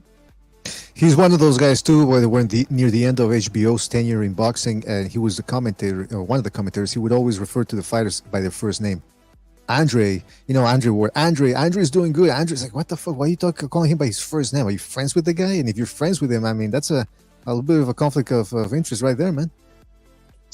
Yeah, he's just another black supremacist, bro. That's the second trip-up I seen. I saw the whole interview after you said that shit on your show, and then the previous one on Pro Box, he said that that Bivol was a cherry pick for Canelo and shit. That Canelo was cherry picking for Bivol and shit. I said, what? How does he know? Like, what does he cite any evidence for that? That's he's just talking shit because he wants to see because he's falling into all these LDBC fucking narratives that Benavidez is the Mexican monster that's gonna beat fucking Canelo. This was previous to Canelo losing to Bivol. He was saying that Canelo's cherry picking Bivol and shit. He doesn't want to fight Benavidez. He was going with all the LDBC narratives. But see, that's how he was at HBO. That's how he was at HBO. He was biased as fuck at HBO. He's biased. He's been the most biased commentator I've probably ever heard. I said, what the fuck? How is Bivol a cherry pick, bro? Like, if you understand boxing, that's a big motherfucker that throws clean, straight punches. That's good defensively. Like, come on, bro. How's that a cherry pick? Hey, by the way, yeah, no, I mean I would have liked to have asked him, why do you think he's cherry picking Bivol? What makes you think that Canelo is underestimating him, or like Errol said, or is he just going with those fucking LDBC narratives? And let me tell you something, De La Hoya, I can like some of the things he does, but I can also dislike some of the things he does. And this hard on he's got for Canelo. He just won't let that go, man. They asked him about the Crawford fighting. He said, I think Crawford, I think Canelo's got cement feet and Crawford's just too smart. He's like Bruce Lee. I was like, all right, there you go. Just so anybody that's he's like Bruce Lee. He said he's like Bruce Lee. What was Bruce Lee? Did Bruce Lee ever fight at any time? Did he actually compete or? So I don't understand what the fuck. So yeah, so they'll always like, yeah, footwork. I'm thinking, look, footwork. Billy Joe Saunders, say what you want about him. I know some people will just dismiss him as a UK bum, but that UK bum had enough footwork to dance circles around David Lemieux, and he danced circles around another guy who was supposed to dance circles around him, and that was Willie Monroe, and he outslicked the slickster. So and that, Canelo had no problems getting to Billy Joe Saunders. They Same forgot thing for about that guy. Black guys forgot about William Monroe. They will never talk highly about each other. Oscar and Canelo. Canelo was on the Breakfast Club saying that if anybody was a new boxer was to join Golden Boy, he'll tell him not to do it. That's what Canelo said on the Breakfast Club, and I'm pretty sure. I mean, they're gonna pity pat back each other. Like they're gonna go at it till forever and shit. You know what I'm saying? Yeah. That's why I think De La Hoya is trying to help Ryan Garcia out and not make the same mistakes he made with Canelo. But once Canelo left, he felt wronged by Canelo. So now he just won't. And by the way, for people that are saying, well, De La Hoya, again, they're gonna go back to the same trope. Oh, De La Hoya's got a gold medal, Olympic gold medal, multiple divisions, titles and all that. But I'm thinking, look, he's also the same guy that said Ronda Rousey could beat men in boxing. So take what he says with a grain of salt. Hey, remember when fucking Oscar tweeted out that tweet? We says like he wanted to say that Jermell was ducking, that Canelo was ducking Jermell, but they accidentally tagged Jermall. You guys remember that shit? No, I think he was actually probably thinking Jamal, bro. To be honest, instead of Earl. Yeah, it was some fight, bro. I think when Canelo was fighting fucking Caleb Plant or somebody, bro, that fool Oscar tweeted out, he's like, oh yeah, Canelo's ducking. Yeah, you wanted to say Jermall because he's the 160 pounder, but he accidentally checked Jermell, the 154. He's like, he's ducking Jermell, and I don't know. That's just funny as fuck. Yeah, he's bitter as fuck right now, and he has no filter for some strange reason. So he just blurts out whatever he does. It's one of those guys right now. Yeah, that's just a personal beef, which I mean that's understandable and shit. But this racism is not understandable, bro, and I will not put up with it, especially from these boxers like Roy Jones Jr.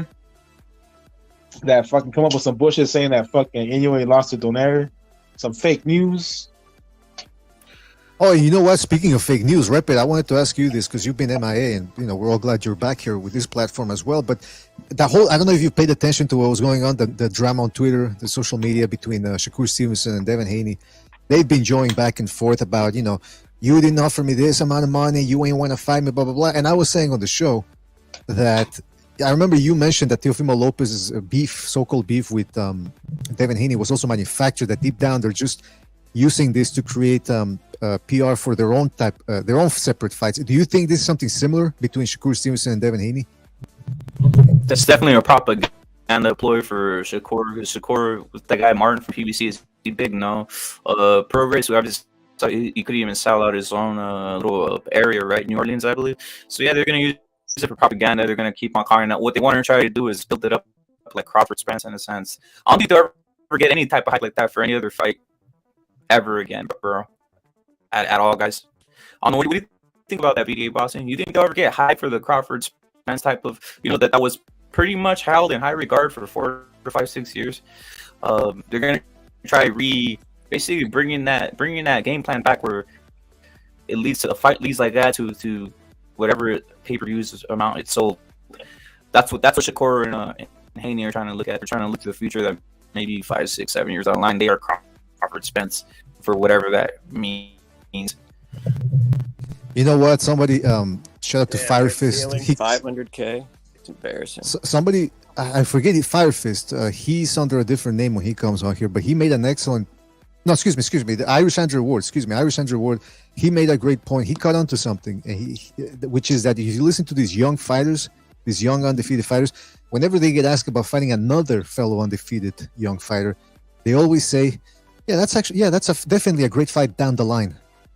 That's definitely a great fight down the line. Why the fuck is it a great fight down the line? No, why not now? Why you gotta marinate it 3 years? And then they always say, I'm gonna go back to my team, see what makes sense. I tell you what makes sense. You fight the best, man. No ifs and buts about it. And that's what I hate about this. People going on. I mean, look, I understand the drama is entertaining and all that, but just understand that these guys are joining back and forth. They're not sending out any contracts. They're not really considering any real offers. They're not going to fight each other. Crawford and Haney, I wish I was wrong. I hope I'm wrong, and I hope they fight within the next 2 years, but I don't see it happening. Neither of them are pay-per-view stars, bro. They're not like Ryan Garcia. And it's not going to happen, bro. Those numbers. It's not gonna. I don't know if you were listening earlier, BDA, but I said this earlier, bro. These Crips don't give a fuck about boxing. They just care about black supremacy, bro. These motherfuckers just want to take over every division in boxing, not fight each other, and that's it. They don't care about fighting each other. That's why Floyd doesn't want to see Shakur fight Tank. That's why they don't want to see Shakur fight Devin or Tank fight them. They don't want to see them fight each other because all they care about is about black supremacy. They don't give a fuck about the competitive sport of boxing, bro. It's not about boxing with them. It's just not, bro. That's my opinion, bro. And if you can agree with it, if you do, if you don't, but this is my conclusion when I've seen boxing throughout my years. These guys don't give a fuck about proving that they're the best in the world. They just give a fuck about black supremacy. Well, think about it this way, man. I mean, the track record speaks for itself, man. It's a pretty strong opinion. I mean, it's a pretty valid opinion because you look at the track record when finally Spence and Crawford fought. Everyone's like, "Oh, thank you, Crawford and Spence, for giving us this gift." Like, wait a minute, these guys are supposed to fight each other. The best are supposed to fight the best. They're not doing us a favor. We're doing them a favor, paying their, filling their pockets with money each time we pay for a subscription, whether it's for the Zone, ESPN, Showtime, whatever, man. So people stop. Please stop. Oh man, those guys took a big risk. No, they're supposed to take risks. That's their job. They're supposed to fight each other. They don't care about taking risks. These Crip boxers are living vicariously by the accomplishments of previous Crip boxers before them. They think they're Sugar Ray Leonard. They think they're Floyd Mayweather. They think they're Mike Tyson, so they don't have to prove themselves. They already think they're the best. So why prove themselves? They're in it for the money. Well, I mean, listen, all the boxers today that are in it for the money for the most are Crip boxers, bro. The dudes that are in it to prove themselves, like Tim Tszyu, like Canelo, like Mono Ramos, these guys are here to prove themselves as warriors. They got a chip on their shoulder, bro. These fucking Crip boxers like fucking Shakur, Terrence Crawford already thinks he's the best. Errol Spence, fucking all these fucking Crip motherfuckers, bro. I'm telling you right now, bro. This is my opinion. They're living vicariously by the accomplishments of previous Crip boxers. They think they're them. They're not them. They got to prove themselves for whatever reason. They live vicariously through them, bro. And just because Floyd Mayweather is considered the best ever, they think they're the best ever without accomplishing what they're supposed to do. I mean, listen, I will say, I will place some of the blame to some, that oftentimes the blame goes to the promoters, the managers. They're the ones that. No, it's on them, bro. It's on them. When the fighter wants to make a fight happen, they'll make it happen. We cannot let the fighters off the hook, bro. Fuck the promoters, fuck all that shit. I agree, because what I was going to say was Errol Spence, once he finally pressed PBC, because remember, the PBC wanted to do Spence Thurman, all throughout last year when they were having those negotiations in the latter part of 2022. And finally this year, Spence, apparently he's the one that put his foot down and said, listen, you got to give me this fight. But the rest of the last 2.5 years, he wasn't pressing for that. So you are correct. Some of the blame goes on them too. I mean, there's plenty of blame to go around for everybody. But like you said, you don't see many fighters doing that, man. Some of these guys are content with I mean, look at Errol Spence, man. He was being called one of the best welterweights or the best welter of his generation. And he might have been, but that doesn't amount to much compared to other welterweights, because who had he beaten to get to that point? BDA, why isn't he asking to fight more than once a year? Why isn't he asking to move up in weight? Why isn't he asking to prove himself when it comes down to the history books of boxing? These guys don't give a fuck about this shit. They give a fuck about the money.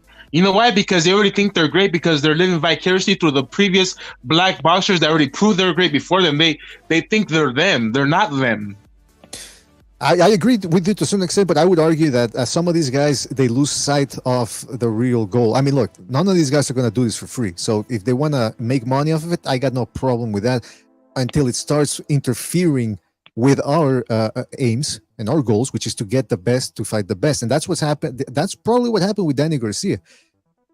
He got, once the PBC stole all those fighters from De La Hoya, his career went to the shitter. That's why he was crying in his last fight. Because, I mean, I shouldn't say that's why. I mean, my opinion is that he was crying because now he's realizing, holy shit, the last, how long has it been? About 9 years.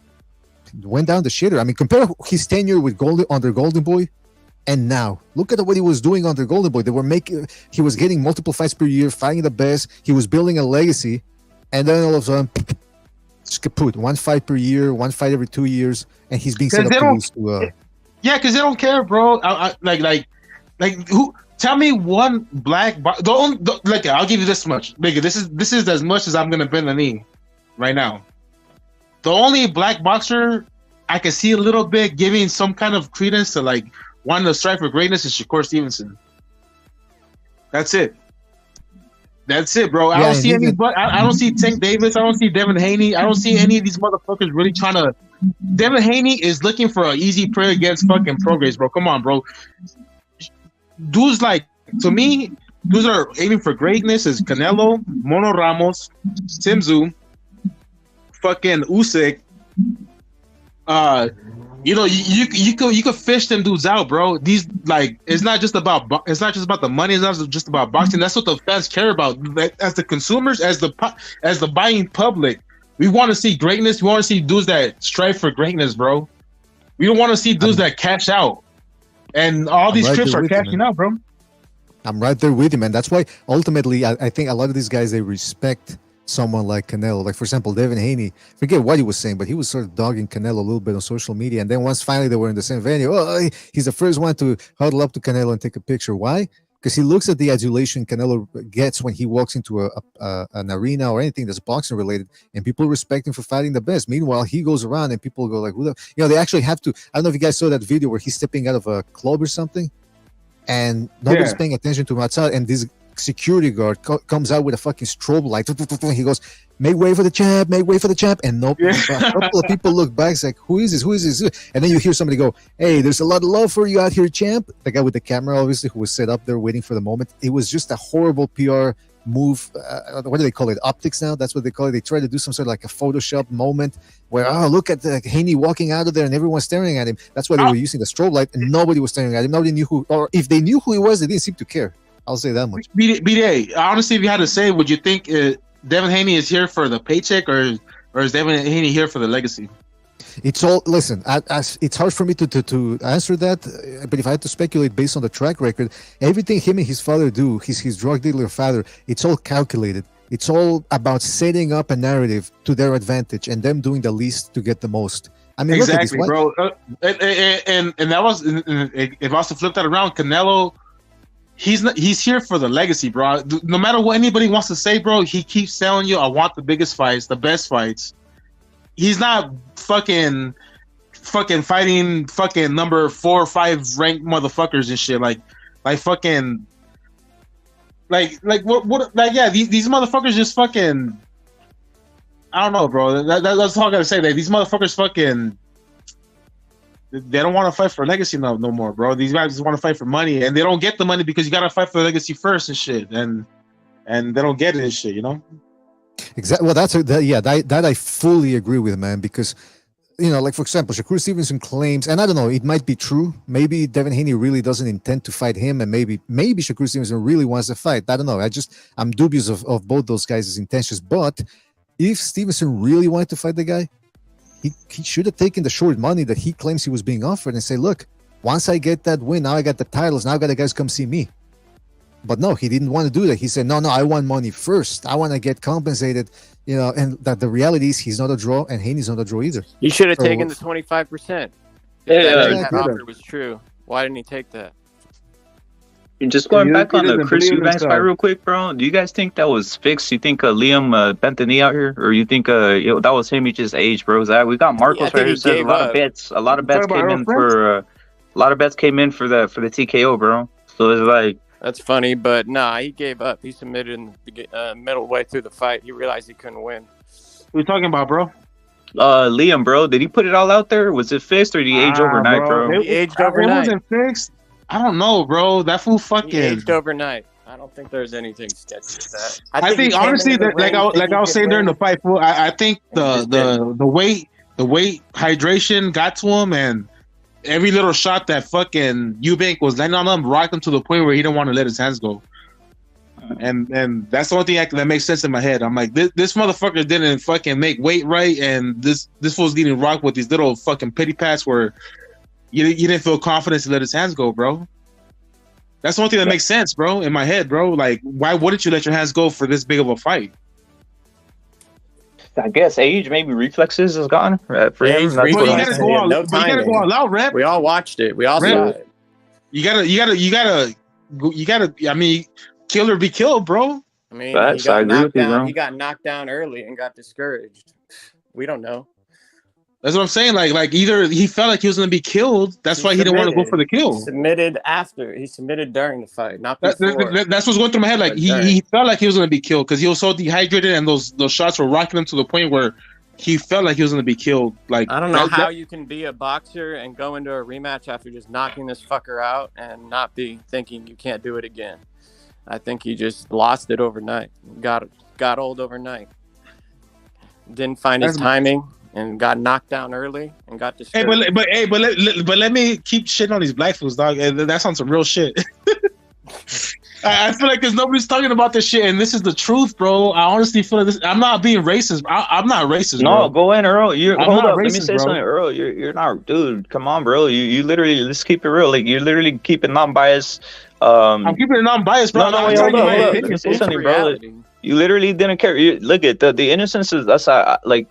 Fools are really like the innocence, you know, the innocence where you just think it's boxing or whatever. There's a lot of people who are like that, bro. Earl, were you innocent with the boxing at a certain point? You're like, you just were watching it, you know, especially during the era of like the welters? Because I know you told me about the Earl Spence and all this type of stuff, right? Bro, I paid to go to the Sean Porter Errol Spence fight, bro. Yeah. I was going for Sean Porter, bro. Sean Porter was one of my favorite fighters. When everyone first gets into boxing, I just wanted to get that out there, or I just wanted to get that out there before you say what you got to say, bro. You know what I'm saying? Yeah, bro. I dug him. I was like, this fool gets down. He makes it a fight. I fuck with him, bro. But then I figured out how much of a black supremacist he is on his fucking podcast. Yeah, it takes a while to figure these things out, but and I said, fuck him. Dog. I mean, he started leaking, like slowly throwing drops, and now he just doesn't care, right? That's the whole thing. It is mainstream, bro. It is mainstream in a sense. It's mainstream at this point, They have bro. a God complex, bro. They have a God complex where they fucking give no credit to anybody that's non-black. I mean, they're best of the best, just fine. They did 500,000 pay-per-view buys. Well, so you know what though? What I'm saying, bro, is not the minority, bro. You know what I'm thinking? I'm thinking what I'm saying is starting to become. Sooner or later, this audience is growing. That's why your audience is growing. That's why BDA's audience is growing. People are starting to notice this shit, that these fools are full of shit, bro. But the innocence is gone, though, Earl. That's the problem, right? The innocence is gone from the people who just want to watch boxing, talk about boxing. There's a lot of people like that, and I understand them, bro. They don't want to deal with all the politics is. Everybody wants to get away from politics, right? So they just want to on the weekend just turn on a boxing match, chill out, you know. Watch boxing and then keep it moving, right? But when they start getting into this YouTube, when they start getting into informational boxing, right? When you start looking at Twitter, when you start, really keeping up with it, you start, like I guess what we call now hardcore. That's when it's like, wait a minute, things don't start adding up, and then people are like, what, questioning, and the innocence is gone, bro. The innocence of just looking at athletes or whatever is gone for a lot of people, bro. The innocence is gone because nobody's talking about Navarrete, and fools are hyping up Tank Davis. He's number 8 pound for pound list on ESPN. The innocence is gone, bro. I mean, if you watched the fights, I don't know how you could have chose Valdez. If you watched the fights, I don't know how you could have chose Valdez to win that fight. I know a lot of people had him, but I don't know, man. These are not boxing fans. These are cucks, and these are like fucking keyboard. I don't like these Chris Mannix type fucking figures that are like these nerds that fucking watch boxing. Like, are you really a boxing fan, or are you a fucking sports journalist? Like, what are you, bro? Well, can I reference that dude, the shaggy looking guy from Fight Hype, I think it is, who was intimating that. I know what you're talking about. I think he was the one that was saying that Inoue might have. He was the one that was intimating that Inoue might have been on something because he complained about the blood testing, and it's like, and you see him talking about Inoue Fulton. He's all, he seems okay with the fight, blah blah. He knew what he was doing. And then you see him at the Crawford Spence fight, outside the hotel before the grand entrances, and he's got a smile from ear to ear, man. I think he also had a bit of a hard on. I couldn't really see, man, but I mean, it was disgusting. This guy didn't care about Inoue Fulton all that much, but Crawford Spence, oof, watch out, man. He was in his element right there. Yeah, he's corrupt, bro. He's been in boxing so long, he's like stirring in it. The Don, the epitome of health. The Don with the ribs and everything. The Don, thank you, bro. That's the epitome of health, bro. Literally, keep it moving and drink water, bro. For reals, the Don. Damn, the Don. Is that Mission Boulevard? Just the water, bro. That's all it takes is water, bro. Is that Mission Boulevard, the Don? Is that Mission Boulevard?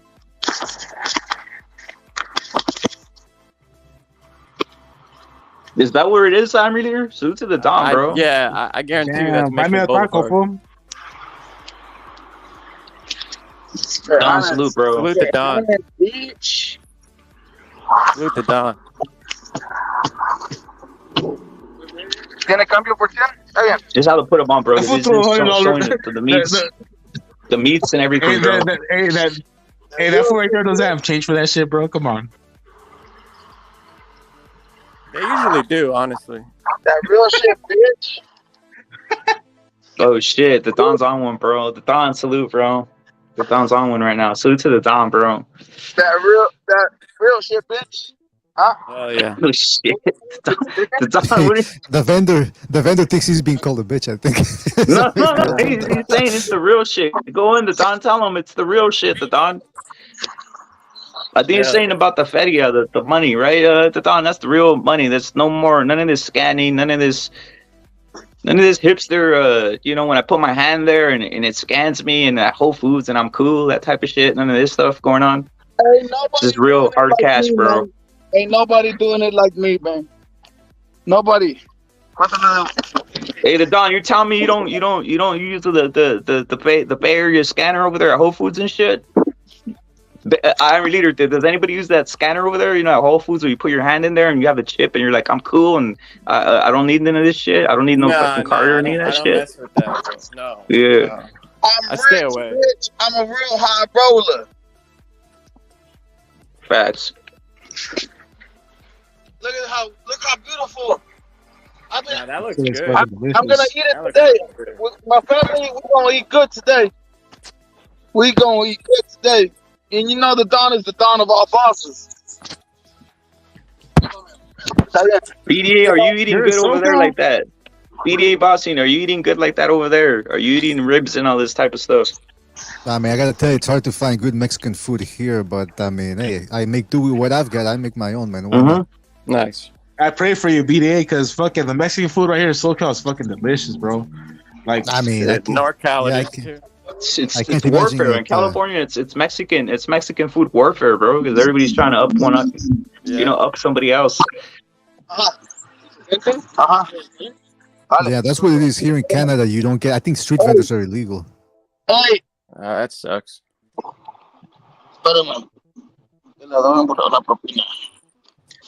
And but that was my point, bro. Like these fucking black motherfuckers, these fools are in it for the fucking money, not for the glory, and that was my point, bro. These motherfuckers don't want to fight each other.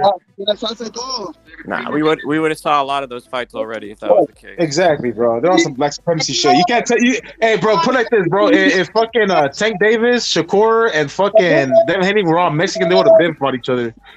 Like that promoted, that highly rated. Right here. Salute to Earl Stevens. Salute to Earl Stevens right here. Oh yeah. Hey, you still supporting Ryan Garcia, Red Bull? It was the Don supporting Raza for times a billion out there. I gotta check. I gotta see what happened, bro. I've been out the game right for obviously a week already, Gonzalo. So I gotta see what's happening out there, bro. I gotta study it out, bro. I'll be your town soon, bitch. Damn, the Don's on, bro. Don's going off. My side, riding, motherfucker. I'm crazy like a motherfucker. He's about to fuck up Chris Eubanks, dog. He's really East Bay. This is the East Bay out here. You think you fucking with some average ass motherfucker out here, motherfucker? He's gonna kill him, dog. Yeah, bro. I had money when I was in my teens, bitch. I'm spending all money. Man, I need to drive over there. Motherfucker. Stupid ass bitch. Where are you, Don? Facts to Don. I agree with everything that Don says. Old money, motherfucker. I got old money, bitch. Old money. I'm minding my fucking. I'm minding my cook, nigga. We out here, bitch. Riding, motherfucker. Straight with the full watch, bitch. Everybody stunned on everybody. We out here, the Don, bro. Salute, salute, bro. The Don salute.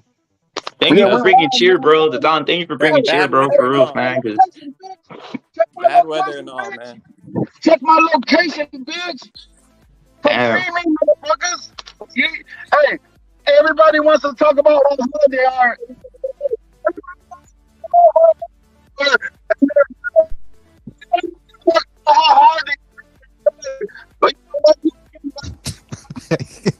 That he's mad that fucking Leo Smith lost, bro.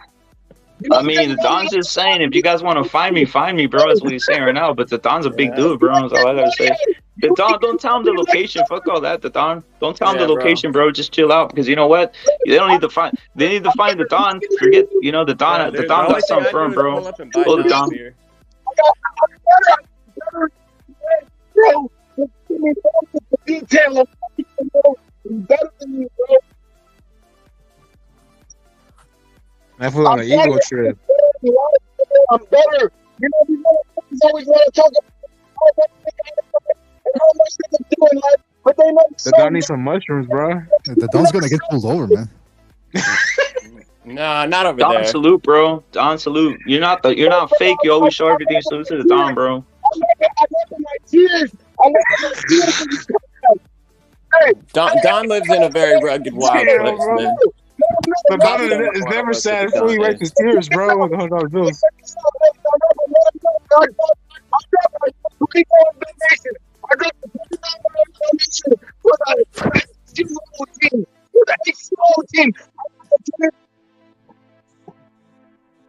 Salute, bro.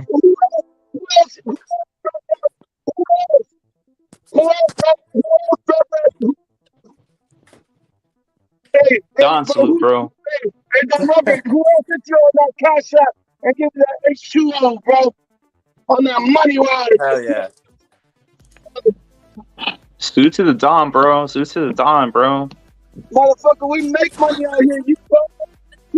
Hold up, bro. Hold up, the Don. Hold up, the Don. Hold up. My bad, bro. Hold up. I'm gonna tell you guys something about me. I'm gonna tell you guys something about me. I ain't fucking home. I'm gonna tell you guys something about me. I own a trucking company, and my uncles, we work together and we make shit happen. You motherfuckers on my level, bro. If you wanna go Hell yeah, bro. I'd dispatch for you, Don. I'd dispatch for you. Punk bitch. No. The Don salute, bro. The Don salute. Hold up, the Don. While you over there babysitting the baby, I'm all right. And while you guys are over here,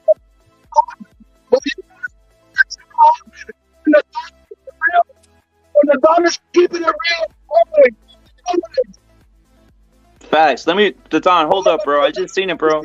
The Don, my bad, bro. The Don, hold up, bro. The Don.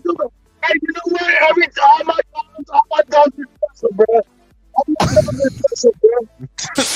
Facts, bro. The Don, my bad, bro. I didn't see it, dude. I didn't get to know. I don't know what it is, bro. But let's fucking run it, bro. Salute to the Don. Salute to the Don. Let's run the break-in, bro. Let's run the break-in here, bro.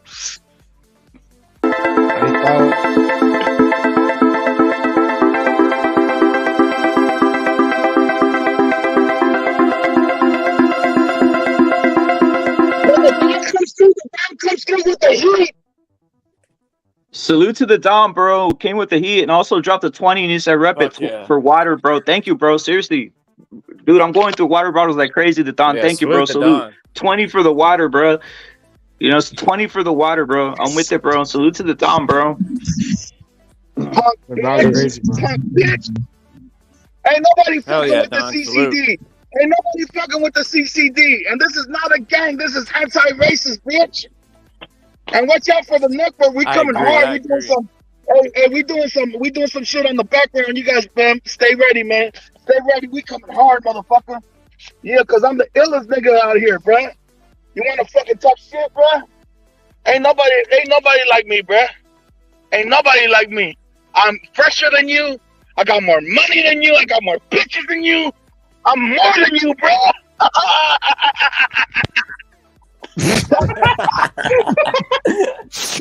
The Don, salute, bro. That's the truth, bro. That was the devil, dog. The Don's the Don, bro. That's the Don right there, bro. Like, it's his personality, bro. I'm riding through these streets, bitch, collecting money, doing here and there, this and that, motherfucker. And I got a big fat business, multi-million-dollar business, and I got hookers, bitch. Talking about a real pimp. Hoes for days, nigga. Bitch. Who you fucking with, man? You never seen no fucking Latino look as clean as me. Get the fuck out of here. The fuck out of here, son. You little bitch. Everybody, the only real motherfuckers that don't motherfucking want to say, oh, show your face, show your face. Nigga, show your face, bitch. I'm right here, bitch. Stupid ass motherfucker. A real gangster out here in Northern California. I'll touch your ass. I'll tell you that right now. Fuck with me, I'll touch your ass, bitch. Don't touch my ass, man. Come on. Man. Oh, not you, Don BDA. Not you. I don't like you like that. Yeah, but you know what? You bring up a good point. You bring up a good point, Don. I was on another podcast recently, and yeah, that whole thing that when people start fighting each other, how quickly that comes out. Hey, show me your face, man. Show me your face. Show me your dick. I'm thinking, man, this gotta stop, man. Look at my neighborhood. My neighborhood is lovely. I'm living in a multi-million-dollar neighborhood. What the fuck are you talking about, bro? Get the fuck out of here. You in Piedmont? Get the fuck out of here, man. Tap in, bro. Tap in my location, bro. You might, hey, I might even see something in you, and you might even make some money, bro. I might get inspired. Hey, why don't you tell me your life story, and I might give you a job, you stupid ass bitch. The fuck? Talking to a real Don, a real boss out here, man. Over there working like for somebody else, man. Motherfucker, I'm a real boss. Got my own shit, bitch. Multi-million-dollar company working like that, huh? Nobody like that. Nobody's like that. Good looking in my 40s. Good looking in my 40s. The fuck out of here, bro. Lovable, bro. Hey, the Don, did you get tacos? Did you get ribs, or what'd you get, bro? I got I got the ribs, I got the chicken, I doubled up. You know, I got a big family, I got the girls and everything. So yeah, what's up? Everything. Oh, salute, bro. Salute. So is that like a spot? Is that like a special spot? Is that like a I'm gonna tell you something. I'm not a cheapskate, and I threw him an extra 20 on top, bro. salute, bro? Oh yeah. Yeah, whatever the fuck the money, whatever the fuck it costs, I threw an extra 20 for the time. Eat on me, bro. Eat on me, bro. Eat on me. The Don is real generous, bro. Eat on me, bro. Man, you're humble as fuck, bro. I'm just a fucking motherfucker. Hey, nobody's living this life, bro. I'm telling you, nobody's living this life. A lot of people want to talk about it, but they ain't living it. I'm telling you, I've already had too much lobster. I'm already done raising kids. So what the fuck are we doing out here? I still look good. You know what I'm saying? Still look good, making money out here. What you talking about, bro? What are you talking about, bro? You guys over there want to be on the internet 24/7? I ain't got time for a Friday. Hey, you want to talk about like free smoke Fridays? You think I got time for that when I got other shit going on a Friday? Losers! You losers! You losers look forward to a Friday night and hang on the internet, not the Don. Not on you, stupid ass. The Don's going in. Suit to the Don, bro. You think of Free Smoke Friday. You look forward all week to fucking talk to some idiots. Motherfucker, not the Don, bitch. You stupid ass hoe. You think you got a little kid now? You think he's safe? You ain't safe, bitch. I told you I'll touch your ass. Salute to the Dons. Peace. Salute to the North. Salute to Oakland, bro. The Don, thank you for coming through, bro. Seriously. And he's out. He's not only the Don basically supplied his whole family right there with the legendary. What do you know that spot up there, I'm a leader or no? With the Don, no, I don't. But that looked very good. It looked like it was on Mission Boulevard. It looked very good, though. It looked very good. Well, the Cuban cigar, damn, he's going all out. We got some more Oakland right there. Hillary Clinton, bro. Yep. We got to do it. Northern California representing out here, bro. Southern California representing, bro. California is a beautiful place, man. It is, man. It is. Overcast. It's a little overcast, but it's still beautiful. Hey, I am a leader. Have you heard of Murder Mountain? Yeah, I've heard of that. That was a documentary they made. Yeah, but that's true. You know what it's true? You get people from all over the world, not just US, like people from like Italy, like Europe, like to go over there and trim. And then you don't know what happens, bro. They get taken advantage of, fucking their house gets burned down and their farm gets burned down, they lose all their passports, they're wandering on the streets, bro. It's a weird place. Humboldt's a weird place, bro. I gotta say, man, for everybody out there, drink water, man. I'm on the drink water board, bro. drink more water. Drink more water. If you guys are doing things, drink water, bro. That too. I need to drink more water. I don't drink enough water.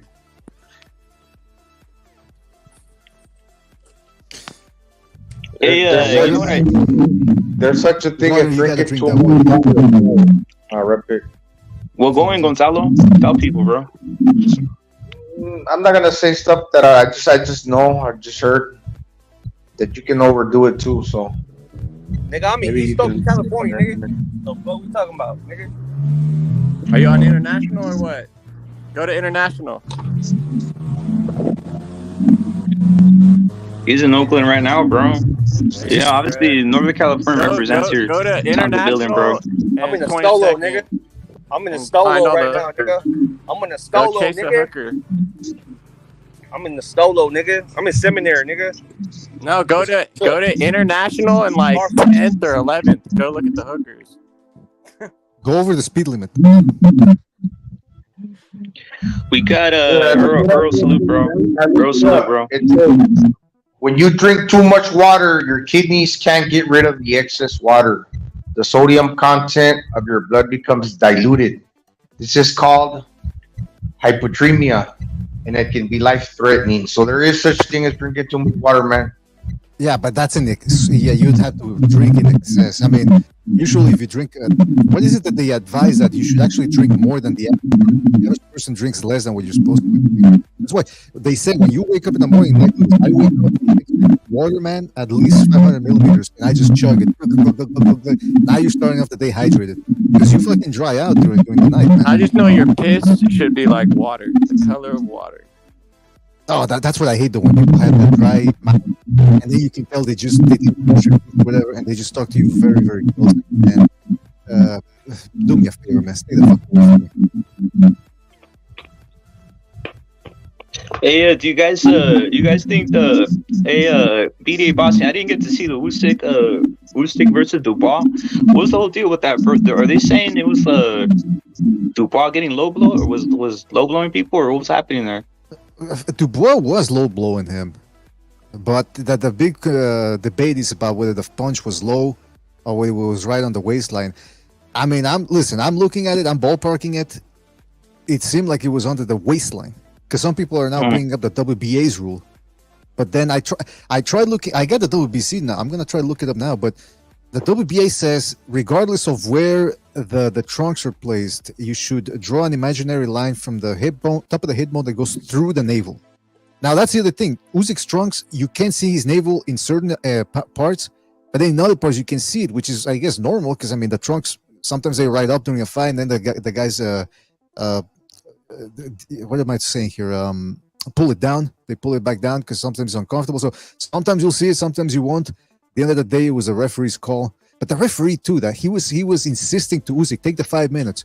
And Usyk was like, I'm ready to go now. I'm ready to go now. That's why the one thing I will object vehemently here is when people say, Usyk's a bitch.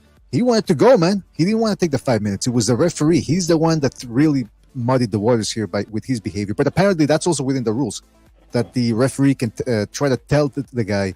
In other words, there's nothing against in the rules that says that the ref can't tell the guy, take the full 5 minutes. Hey, I'm seeing a lot of people now on some. Did it bring down Usyk's is basically what people thought about him before, like meaning his levels? I mean, Dubois sucks, bro. I thought it was a good shot. I think Dubois should have got a knockdown, but that doesn't mean Usyk could have gotten up and done the same thing and stopped him. Like, Usyk was dominating the fight, other than Dubois' lucky shot to the fucking body. In my opinion, that's how I look at it. So, well, that's Dubois the thing. isn't the greatest, bro. Dubois is not the greatest. And now people are saying, that's the key to beat Usyk, hit him to the body, which is true. That's what I said Joshua should have done in the first fight, and he actually did it in the rematch. He went down to the body more, and Usyk was complaining. But here's the thing: he's complaining, but he's not going down.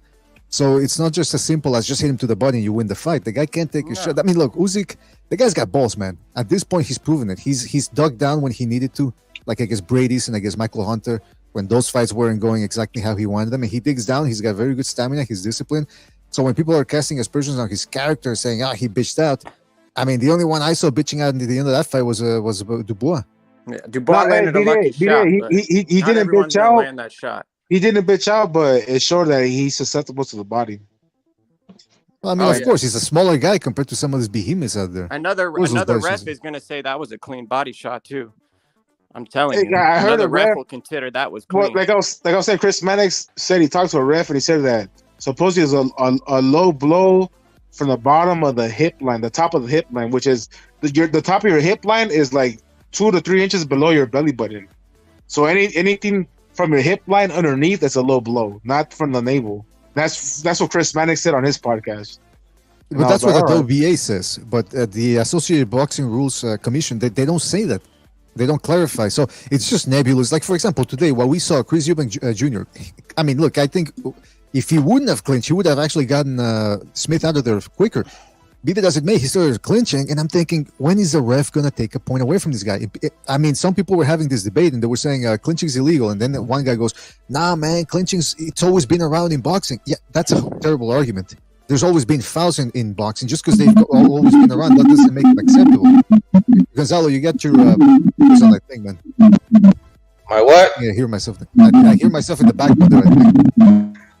Oh, yeah, okay. but anyway, yeah, all that to say that this fucking, you're not allowed to clinch. And so I mentioned that because it's the same thing with the rules. Most people don't even know the rules, and then these refs selectively enforce them. So that just confuses people even more because they think, oh, well, wait a minute, I thought the low blow had to be a punch in the dick. No, it just has to be under the I mean, think of how many times Haney punched Loma in that same spot, bro. I just don't want that to be a precedent because honestly, we didn't see that much of a low blow. Man, whose radio is that, bro? Radio. They should get a marker and they should draw like a belly button on top of the trunks. With a circle for the belly button, fool. Like trace it down. That way you know where the motherfucker's at. So it's not imaginary. Hey, draw the dick too while you're at it. I know, man. Well, yeah, you know, it's the nuts, no. But that's the thing, though. When Lennox Lewis fought Holyfield the first time, and he knew Holyfield was a shorter guy who wanted to get on the inside. Yo, Gonzalo, what is that in the background, man? Yeah, your mic is just loud, bro. By the way, when he knew Holyfield was going to get on the inside, so what did he do? He actually had a custom-made guard to ride higher, and he was almost up to his armpits. That was one of the craziest things I've ever seen. And then Holyfield did the same in the rematch. He did it to Lennox Lewis. So that I've never seen any other guards that high anymore. But the trunks are still way too high, and it creates controversy like the one we saw last week. In my personal opinion, bro, it wasn't that much of a low blow to be considered a low blow because I don't want to be. I don't want it to be a precedent for future fights. And but regardless, Dubal's fucking lost like a bitch. He got fucking jabbed up and quit. So I don't want him to be a fucking heavyweight champ anyway. So I'm like whatever's on that shit. So I don't feel strongly on that either way. If the ref started counting, I think Usyk would have got up and probably would have survived. He's pretty good at surviving, or like even when like AJ had him in a little uncomfortability, he survived really well. And then came back the next round and beat his ass. Well, there's the head trigger, right? Where they're like, if the fucking ref said it's a low blow, then they're gonna fucking wait it out to the max and fill out the pain to the max. But if he feels like he's still in the fight, and has to get up in 10 seconds, then he'll probably find the willpower to fucking get up and continue the fight. I still think he's a really bad matchup for Fury, but that's just my opinion. No, so I'm either. You think it turned a lot? You think it made a lot of people who were pro, like meaning saying, all right, Usyk, Fury. I got Usyk winning. You think it made people double think now? I got to see the fight, bro. I know, but I'm just hearing that. What I'm hearing now is people are double thinking now, right? It didn't help having that little moment in the 5th round or whatever. It didn't help, but I didn't like how Usyk performed in the second AJ fight. If you want me to be fully honest with you, but to be honest, bro, it did drop Usyk's value with that shit. He got dropped, bro. That's crazy, bro. The second AJ fight. I don't know what it was. Maybe he was off mentally in the camp, but man, that he got lucky he didn't get stopped in that 9th round. Well, here's one off the top of my brain. You think Usyk did that on purpose to lure Fury to fight? No, I have no idea. But he did come back like a round later and did really well. Like that could have been a 10-8 round, but they never do that. But Yeah, This this I the saw a thing, lot of Earl. slowdown. Usyk, that first AJ fight to Usyk, the second AJ fight wasn't the same. And then you had the Dubois fifth round, the round 5 whole debacle. It's just, I don't know. Maybe he is trying to lure Fury into a fight, but I Might have doubt dropped it. his value. I'm not gonna go run with that. I think Usyk is slipping a little bit. Might have dropped his value, but really, he's got the most coveted prices in boxing. He's got the 3 belts. He's the highest one up in the mountain. Everybody's below him, even Tyson Fury, because Tyson Fury only got 1 He belt. doesn't bring the same value as Tyson Fury. Well, but he doesn't bring the same value. But look at it from like what everybody else wants that nobody has. He's the highest dude in the totem pole. Not talking about money, about. But you know what though? Yeah. Fury's About been credentials. winning his fights by knockouts. Usyk's been winning his fights by decisions and shit. Other than this fight, you know. But fucking, but I like just think the big fights, Usyk's resume at heavyweight is pretty limited, dude. I think a lot of people overrate those AJ wins, man. yeah. But you know what? But also, the one that's been ducking here, it's Fury. I know. Not I know. Usyk. I know. Yeah, I not don't like Usyk. that shit Usyk's either. been wanting to fight him. I know. I don't like that shit either. That's why I don't Yeah, give you know. about that shit no more, bro. Like it's whatever. Honestly, I still me, it's think that whatever. fight's gonna happen. I really don't give a fuck about that shit. They're acting like some bitches up there, bro. Straight up. Yeah, I don't know who to blame, to be honest. You can blame it on Fury. That's kind of what it looks like, but It looks I don't like know. it's on Fury, bro. I don't know, man. I'm not in those negotiating tables. That dude loses value too by fighting Ngannou and That's not a fighting big- yeah, Usyk. that- He better That's a big pray. loss in He value. better pray MMA guys come out and buy that because boxing people are not. It just looks bad altogether. Even if he knocks him out in the first round, it looks bad that you fight an MMA fighter, bro. It just looks bad, bro. We'll see. I mean, if he beats the shit out of Ngannou and then calls out Usyk's name in the ring, and then Saudi like makes this big deal about putting a date on it, hey, I don't think anyone will be complaining. Yeah. You know, in the meantime, I wouldn't mind Usyk fighting again right away, man. May fight Dubois again. Make him quit again if he can, just to get that. Get rid That of fight yeah. sucks, but yeah, I guess. I mean, yeah, he's gonna need to stay active because Usyk, he relies on speed and athleticism, and most heavyweights they can get away with fighting late into their careers. He can't because he relies on speed. So the longer this goes, the worse he's getting. Who would he he's gonna fight drop though? off I don't quick. think they'd put Dubois in front of there. Who would he fight? Well, they're saying Hrgovic, right? I think they're saying they want to force Hrgovic. Fucking to, Hrgovic fucking sucks, bro. Yeah, man, I was really disappointed with him against Zhang. Fuck, bro. Every fucking Hrgovic fight I ever fucking saw. And the last disappointed me. performance, yeah, he got him out of there, but damn, bro, it's just stiff, and he looks like another Pulev. He looks average as fuck, but Like just another big as Pulev. fuck. Even though they're not from the same country, they're from the same area. Yeah, there's nothing He's- special about him, bro. Just whatever. he's got Just good nothing combos, but yeah, he's got good combos, but that's. But did Like he finally? Did stiff he as a manage? boar. Did he manage to stop the guy he fought the Australian last time, or did he? I forget. Maybe it did go all 12. I just knew he Yeah, with looked the better than distance. his last fight. He looked better. I want the distance. Okay. Hey, You know, you know what I was telling Rapper earlier, bro? We gotta appreciate that Ukrainian style while it's here, bro, because that fucking country's not here to last. Those people are dying, and I don't think that boxing class is gonna be here in the future. So, what Usyk is Oh, bringing, people are and what picking up on Lomachenko that. bring, that shit might not happen again, bro. So let's appreciate it while it's here. I think when Zilly Zhang had a bad fight is because supposedly he didn't rehydrate. But there's one guy that started drinking a lot of water after that, and now that he's been drinking the water, dude, he's fully hydrated, and that dude is huge. So even the big guys that punch him, they will not hurt him because he's like super big. That's one thing to consider too. Knees, man. Yeah, that's the thing. The guy when he fought Joyce, man, and Joyce, he's got a great style to beat Joyce. If they fight 5 times out of 5, I'll give it. I would pick Zhang to win maybe 3 or 4 out of those because he just has that style. He's got the quicker hands, and Joyce he's been too content by winning by taking shots and wearing the other guy down. and letting him, letting those guys wear themselves out by punching them, and him just coming in there and tapping them Yeah, till man. they fall. Joyce's face is gonna fall apart again in the rematch. That's the thing. If he doesn't protect himself, because he just walks. He can't. He's in range. He's in he's in punching range against Zhang, and he's got his guard wide open, slapping with the shots, just asking to be. He's got his chin up in the air. It's like, man, he's asking to be hit, and finally a guy, because Dubois was hitting him a bunch of times too. It's just Dubois, as we see, he's got a little bit of give in him. Zhang doesn't really have that give in him. He's willing to put that cross arm defense and take shots. So fucking Joyce has to sharpen up, man. Because if, like you said, if he keeps taking those shots, that face is gonna fall apart again.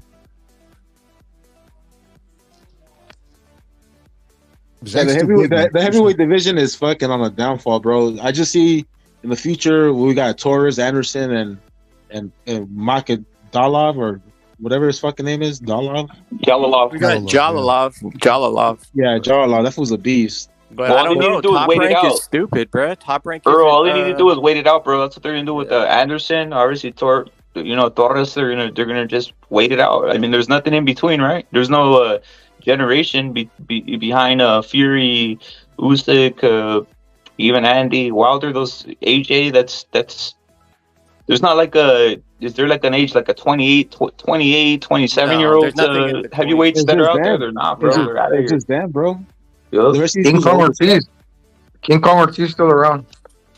Frank Sanchez. How come nobody's talking about Frank Sanchez? Oh, no one's fighting him, bro. He's about to fall off a cliff, dude. Hey, that's the King Kong Ortiz's nephew, man.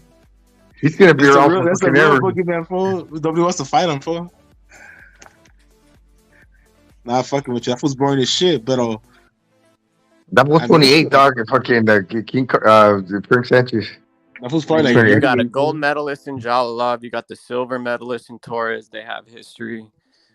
Top rank needs to not be stupid and market that starting now. You know who I wouldn't mind watch?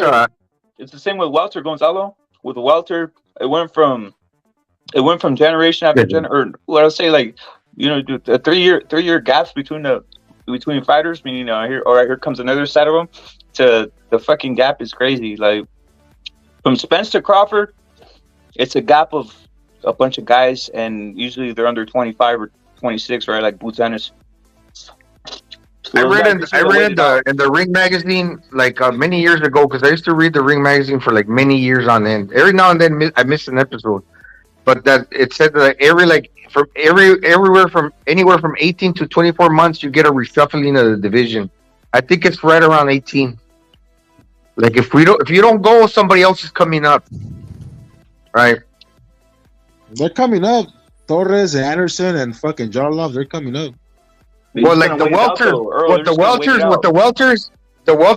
it was Keith Thurman who got in an accident, and that was all them shenanigans. That shit happened again with Earl Spence. So they had that shit on freeze for 2 periods of 18 months, give or take. So that motherfucker was like frozen, like for 3 years, man, really. And the opponents that were out there, they were recycling the same dudes in between the PBC fighters. So that's why Terrence Crawford for many years couldn't fight any of those guys. And supposedly Danny Garcia was. I actually think that Keith Thurman was pretty good, but like I said, he got injured too. But wait. But I mean, that's why Keith Thurman, another motherfucker's in it for the money and not for the pride, not for the legacy of. No, because remember, Keith Thurman, he had the 2 belts for the longest time. He had to give one up after he got injured like multiple times. I mean, 2 times. But I mean, he's not. Keith Thurman doesn't.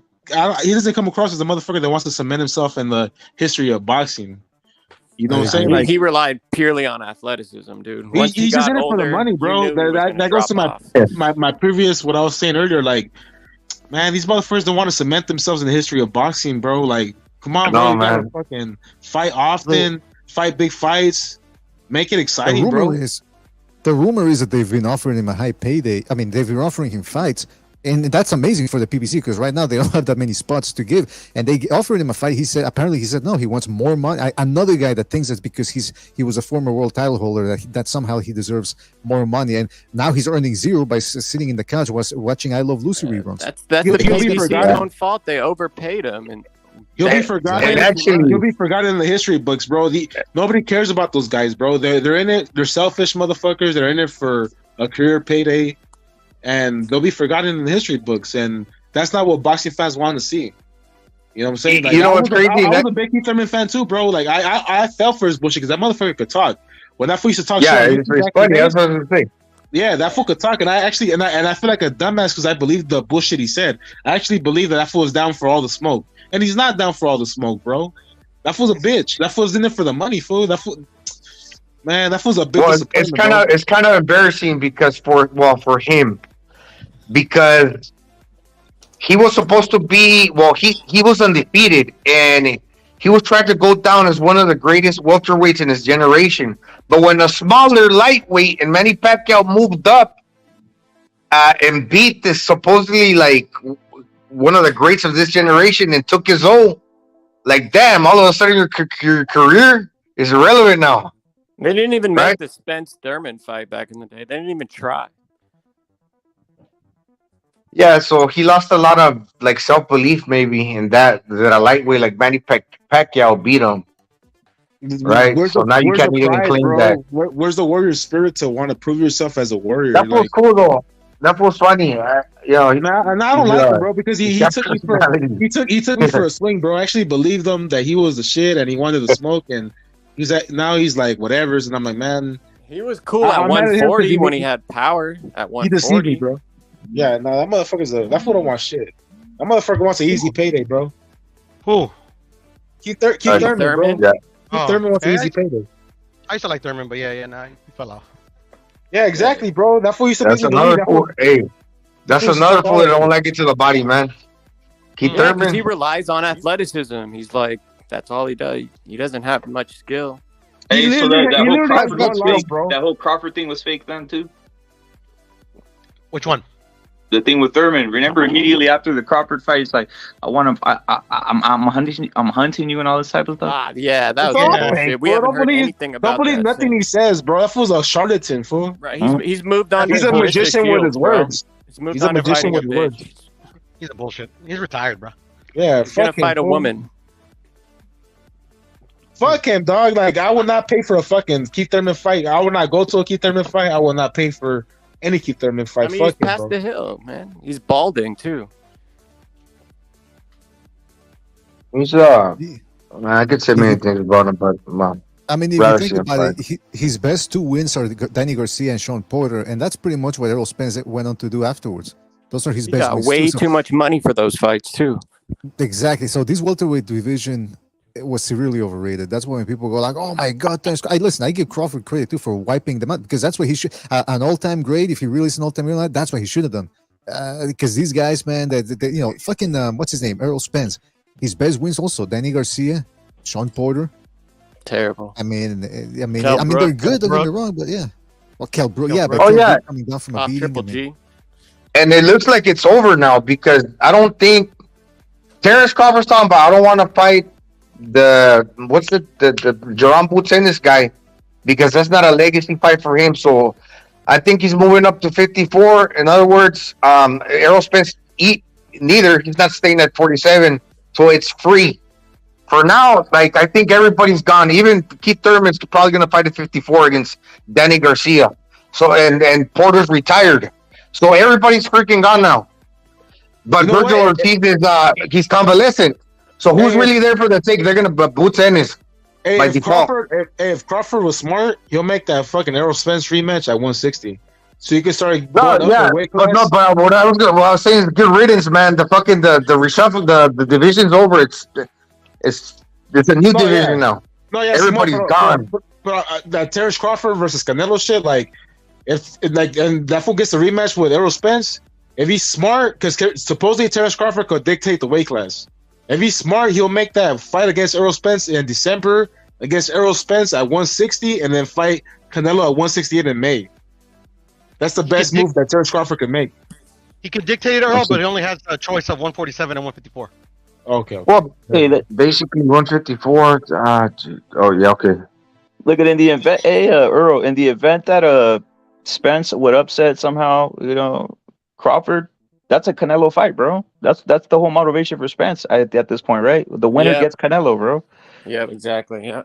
He has no chance. You might be right. That fool's retarded by now. That fool, ever No. since the shot, fool. Yeah, I think you're right. I think you're right, Earl. I think you're right. It don't have to be. It don't have to be in 154 because it's not for any belts. So they're probably going to step in higher than 54. You're right about that. They don't have to be at 54. Canelo, Spence wins that fight. Come on. Yeah, it's just a matchup. Plug and It's just a play. matchup, bro. Yeah. It's just a matchup between Earl and Crawford. And like you said, Earl, since he's moving up to fight Canelo at 68, make it higher. What's stopping you? Nothing. No, but Puro said that the rematch clause is either at 147 or 154. Yeah, that's what I heard. No, but who said this has to be at 147 or 54? There's nothing holding you down. Contract. Have you read the contract, Puro? No, but like I'm saying, nobody ever reads a contract, but that's what they're saying. That's what they've said. Well, that's hearsay. He's basically saying that's what they're saying. There's no titles on the line, bro. I know there's no titles on the line. Yeah, 154 would be the same as 160, right? Yes, if Crawford was smart. I mean, that's what the fighters have said. I mean, like, fuck, nobody has a contract here. Yeah, if Crawford will do it, fucking 160, get him accustomed to go high weight class and shit like that, to go to 168 after that shit in May. 160 in December and 168 in May. That's the best. That's negotiable. That's negotiable because Crawford want to fight Canelo at 68. Now, the only reason you would have to stick something in a contract if you're fighting for the titles and the rematch at 47. But they're not fighting for the titles. Like I said, not even Crawford staying at 47. That division's moved on to other fighters. Unless he fights Spence at 147. Floyd Mayweather was on the fucking interview saying that he doesn't even want to see Spence fight at 154. He said he wants to see Spence fight at 160. That's what Floyd said. Yeah, that's why. What's up, Hey, I bet you Floyd Mayweather don't got these looks, bruh. I bet you Floyd Mayweather can't even afford these looks, bruh. And he ain't even got How much are those, bro?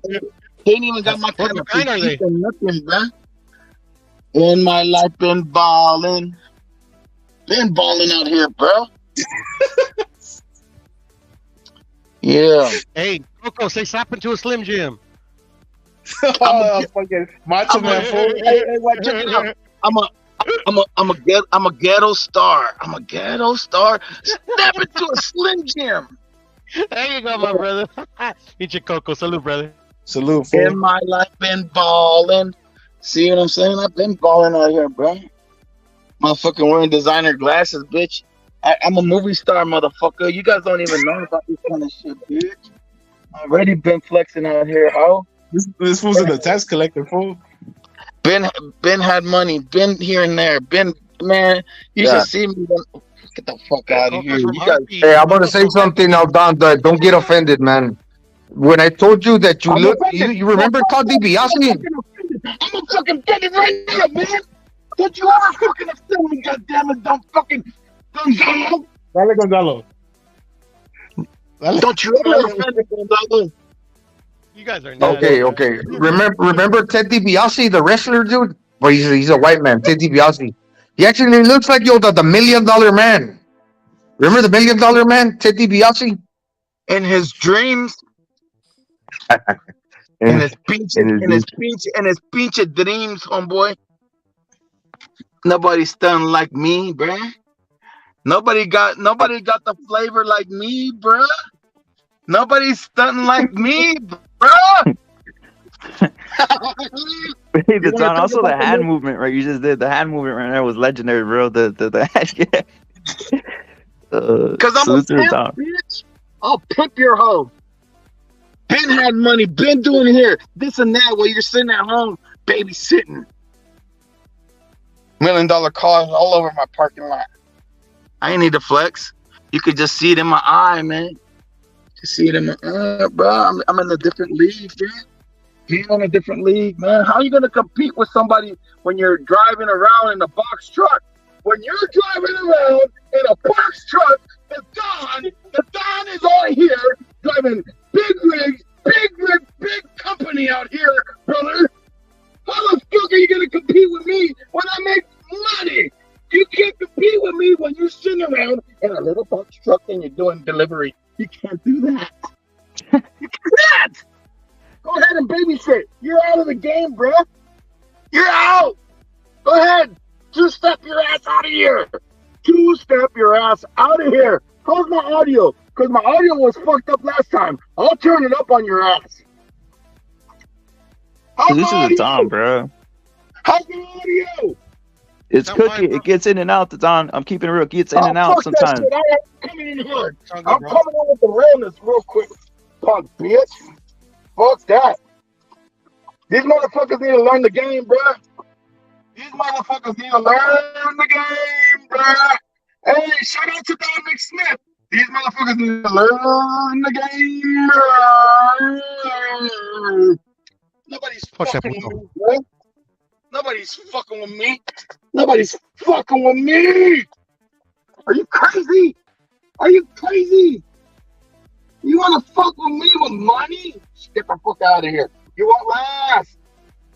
You want to fuck with me when it comes to anything in life? Anything in life. You're not fucking with me, bro. Boxing tape? Fuck your boxing tape. Life? Fuck your life. How about that, bitch? Take care of your kid and go be a good little boy. Be sheltered like a little punk ass bitch that you are, motherfucker. Don't take shit. Hey, Don, who wins, Crawford or Canelo, bro?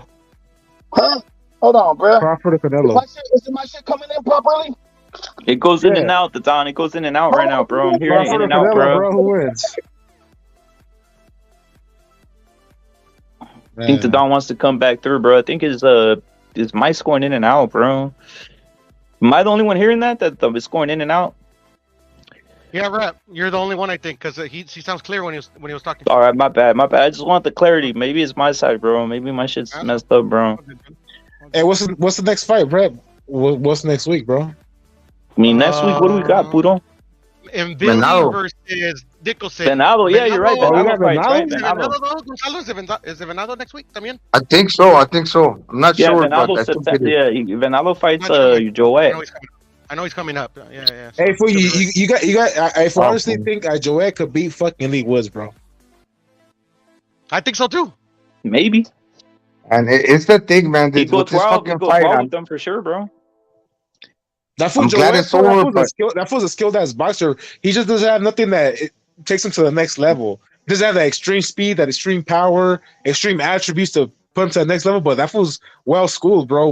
Every time I see him fight, even though he's fucked up, that fool's well schooled, bro. Joet's a good fighter. He's well schooled, but then Venado, he's athletic, so he ain't respecting everything that Joet brings to the table, like boxing behind the guard and doing all the steps correctly. No, he's just blitzing you. Venado's gonna blitz you because Joet don't got the power to keep him off him. It's still a good fight, though. It's still a good fight. It's still a good fight, motherfucker. When they throw down, bitch. When they throw down like I throw down, motherfucker. They don't throw down like I throw down, bitch. I'm gonna tell you something, bruh. Ain't nobody got my swag. Nobody on the internet got my money. Maybe like Elon Musk. I'm up there, bruh. Don't fuck with me, motherfucker. I'll have you touch, bitch. Motherfuckers. These motherfuckers want to walk around here thinking that they tough. Oh, turn on your camera. Man, do you even deliver any flavor? Any seasoning to this bitch? No, you don't, motherfucker. Because I'm living this shit in real life, ho. I don't give a fuck about this shit, ho. CCD to the death. CCD Network, motherfucker. Salute to Don Rep. Salute to all the Dons. I love all my Dons. Salute to all the faithful Dons. Because we're building something out here. While you over there on Friday. But you ain't fucking with me on Friday. Because on Friday, I'm fucking the hoes like, getting deep, bitch. Getting real the deep. camera skip for him. That's the pressure, motherfucker, because you know we got that motherfucker pressure. Hey, man, get the fuck out of here, bro. Get the fuck out of here, bro. What the fuck are we talking about, bro? Get the fuck out of here, bro. Lean, mean, money machine, bitch. Lean, mean, a money machine. Motherfucker, get the fuck out of here. What are you talking about, son? Fucking the freshest nigga from the Bay Area. What you talking about, bro? Come see me, man. Got all the... I'm not even going to mention it, but just... Man, when you come around me, it's fucking winter out here, man. You see all the fucking snowflakes, bitch. Don't you ever be a nerd around me. You get shut off from the get-go. Hey, Pudo, you don't want the snowflakes, bro? Salute to the Don, bro. What's up, brother? You would you mess with the Don Snowflakes? The Don's the captain of Snowflakes. Would you mess with the Don Snowflakes? What's a snowflake? I mean, I'm not gonna get into it. Salute to the Don, bro. Times a billion. Seriously, I don't know what a snowflake is. Well, I mean, I ain't gonna say anything. Good for you, Don Pudo. You keep on being over there on that side. Be on the good boy side, because you don't want to be like me, electrifying all the fans out here. You don't want to be like me. That's the truth. It's a fact of the fact, a factual fact. And don't you ever forget that me and JFL and El Jefe were the only ones out here repping J4B, bitch. And you know what? It's CCD to the death. And we are not an internet gang. We are anti-racism. And Pudo is a representative, and he's out there fucking making communications while you guys want to talk bad on him. Never. He has respect around here, bitch. You wish you had respect in your community, and I'll never turn my back on him, and I'll never turn my back on anybody affiliated with the CCD, bitch. The reason that you have everybody over there, because they're channel hoppers. I got nothing but real motherfuckers out here sitting down 20 hours if I want to, watching the shit go down, because this is real life, bitch. You can't fucking contest with real life. We're gonna blow up. And you can't do nothing about it because you're babysitting. You're babysitting, brother. Thanks, brother. Sit down and relax. Thanks, Sit down and relax while we do our thing, bruh. Yes, sir. Have other motherfuckers run your channel. We don't give a fuck. Don't mention us if you. Hey, do yourself a favor. Don't mention us, bruh. Don't mention the CCD. We are the fucking cream of the crop. Okay? We are the cream of the crop. You can't fuck with us. Okay? Salute to my Dons, bro. Salute to the Don. Salute, Coco. Yeah, let it be known, bro. Just let it be known through the YouTube verse, bro. The CCD is here to stay. They already know, bro. They already know they can't keep our our name out their mouths, bro. It's funny as shit. They hate us because they ain't us. Well, shout out to Pounds. Pound, salute, bro. Brace, salute. Like the only fight that these fights that are gonna get me excited, obviously, the Venado Lopez and Canelo, bro. Canelo, Charlo, bro. I think it's underestimated at this point. Hey, fool, that's a big statement if Venado stops Joy, no? Dude, it's huge, man. Huge, bro. Because Navarrete went with them. Navarrete went distance with them. Navarrete beat him up thoroughly. Obviously, Shakur, could even injure the guy. So, bro, if Venado stops him, it's gonna show he's really has a lot of pop. And Venado's already calling out Inouye, bro. Anyway. Hey, fool, so that's a super fight.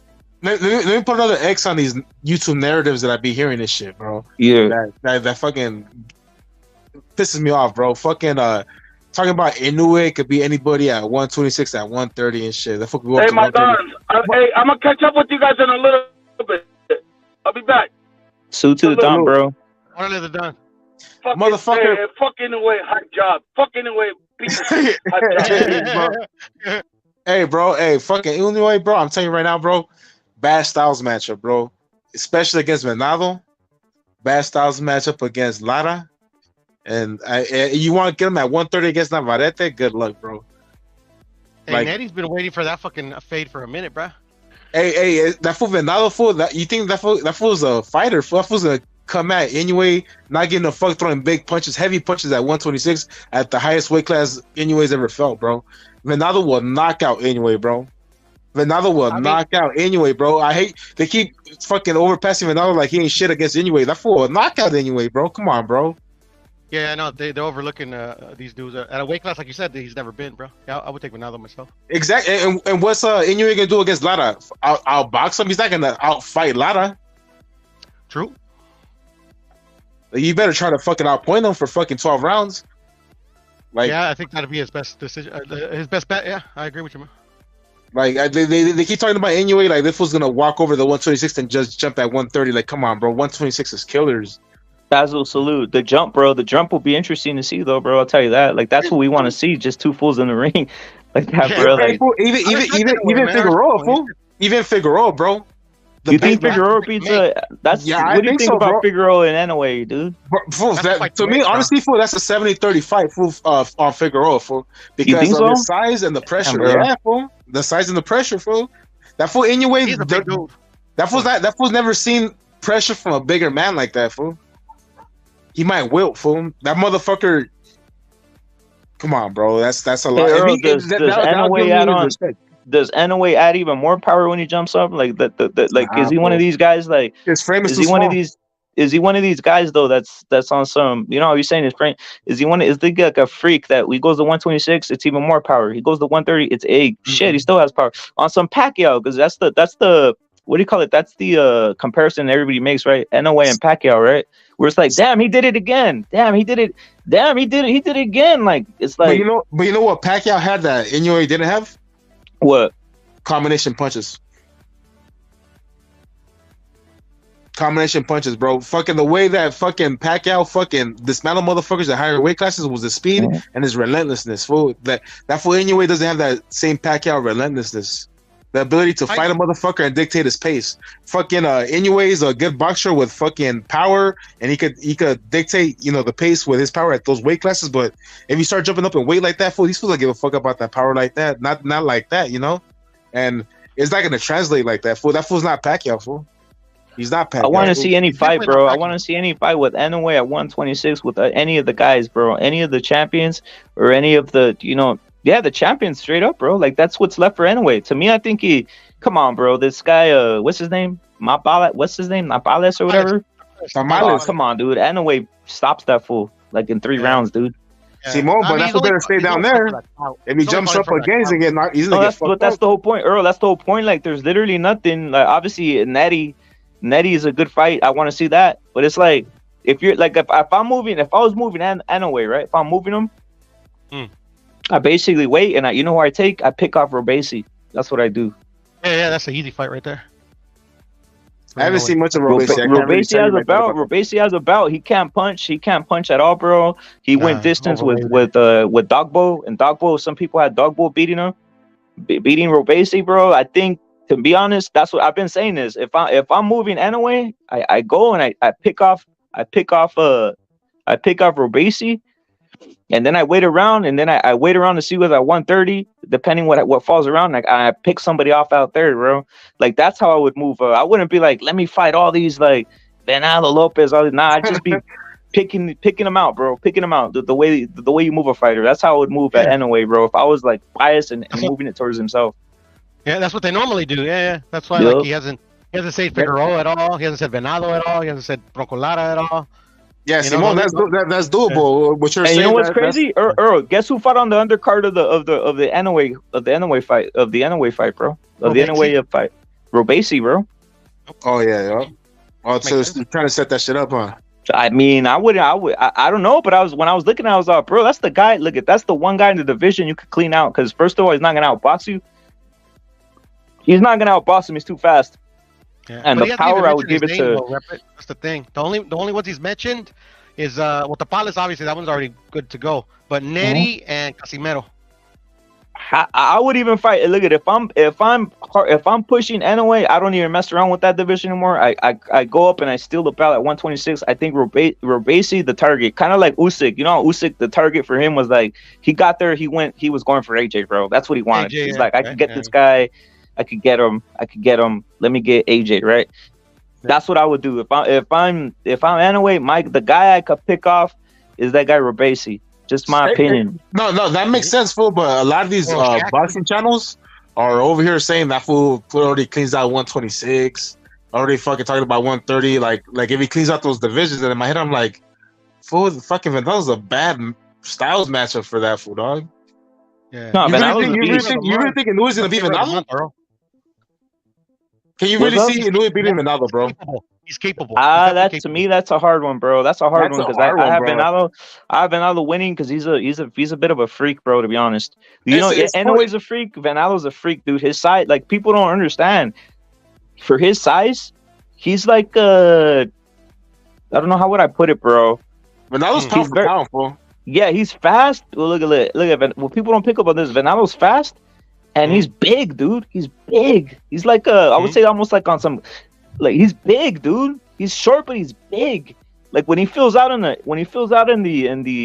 like when he's not when he's not cutting for a fight, You guys can go look it up. You guys can go look it up, dude. He's probably around 160, and he's lean, dude. And his forearms are huge. He just looks. He's big, dude. Right. These smaller fools, they're gonna will to a bigger pressure style, like a Venado, you know, or like a big power puncher like fucking Lara and shit. Now, as far as the fight though, dude, that'd be dynamite. The problem is they need to promote Venado like that too, bro. They need to promote the Venado versus NOA fight should be like the biggest thing ever, bro. Because the just of the styles matchup and they need to promote Venado. Maybe Venado gets the whole promotion when he beats up on Joet. I think he's gonna stop him, bro. I've been saying I think he stops him. They're gonna start these fools' careers, bro. They're not gonna promote these fools, bro. But isn't it gonna take the hardcore boxing fans like us to promote these motherfuckers like Venado to the fullest? Fools like Navarrete and shit like that. You see how these fools they don't push these fools until they fucking jump up fucking 3-4 weight classes, fool. Like, you know, like fucking. I don't know, bro. He'd be the first one, right? To knock him out. He'd be the first one to knock him out. We got not saying that Venado to him is a target, a small feather in his opinion. Not, bro. I'm telling you, he's not small, bro. He's a big guy. Beast, bro. Venado's big, dude. I'm trying to tell, like, he's big, dude. People aren't picking it up. Like, he's big, dude. He's big. Look, he's short, but he's big. Like, all of the weight of his body goes to his forearms and calves, dude. Forearms, calves, the chest, everything. Like when he's 160, about 150, 160, there's not an ounce of fat on him, and he looks like a damn bodybuilder, dude. Bro, at 126, that'll be Inoue's fifth weight class, and fucking Venado's fucking premium weight class, where he's a power fighter with fucking power in both hands, speed, fucking a leg movement and the ability to pressure fight a motherfucker to kick his ass, not outbox him. He's not gonna go in there and try to outbox fucking Inoue. He's gonna go in there and kick his ass. These small motherfuckers are not ready for that shit, fool. And he's you know what else? Something else. Venado already fought at 130, bro. That's another thing. That's what fools aren't. Remember when he beat up Gabe Flores at 130? Oh, that was at 130. Yep. That was at 130, bro. That wasn't. They was short notice, and he went in at one. It was 130, bro. So it wasn't like he was fighting 126. He was 130, bro. I do remember. That's what I'm saying, fool. Like that, these fools they think Inoue is gonna fucking clean out 126. He's not, bro. 126 is his death trap right there. Go to 126, see what happens. Fight all the champions at 126. He's not gonna last, fool. That's his dead end right there. Well, look at how old is Inoue? Inoue is like 29, right? Inoue is 20. He's 30. 30, okay, 30. So he's 30 already, right? So I'm not gonna move. Like if I'm Inoue, you think I'm moving him into like a grinder? No, dude. I'm picking. Like I said, for me, not for me. The guy to take out of the commission is Robesi, bro. That's what I look at. That's what I would do. And if I'm thinking this, those guys are thinking that too, bro. Yeah. Dude, they're targeting Robesi's the guy that they're gonna eliminate, dude. I'm telling you that right now. And after that, why mess around? You're 30. Go eliminate, pick somebody off at 130 to get another division, right? And then boom, at 135. Who knows what happens in a couple years? To be honest, who knows what happens in a couple years? They're thinking about Lee Wood and shit like that. Like, he might be able to Lee Wood. Yeah, he might be take out Lee Wood. I think he could take out Lee Wood. Yeah, but not fucking Venado or Lara and shit like that. Like these fools, the fools are dope, bro. Like that's all. Like I just want them to get their opportunities. You know what I'm saying? And nobody talks about those fools, and the fools are exciting, good fucking fighters. Earl was actually Tank, bro. That's what those fools wanted. I don't know who you guys talk about, but Lee Wood and the other fool, freaking Warrington, man. That's the fight that they wanted all along. Oh, yeah. Oh, yeah. They basically cheated the Mexicans, fool. Venado beat Warrington, yeah. Lara beat Warrington too, and Lee Wood. Yeah, I'm confused, but also Lara knocked out Wood. Remember that? Yeah, he knocked them out, and they fucking did all that the shenanigans. Yeah, they basically wanted that fight all along. Yeah. We have fucking this is the problem, man. I stayed up last night to watch. I was irritated for like driving, and then I stayed up to watch this card, and it was freaking boring. Like represent the co-main with the fucking sucks. Who was the co-main? You see, my prediction, no excuse, but I'm not invested in any of these UK cards. No disrespect. I've called them cucks before, but I'm not invested because of the time zone. I watch a lot of boxing, but at 3, 4, 5 in the morning, it's like, man, get the fuck out of here, man. Who was the co-main, Gonzalo? Can't remember their names, but usually these UK cards suck, man. And this fight wasn't that exciting either, man. Freaking. No sirve para nada. Hey, Gonzalo, what do you think it is? It's the training. These fools fight at a different pace. These fools no le echan ganas, way. They fight like at a slow rhythm. Yeah, they don't go off beat. They don't like push the rhythm to a different pace. I don't know. Like a lot of these UK fights fight at a very similar rhythm, where it's like pat pat block pat block pat. It's not like pat block pat. You know, like some wild shit. You know, like they don't go off beat that much. Is what I've noticed. Hey, That's right. You guys know that Beefy had a broken leg?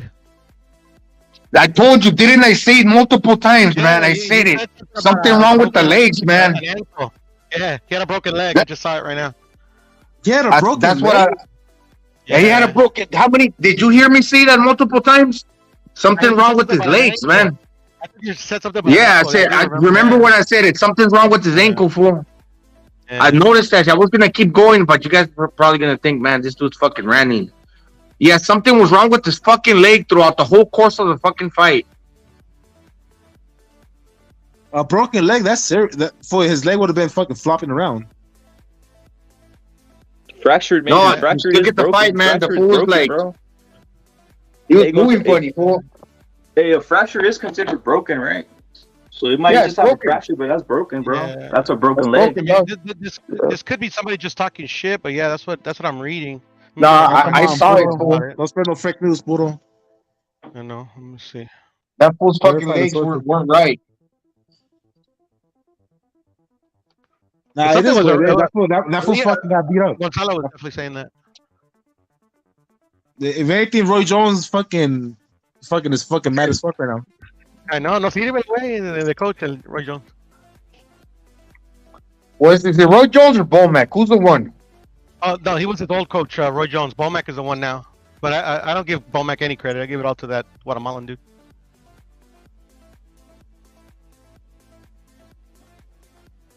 That fool Bomac's a fat motherfucker, dog. Because all I ever see him do is cheerlead, bro. I never see any like specific instructions or anything like that. Like me too. I'm curious. Like, what do you do, bro? Like, you hold the fucking body armor, or like, what the fuck? Yeah, I think so, bro. Yeah. The Don salute, bro. The Don salute. Water is key, guys. That's all I gotta say. Kilo salute. Water is key, guys. Water is key, bro. Yeah, drink water. It's hot. I'm being serious, Poodle. This is crazy shit, but yeah, man, it really is, bro. It's hot. Trust me, bro.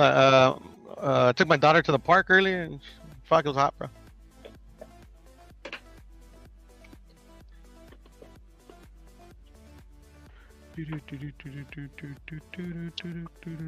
Yeah. Look at Joel. Hey, Venado beats Joel. Gonzalo, where do you put him, bro? If he stops him. Yeah, Venado, I already got him in my top 10. I put him in number 10. Like last time we did a pound for pound, I think I was here and I included it on the What Rep It's pound for pound. On BDA on a Friday show, I snuck him in at number 10 because he's exciting and then maybe Teofimo at number 9. They're very similar, man.